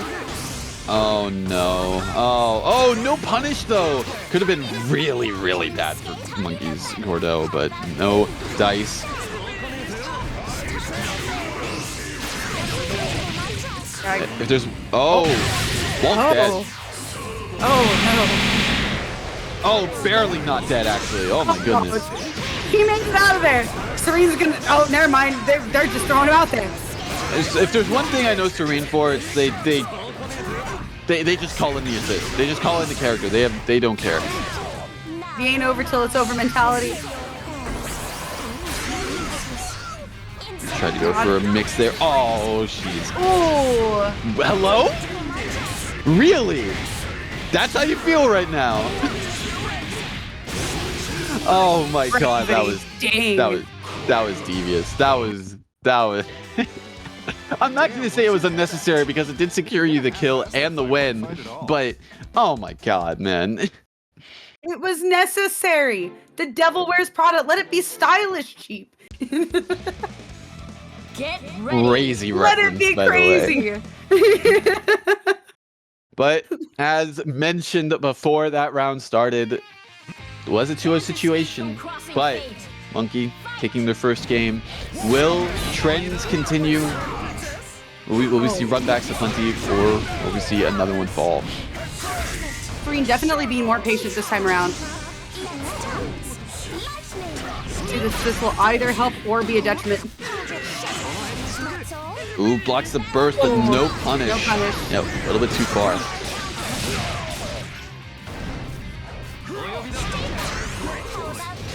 Waldstein making his presence known and George on the horizon. I'm interested by that super. I think Monkey Smile probably expected Serene to go in with the win, but I don't imagine that super was purely just because George is in play, even though that is very warranted. I agree. Maybe expecting Rachel to follow up and go towards George as well. No, that makes sense. Whatever the case may be, Susanoo going down, all up to solo Bordeaux. What a grab! What a throw! Going into super, spending the cash, but I mean, it's still. Oh my god, what a trade! Oh, hella unfortunate for Monkey Smile. Definitely could have been it for Rachel, but Fate has other things in store. Not gonna be a kill, but you have one more chance. George! Oh, George! No!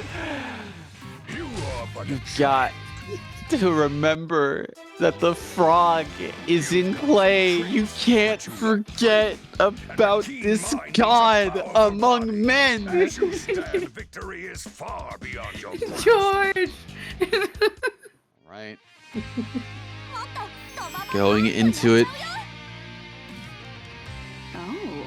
Looks like you might Heard I know might be more scarier than the spider. Side note. I digress. I mean, you know, she's again, as I said before, she's flying at you Mach 1 with a kick to the face. I mean, I don't know. I think that's like 10 times worse. Incredibly good awareness from Riazo, though. Yeah, that's definitely something like you can tell there's experience fighting against this character just because of how they're approaching a lot of these situations. A lot of the things that Sonokun's trying to do, Riazo seems to have good answers for. Yeah, definitely kind of even, right? Pretty even. I mean, so far, it's like really just been a single hit. Oh. All right, and put in the corner. This character can basically take you corner to corner, put you in a bad situation. Oh, tried to go for the overhead there. No dice, but still gets the anti-air. Keeping S in the corner as well. Sonic doing a good job of keeping her out of the way to heal up. What a DP, getting them out of that situation precisely the way that they needed to. So far, Sonic hanging back a little bit, just kind of getting their bearings, get Heart a little bit more health on decks, but no conversion, unfortunately, off of that. Ooh, good call out. Too far away, unfortunately, to really get a conversion off of that, but still, very nice from Ryazo. Keeping us in that corner, Sonic has healed up quite a bit. Oh, what a catch! I think they let us eat it, yeah. Yeah, in Rampage time. Has the passive meter gain there, so yeah, was able to get the second bar in order to get the kill. And so far, yeah, looking very good for Ryazo here. Taking advantage of those dashes. Amazing from 9. And a good catch with Citrine as well. Oh yeah, this is going to be enough, I feel. Yeah, 100% going to be enough to kill. Substantially enough to kill, putting the first one on the board for Ryazo. We talked quite a bit about character loyalists, or character loyalists who have definitely been playing a team for a long time. This has definitely been a team we've seen Ryazo play time and time again. I know that they dabble around with some others, but this is the tried and true. Get ready. Indeed, indeed. I mean, we've seen, like, you know, some character swaps here and there in the past, like, but 9 Yumi has definitely been something that Ryazo has put to very strong use for quite a while now, honestly. Yeah, for a very good length of time. I can't remember who they played before this. Makoto. It was Makoto Yumi. That's right. Oh my gosh, you're right. Who was Makoto with? It was with Yumi. That's right. I was like, I know that there's the Will Kill clip. Oh my god, this combo's still going. She has been in Flashing Diamonds for this long, and it is 12.7k? It wasn't even over yet.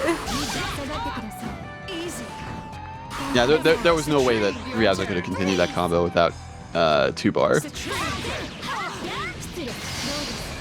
Citrine is such a good tool to use against that team, especially with Hard I know, but S's big sword catching that spacing. Oh, gets caught with the overhead. No, that's going to be big damage coming into play. This is exactly what Susanoo needs in this situation now. Expensive cash out, but nonetheless so good. Oh my gosh! Patience! That was insane patience from Susanoo, who was like, yeah, you're going to burst. You're going to burst to try to save this character. Sonic is in Ryazo's head. I will finish this. Alright, solo Yumi from Ryazo's side, but not going to get anything going. Tying it up, 1-1. That back air dash was very slick from Sonic. Holy. The more you smile, the happier you'll be. I see the worst violence, and then I hear her I know, and it's just so contradicting. You know, power of love is a fickle thing sometimes, you know. Love can take many forms. And that form's terrifying. I don't know how she has it in her head that love takes the form of, you know, a boot to the head, but you know, go off, I guess. Tough love. Oh, it's like the chancla. I see. That makes sense. Get ready. Hard Ido. She's wild.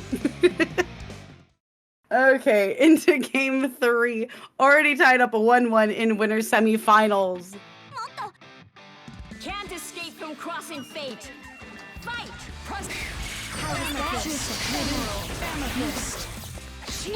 Oh, gets caught low. Wow, that was like the tip of the foot, too. That's crazy how far that went. Feeling the corner.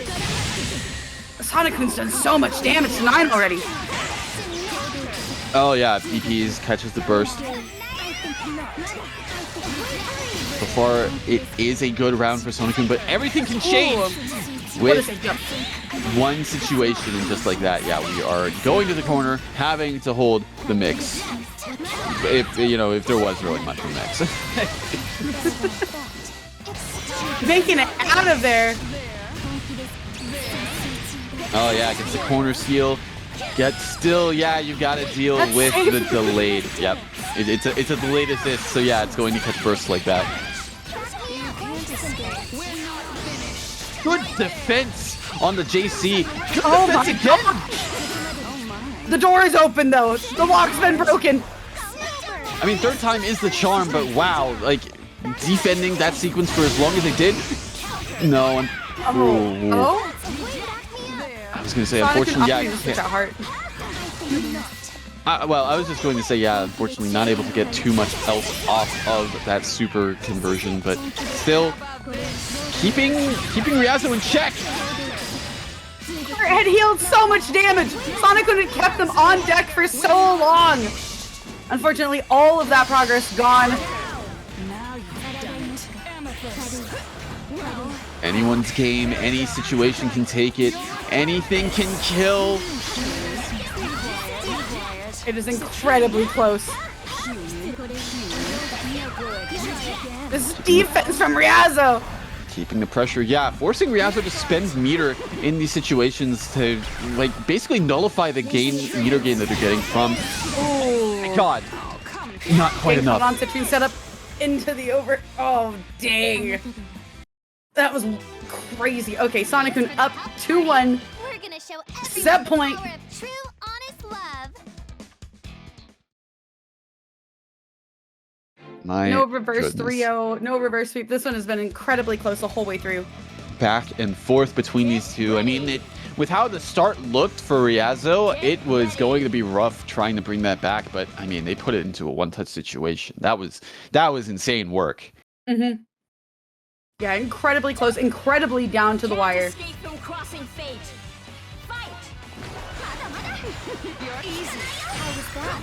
Now, she's on the other foot now. You see Ryazo putting the pressure on Sonic-kun.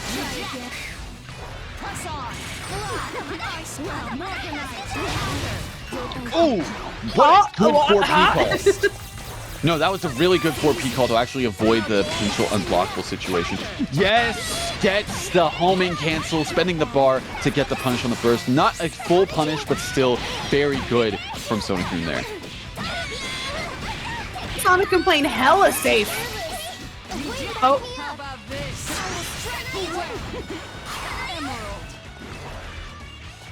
Yeah, definitely looking like Sonic-kun's going into this with a bit more of a plan. Yeah, doesn't want to go in too rashly, doesn't want to try and, like, be too predictable with their approach.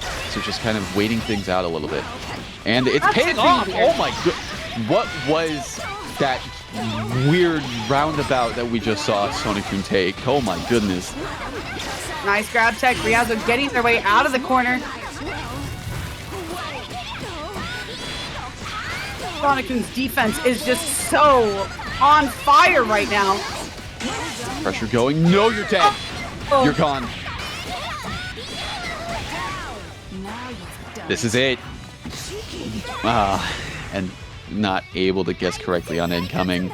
Sonic-kun taking the set 3-1. Oh my goodness.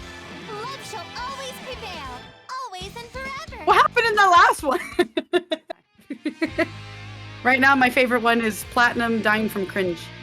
That's a good one. That's a good one too. Speaking of peak, we got Monkey Smile and Yui. My cause is just. Losers quarterfinals. All right, and Yui going with the Yumi this time. Different than what we saw previously. We've seen the Batista and we've seen the Adachi, but I don't think we've seen this. Yeah, this is new.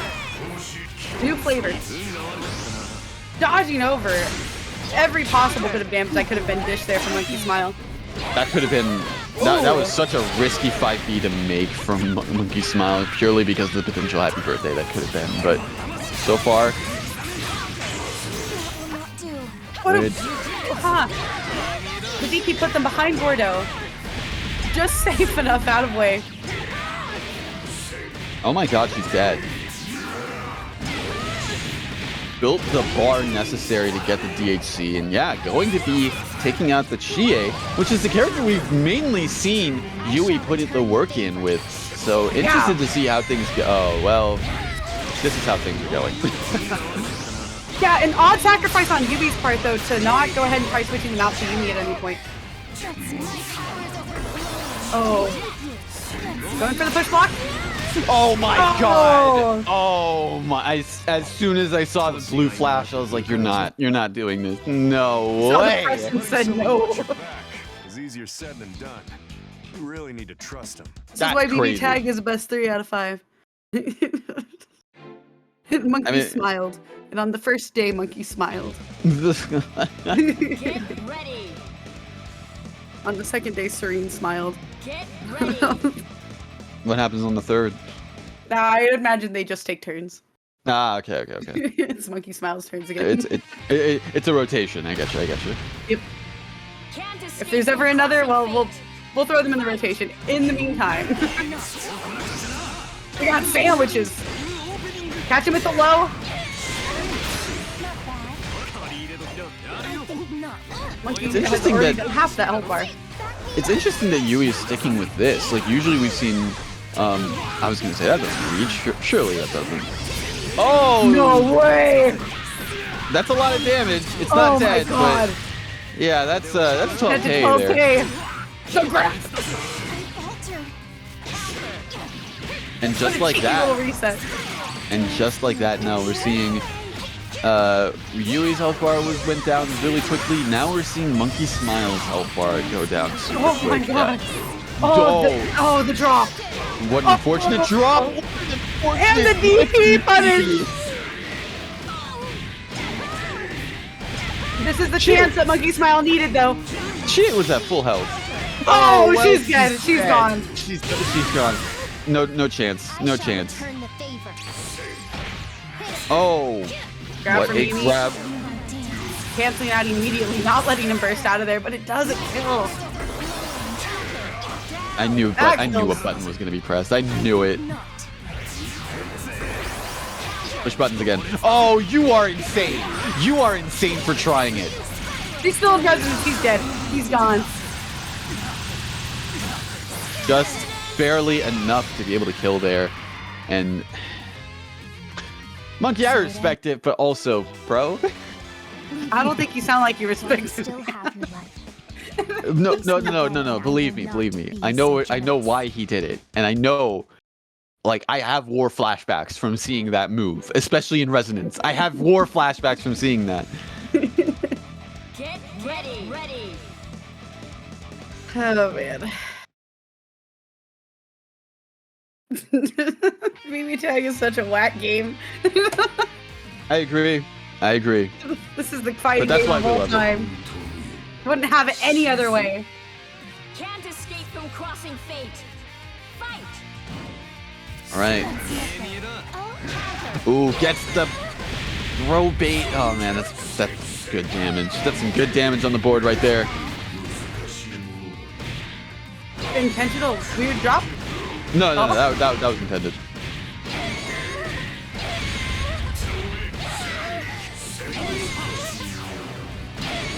What happened? Not saving her at all, just dead. 21 seconds in to the match, and yeah, Chie all by her lonesome. Oh no! Oh no! That's some good damage. Not looking good for Yui right now. Not in this game. Ooh. Switched over to Gordo just because. I definitely feel like there was something that was meant to happen there on that active swap, but you know, no duck. Wow. Oh, she's gone. Monkey Smile said bet. Looked Yui dead in the eyes and said bet. can feel your fighting spirit burning from Just here. was waiting. Smiles once again. Was waiting to see that slight hop back from the Herculean punch, and was just like, nope, hit the bricks, pal. You done? Take a seat. That was actually crazy. Okay, into game 4. Monkey Smile currently at set point. Yui not making it easy on them though. Indeed. Anybody's game.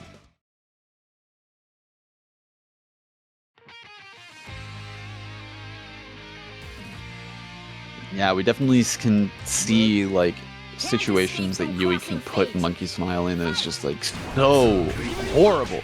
Like, you know, we saw the 12K earlier from this team, and it's just like, yeah, no, you don't want to get hit. I mean, look at that. Oh no. Okay, it could have been worse. It could have been worse. That's still really bad though, but it could have been worse. It's not great, yeah. It's not good, but it could have been way worse. The run up throw. Don't do it again. Ain't no way you do it again. Do it again. Oh. Do it again.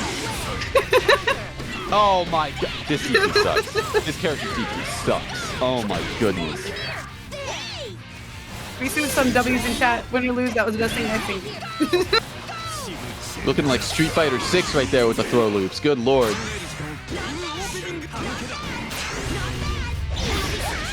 Oh what my. a DP. Good timing. Incredible awareness from Yui. Did they block it? They DP'd it! I mean, yeah, it's still going to work. Yeah, that was really smart actually to avoid whatever mix that Monkey Smile was going to try with that DHC cancel. Oh my god. You just did it.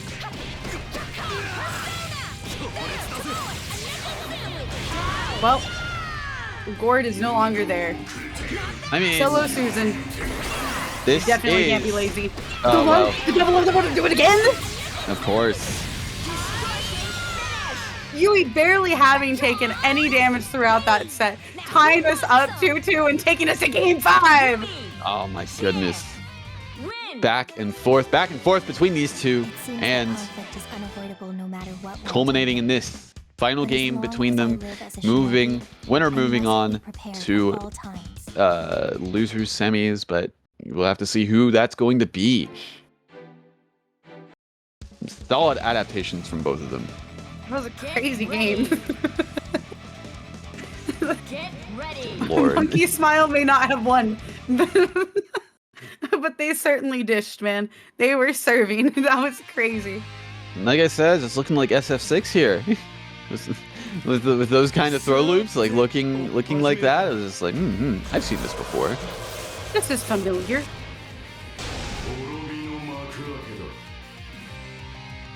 Well, into game 5 for all the marbles. It is literally down to the wire. Whoever loses is out of the bracket. No matter what, they both had one hell of a run. Oh my god! You tried it round start. I respect it, but oh, you wanted the big damage. Oh my goodness. You're not dead. You're gonna. Yeah, I knew it. I knew you were gonna reversal. Yeah, having to active swap to get her out of there. Yeah, not going to be calling assists whatsoever. Keep this at 2v2 while you can. Oh my god. Oh. What, you think you're playing Soul Bad Guy? You think you have the anti-air low right now? We were just talking about Street Fighter, wrong game! No. Soul Bad Guy with... Oh my god. Oh. K. That was a humble 7K cheat. Susan. Alright, this is it. This is do or die for Yui right now. You've got to do whatever you can. And that's a good start with that DP, but DP's in kind in return.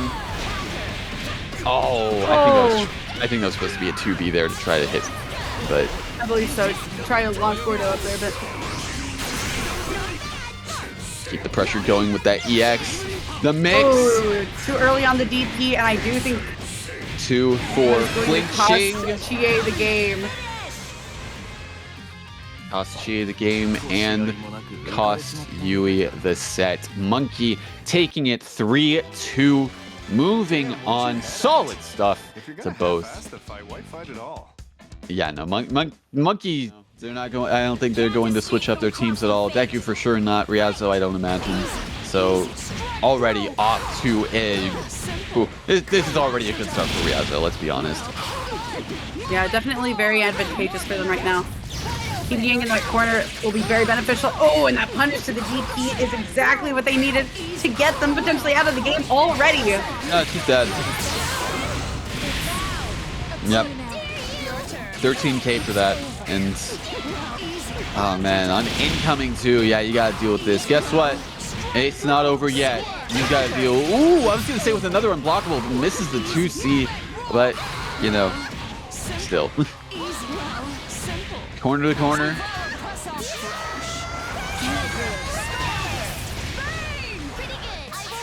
Nope, too far for a conversion, and Deku, I was gonna say Deku's gotta pull out all the stops, but oh man, yeah, that was rough. That was a rough situation to come back from. Yeah, really trying to get out of that pressure and throwing out some very unsafe options in the process. Just anything to get out of that 9 pressure. I must be prepared at all times. Like doing what they can, but unfortunately, yeah, just couldn't find the right answer to the situation, and Ryazo taking that game super convincingly. Into game 2. Yeah, Chat bringing up a good point though. This matchup is kind of not the best for Yang. I mean, this matchup's not really fun for a lot of characters, so I mean, Yang's, you know, it's not great, especially for her, just because of like, oh wow, You got like, I mean, yeah, as we're seeing, still coming into play with the armor.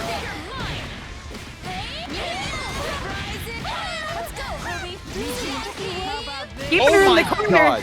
Ichideku was like, tell me more about what I can't do. Power me up, do it again. Oh my, the mash 5A hit both sides. That's insane. Back to the corner. Unblockable. And, well, I mean, Yang was dead, but you're putting Ruby in a bad situation too. I mean, and granted, actually, you're putting Ruby in a arguably worse situation. Oh, because, no. Yeah. You're in trouble now. Your turn.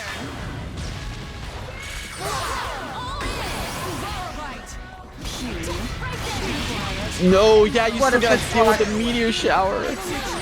Yeah. Okay, that was just unnecessary. You got 127 seconds on that clock. That Take your EX time. was just unnecessary there at the end. She was already dead. I cannot let down my guard. It was for a message. A message. It may well be as I guess. Yeah. Riaz is just trying to send a message, that's all. Snail mail is not working out well these days. People still use that. Get ready. I mean... Not Well, whenever I say- Riaz was sending messages like that, so I mean, I guess not.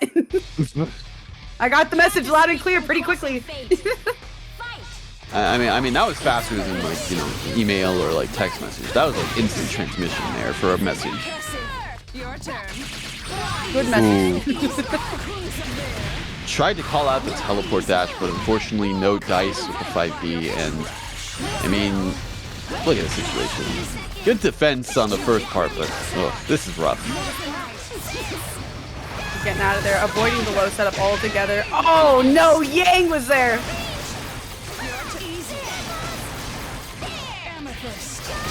Ichideku creating the space, just trying to avoid any setup, but that is perfect spacing for Ryazo. Oh, no, drop on the combo, unfortunately. Yeah, definitely could have been a lot better positioning. They could have gotten Oh, she's out of there, she's out of there. Yang is burning, but not on the floor. God, the pressure from Ryazo just not letting up at all. Oh! Just a little cherry on top. So, The cross up JC that's safe and gosh. overhead and plus unblock. This is so stupid, dude. What I will do is get hyped for this winners finals match between these two. They have been waiting a little bit, so this is definitely some time to see some action for both of these players. Once again, hopefully they haven't cooled off for too long. Nope. The Serene's been warming up. I don't know what they've been doing. I mean, Serene's just always ready to go. I mean, because their plan is they don't have a plan. They just do things. They just do what they want. And fortunately, doing what they want is not getting too much mileage out of the situation. Oh, Jesus Lord, that is so much damage. I think there's a DXC. Nope, Sonic is holding on to the meter. Yeah, incredibly well calculated. Probably tried that charge to be mainly to call out an assist. I feel like that's what we were going to see. What a DP. George was there. George bore witness. DP from Susanoo not quite working out. This is yeah, it was looking really good, like with those callouts that we saw from them. Oh no, frog. The frog! Oh my goodness. The frog's gone. Took out, what did you say was 2K? He's got 2K health, right? Yeah, he's got 2K health. Yeah. He's also projectile immune, by the way. George That's is something crazy. else to keep in mind. Really? Oh, huh. Going with that option, yeah, no, that was... Maybe expecting Susanoo to move and catch with the DHC. I'm not sure what the thought was there. Either way, unfortunate for Serene Smile. Susanoo putting one on the board, but still not completely gained away scot-free. They definitely took some damage in the process, even after having gotten such a strong start. Indeed, indeed. Yeah, no, it's definitely not like any like, you know, it's not set in stone who's going to win. There's not like, you know, clear-cut winner here because of how close that was. The situations that these two can put them in, like the other person in, is just like, yeah, first game is not going to set the pace for how everything else goes. It could just be a data round. You never know. This is BBTAG. I've seen a lot of those. DP probably was meant to be an active swap if I had to guess, but still able to keep the pressure on and keep things going. Oh, what happened there? Weird little George buffer.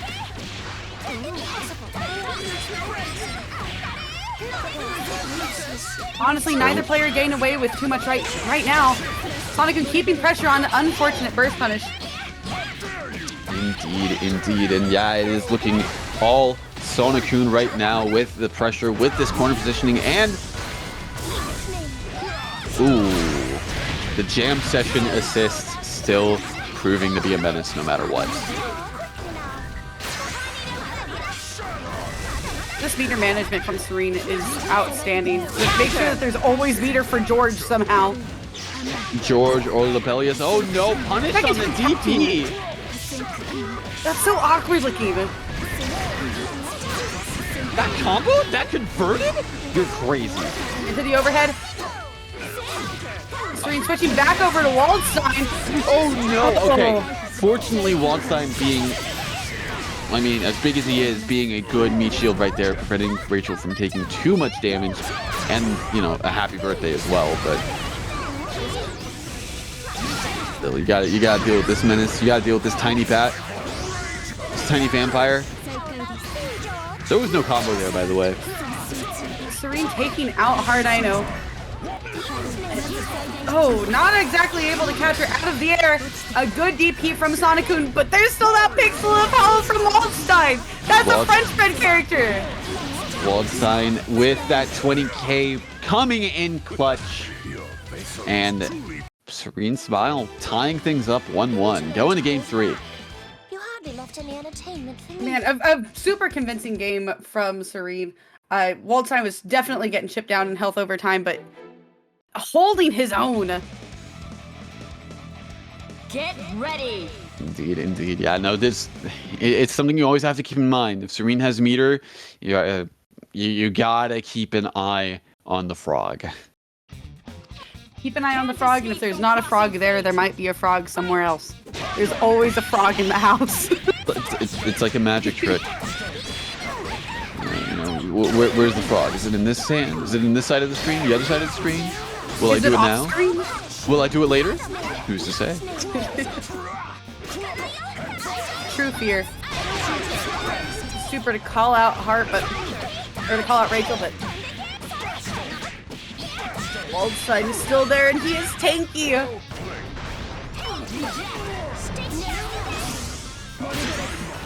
Like you said, Serene definitely using Waldstein as a meat shield. And Rachel getting those setups because of it. Incredibly good utilization of the team. Just on a compositional front. Oh yeah, Gaines the meter not quite able to super though, unfortunately, kill the character. And yeah, bringing in the healthier characters on both ends.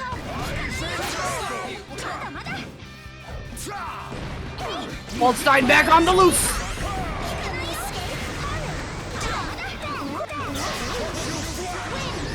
It is crazy how weird the Waldstein v Heart Aino matchup is, exclusively because of how long his arms are, able to whack her out of the sky. Not bad like you would maybe initially think for a grappler v Heart, but I mean, that's the thing. It's like one thing you really need against this character is good air presence, like good ways to stuff out her approach methods. And it's just like, yeah, Waldstein, while he is not the archetype you would usually see with that, he has that. I mean, look at him. yeah, incredibly long arms, just able to snipe her out of the air. And essentially bait her as well too, right? Because of that spacing that he's able to set up with Rachel for those traps. Indeed, indeed. Proven to be incredibly useful for Serene. There's that George!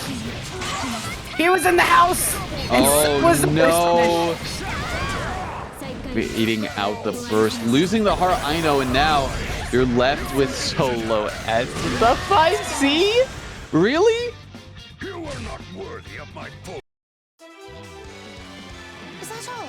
I watched the replay again. That looks so clean. It was so simple. Just a simple 5C. Serene being so confident with it. Putting it to 1-1.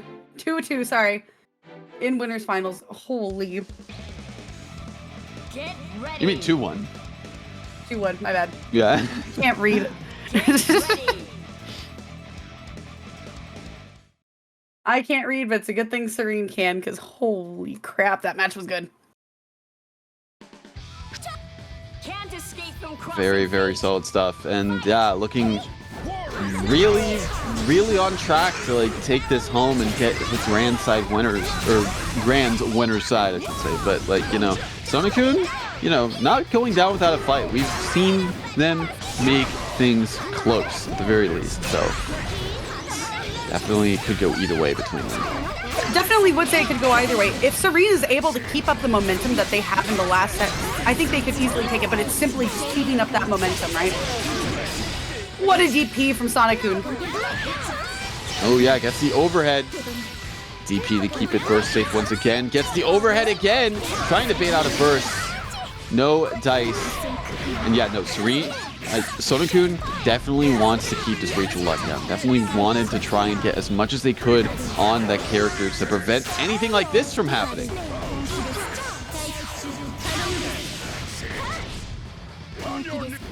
Serene's also had incredible utilization of win for Rachel to get Rachel out of these situations and throw Waldstein back into them. Oh! Once again, the jam session coming in clutch. S looking low, swaps out to the heart to get some life back there. Good defense from Susanoo.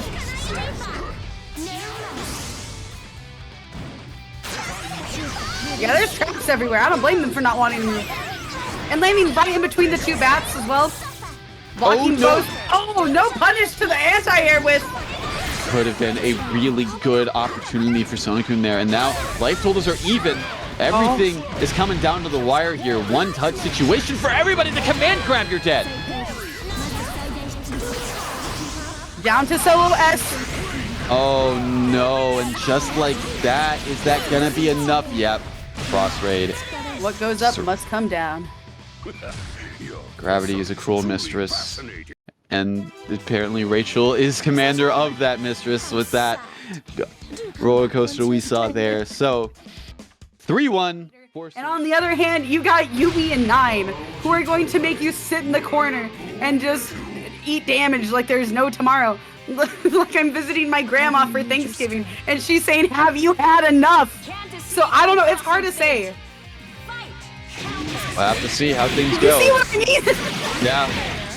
Round start. Riazzo got it. Round start. Went directly in. Was like, nah. It was cool unscaled damage.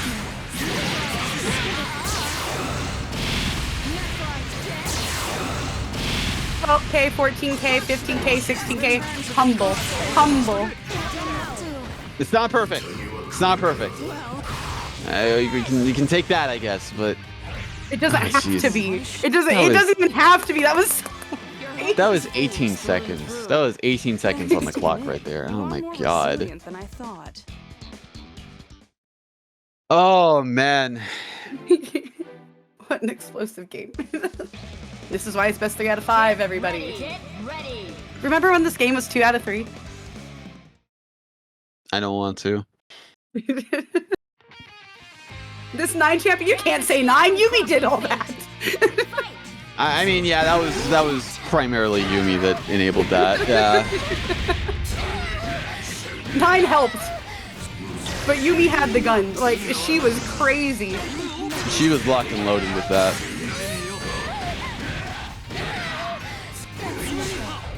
It looks like Monkey Smile's firing back. Oh, well, you know, we've seen this situation before. Fortunately, Gordo falling out, but, I mean, still, it's 9K. Oh, no, MVP. yeah. That was so safe. Oh my god.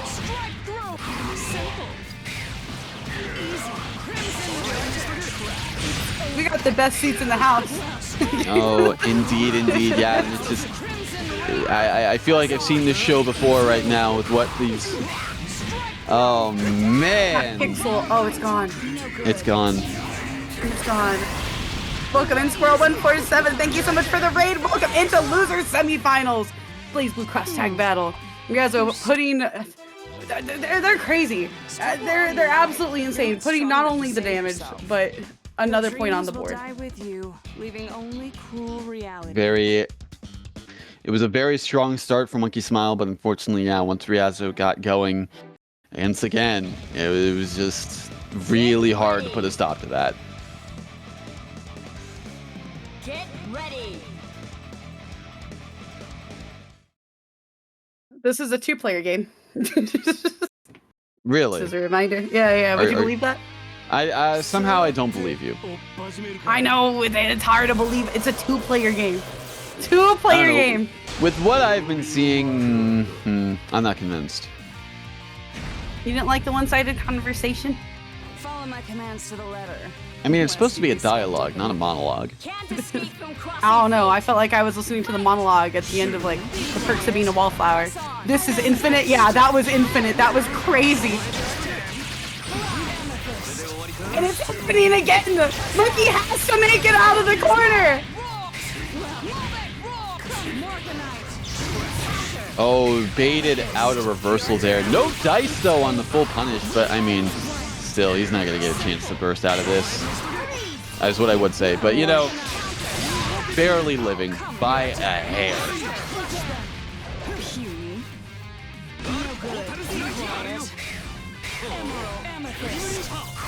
Ooh, just barely out of range for that Grim Reaper, and yeah, not able to punish there. Yeah, no, you have to do that to keep Susanoo alive. Monkey is doing a great job of expecting where these dashes are going to go, though, with 9, which in and of itself can definitely be a challenge, but for Gordo with that anti-air especially, we've seen a lot of unfortunate with 2Bs today, so definitely something that they've had to watch out for. Oh my god, he did it again!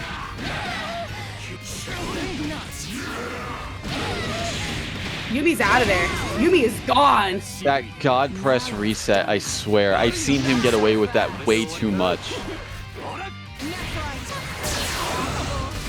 Did he press the button? No. Didn't press the button, got hit by the Scarlet Vein right after, expecting the burst.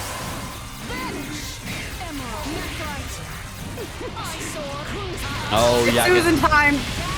Yeah, gets the anti-air, and just like that, you've got to deal with this. What an unfortunate time to fall in as well.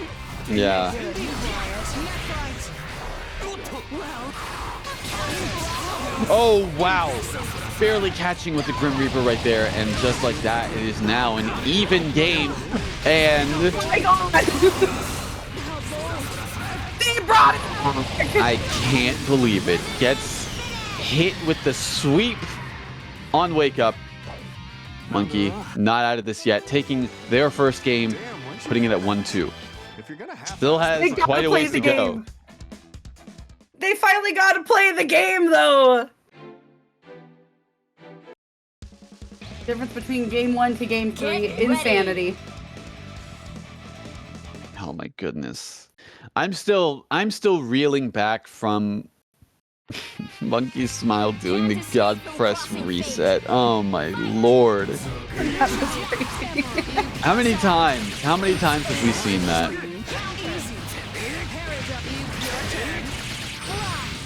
Too many. I think we've seen it like 4. What a backdash. Oh. It's not looking good for Gord. Oh no, especially not with that unblockable situation. You're baiting out. Oh no. It's just probably anticipating Ryazo pressing. Yeah. And get out of the situation. You don't want to deal with the meteor shower right there. Oh, almost had Yumi take the bait. There will be no execution. That was one hit into super, and that was 9K. No good. No good. Must be nice. I'm joking. Oh my god, I thought you was Not dead for quite that, off. quite honestly. Ooh! Keeping the pressure. Oh yeah, caught the raw tag. This defense from Ryazo was going on so strong. All it takes is one situation. There's a low. No! Too slow! A little bit too slow with that, and yeah, oh, but still not able to get a full conversion. Gordeau living another day. Too dicey. Oh, no, Oh my god. still alive! This is not a Denny's. We can't have these scrambles. I think we're having them. I think that's what's how did Yumi live? Oh no. Oh my god. Everyone's in a one-touch situation. It is so close. It could be anybody's game.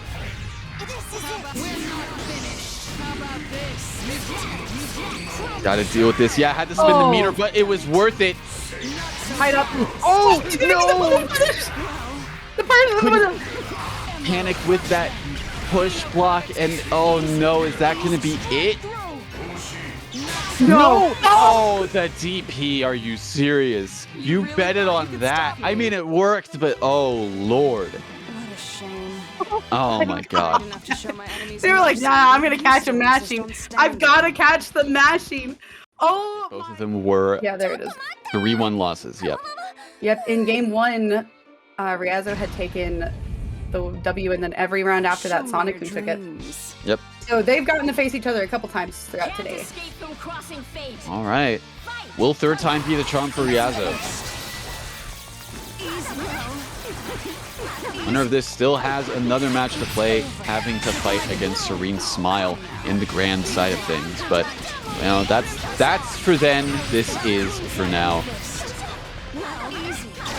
Not for all the marbles, but for some of the marbles.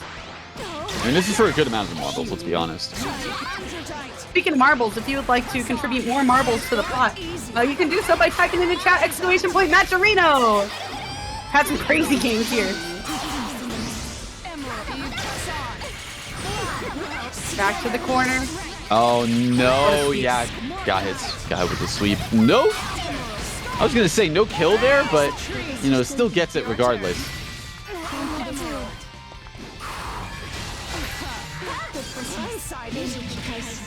5CBB, always an old reliable. No conversion, unfortunately, but still getting some good hits. No punish on the burst. Unfortunate. Yeah, really awkward timing on both sides. How about this? Sonic doing their best. Yeah, both of them just try to keep pretty nice spacing away from one another.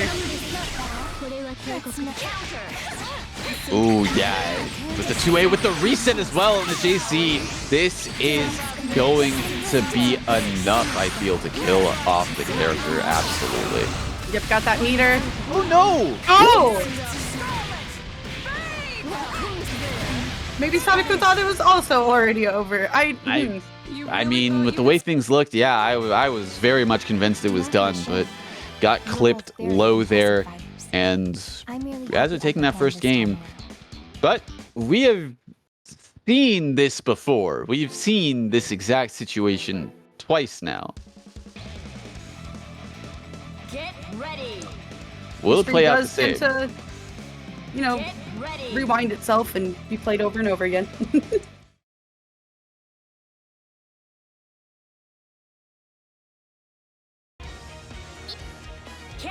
All right, here we go. Game 2.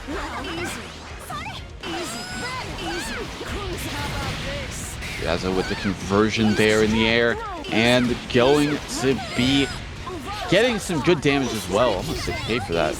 Yeah, great routing. Keeping Heart in the corner. Calling out that assist. Yeah, incredible awareness from Ryazo.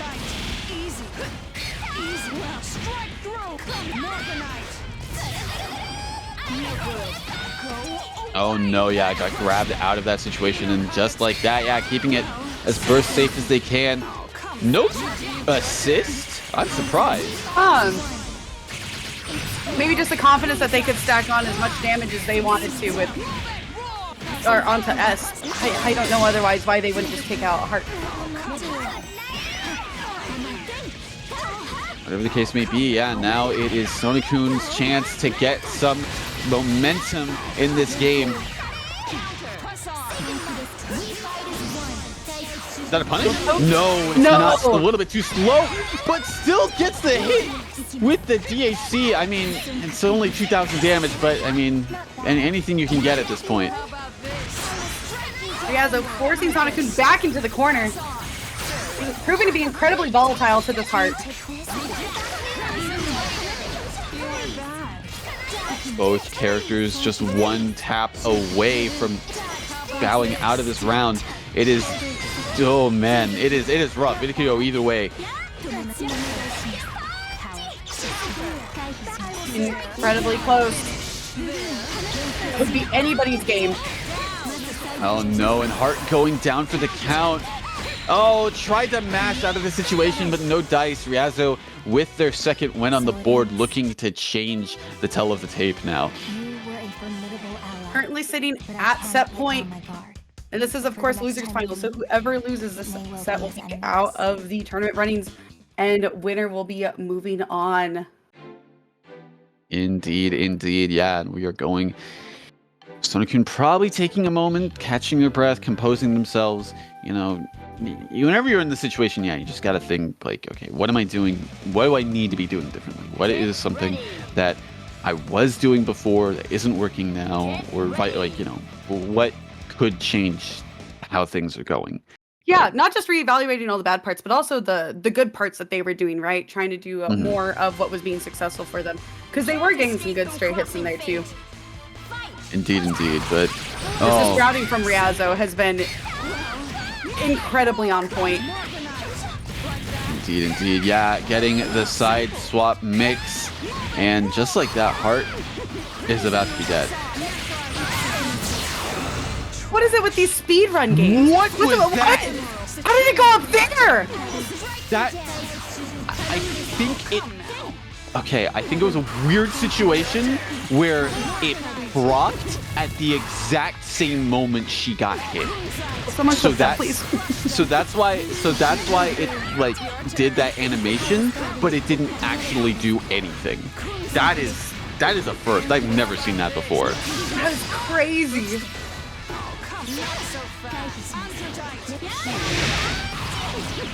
The happy birthday?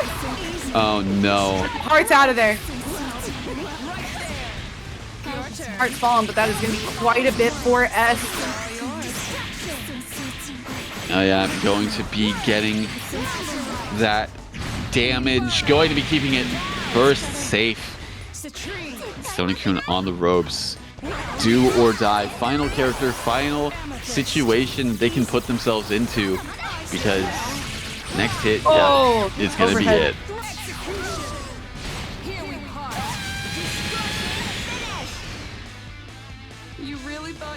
Ryazo just proving to be a can opener, opening through all of these defensive options from every player that we've seen today has been outstanding. They have been on the run. And good stuff from Sonic-kun, unfortunately being Ryazo. Ryazo currently on the loser side of bracket, like you said, gonna need that bracket reset if they want to take the whole thing home. They've been on fire so far. Sure have. And you know, Rachel is a mixed machine, especially like whenever you have something as big and bulky as this lumbering grappler going around. George, no! Oh my god, just barely reaching with that DP. I honestly, with how Walt's like, you know, hits work sometimes, I thought that DP was gonna win. I was fully convinced. Oh my god! Oh my gosh, I thought she was out of there for a second. I thought she was dead. I thought she was gone. Ryazo gonna have to capitalize as much as possible in the next upcoming interactions. Oh no, happy birthday! This is big. This is so big for Ryazo.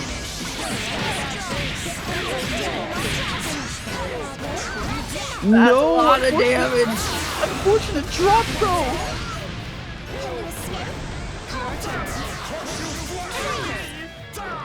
Maybe they knew it wasn't gonna kill.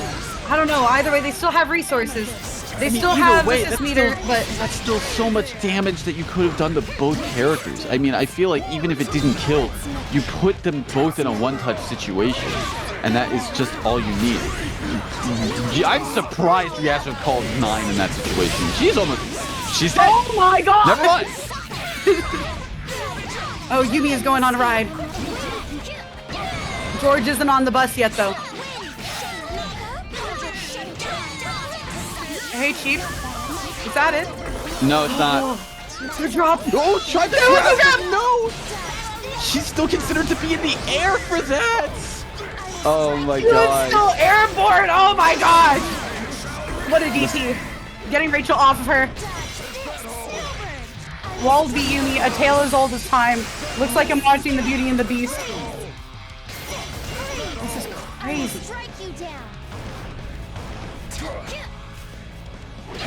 You are insane. You are insane for trying to do that. You are crazy. Oh my god. That was insane. Really? I like whenever I saw that stare down, I was like, you are doing this in front of a grappler with meter? What is wrong with you? Oh my god. Get Goldstein ready. is hot. Get ready. Good lord, what a stare down to end that. That was the first game. All of that was just game one. Escape from crossing fate. The gall, the ambition in today's players has been actually ridiculous. Oh, the command grab. And That's a big capitalization. Really good damage on that 9. I mean, yeah, putting her down into like, oh my god, into like roughly a little bit less than half, getting some of that life back, but still, Serene just looking so solid, so great with their offense right now. And keeping this team away from them is proving to be incredibly beneficial too. George, oh my god, Yumi's just way too fast. Oh, I didn't even notice the other George. There was 2 Georges! Oh my gosh!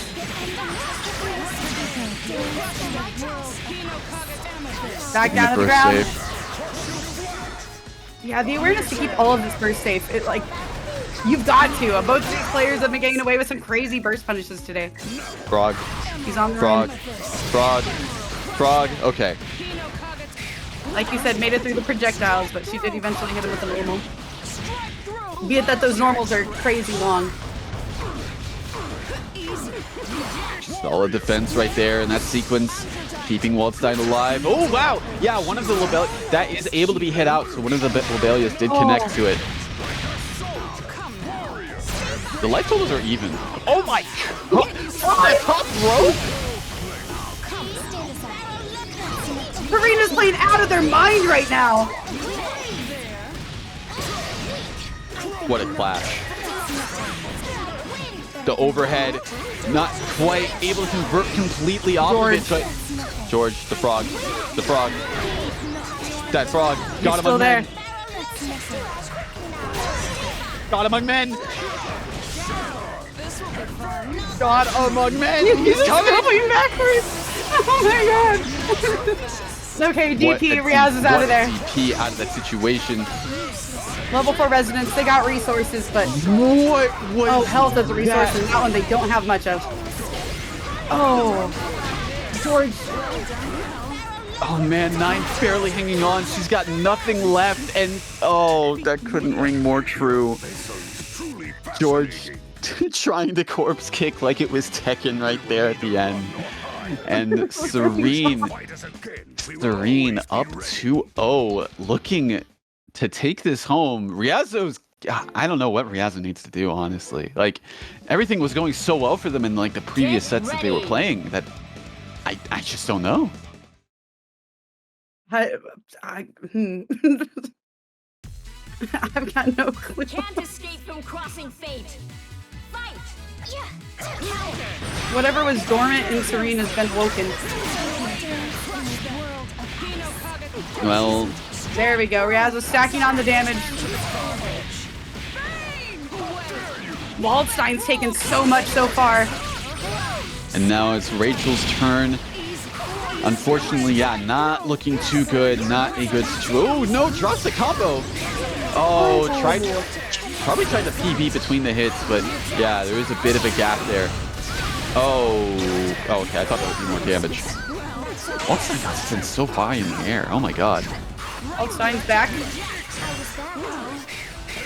This defense is outstanding. I mean, the best defense can only last for so long. No! Ooh, you're subbing in Rachel for this? This does seem like a very risky trade. What does Serene have in their pocket? What are they smiling about? Serene wants to play the fabled 5-5 matchup between Waldstein and 9. And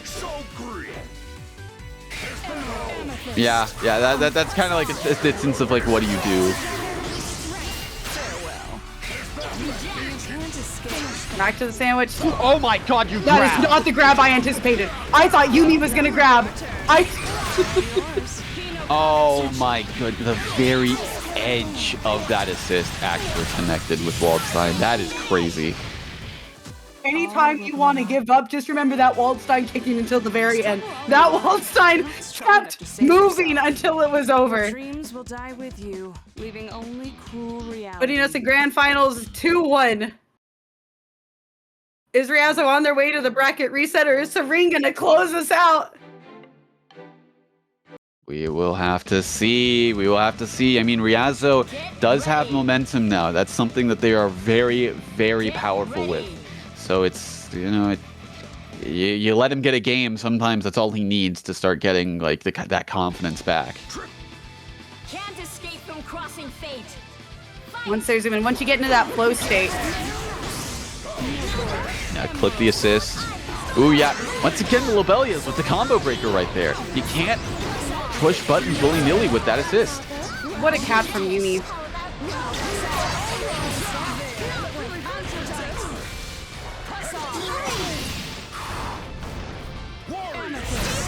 Waldstein also being able just to hit all of these projectiles out of the way with his claws is so nice with this team comp. Mm-hmm. Against Yumi 9, that is incredibly useful. Oh, punishes the DP. My gosh! Yeah, that's not going to be enough to kill the character, but this is looking super good for Serene right now. No! Okay. He's there! George! Oh my gosh! The 9!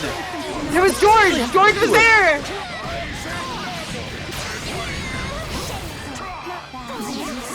anti-air. No drop down on Yumi, creating some space. No, Drop into the frog, George. the frog! The god among men is what it takes for Serene to close it out. 3-1 over Riazo, not dropping the set, staying in winner's side, and taking it home for the Paragon PC bracket. That was insane. That was outstanding. I might have seen Serene play Waldstein Rachel that whole game, but it was George that won. It was George that won.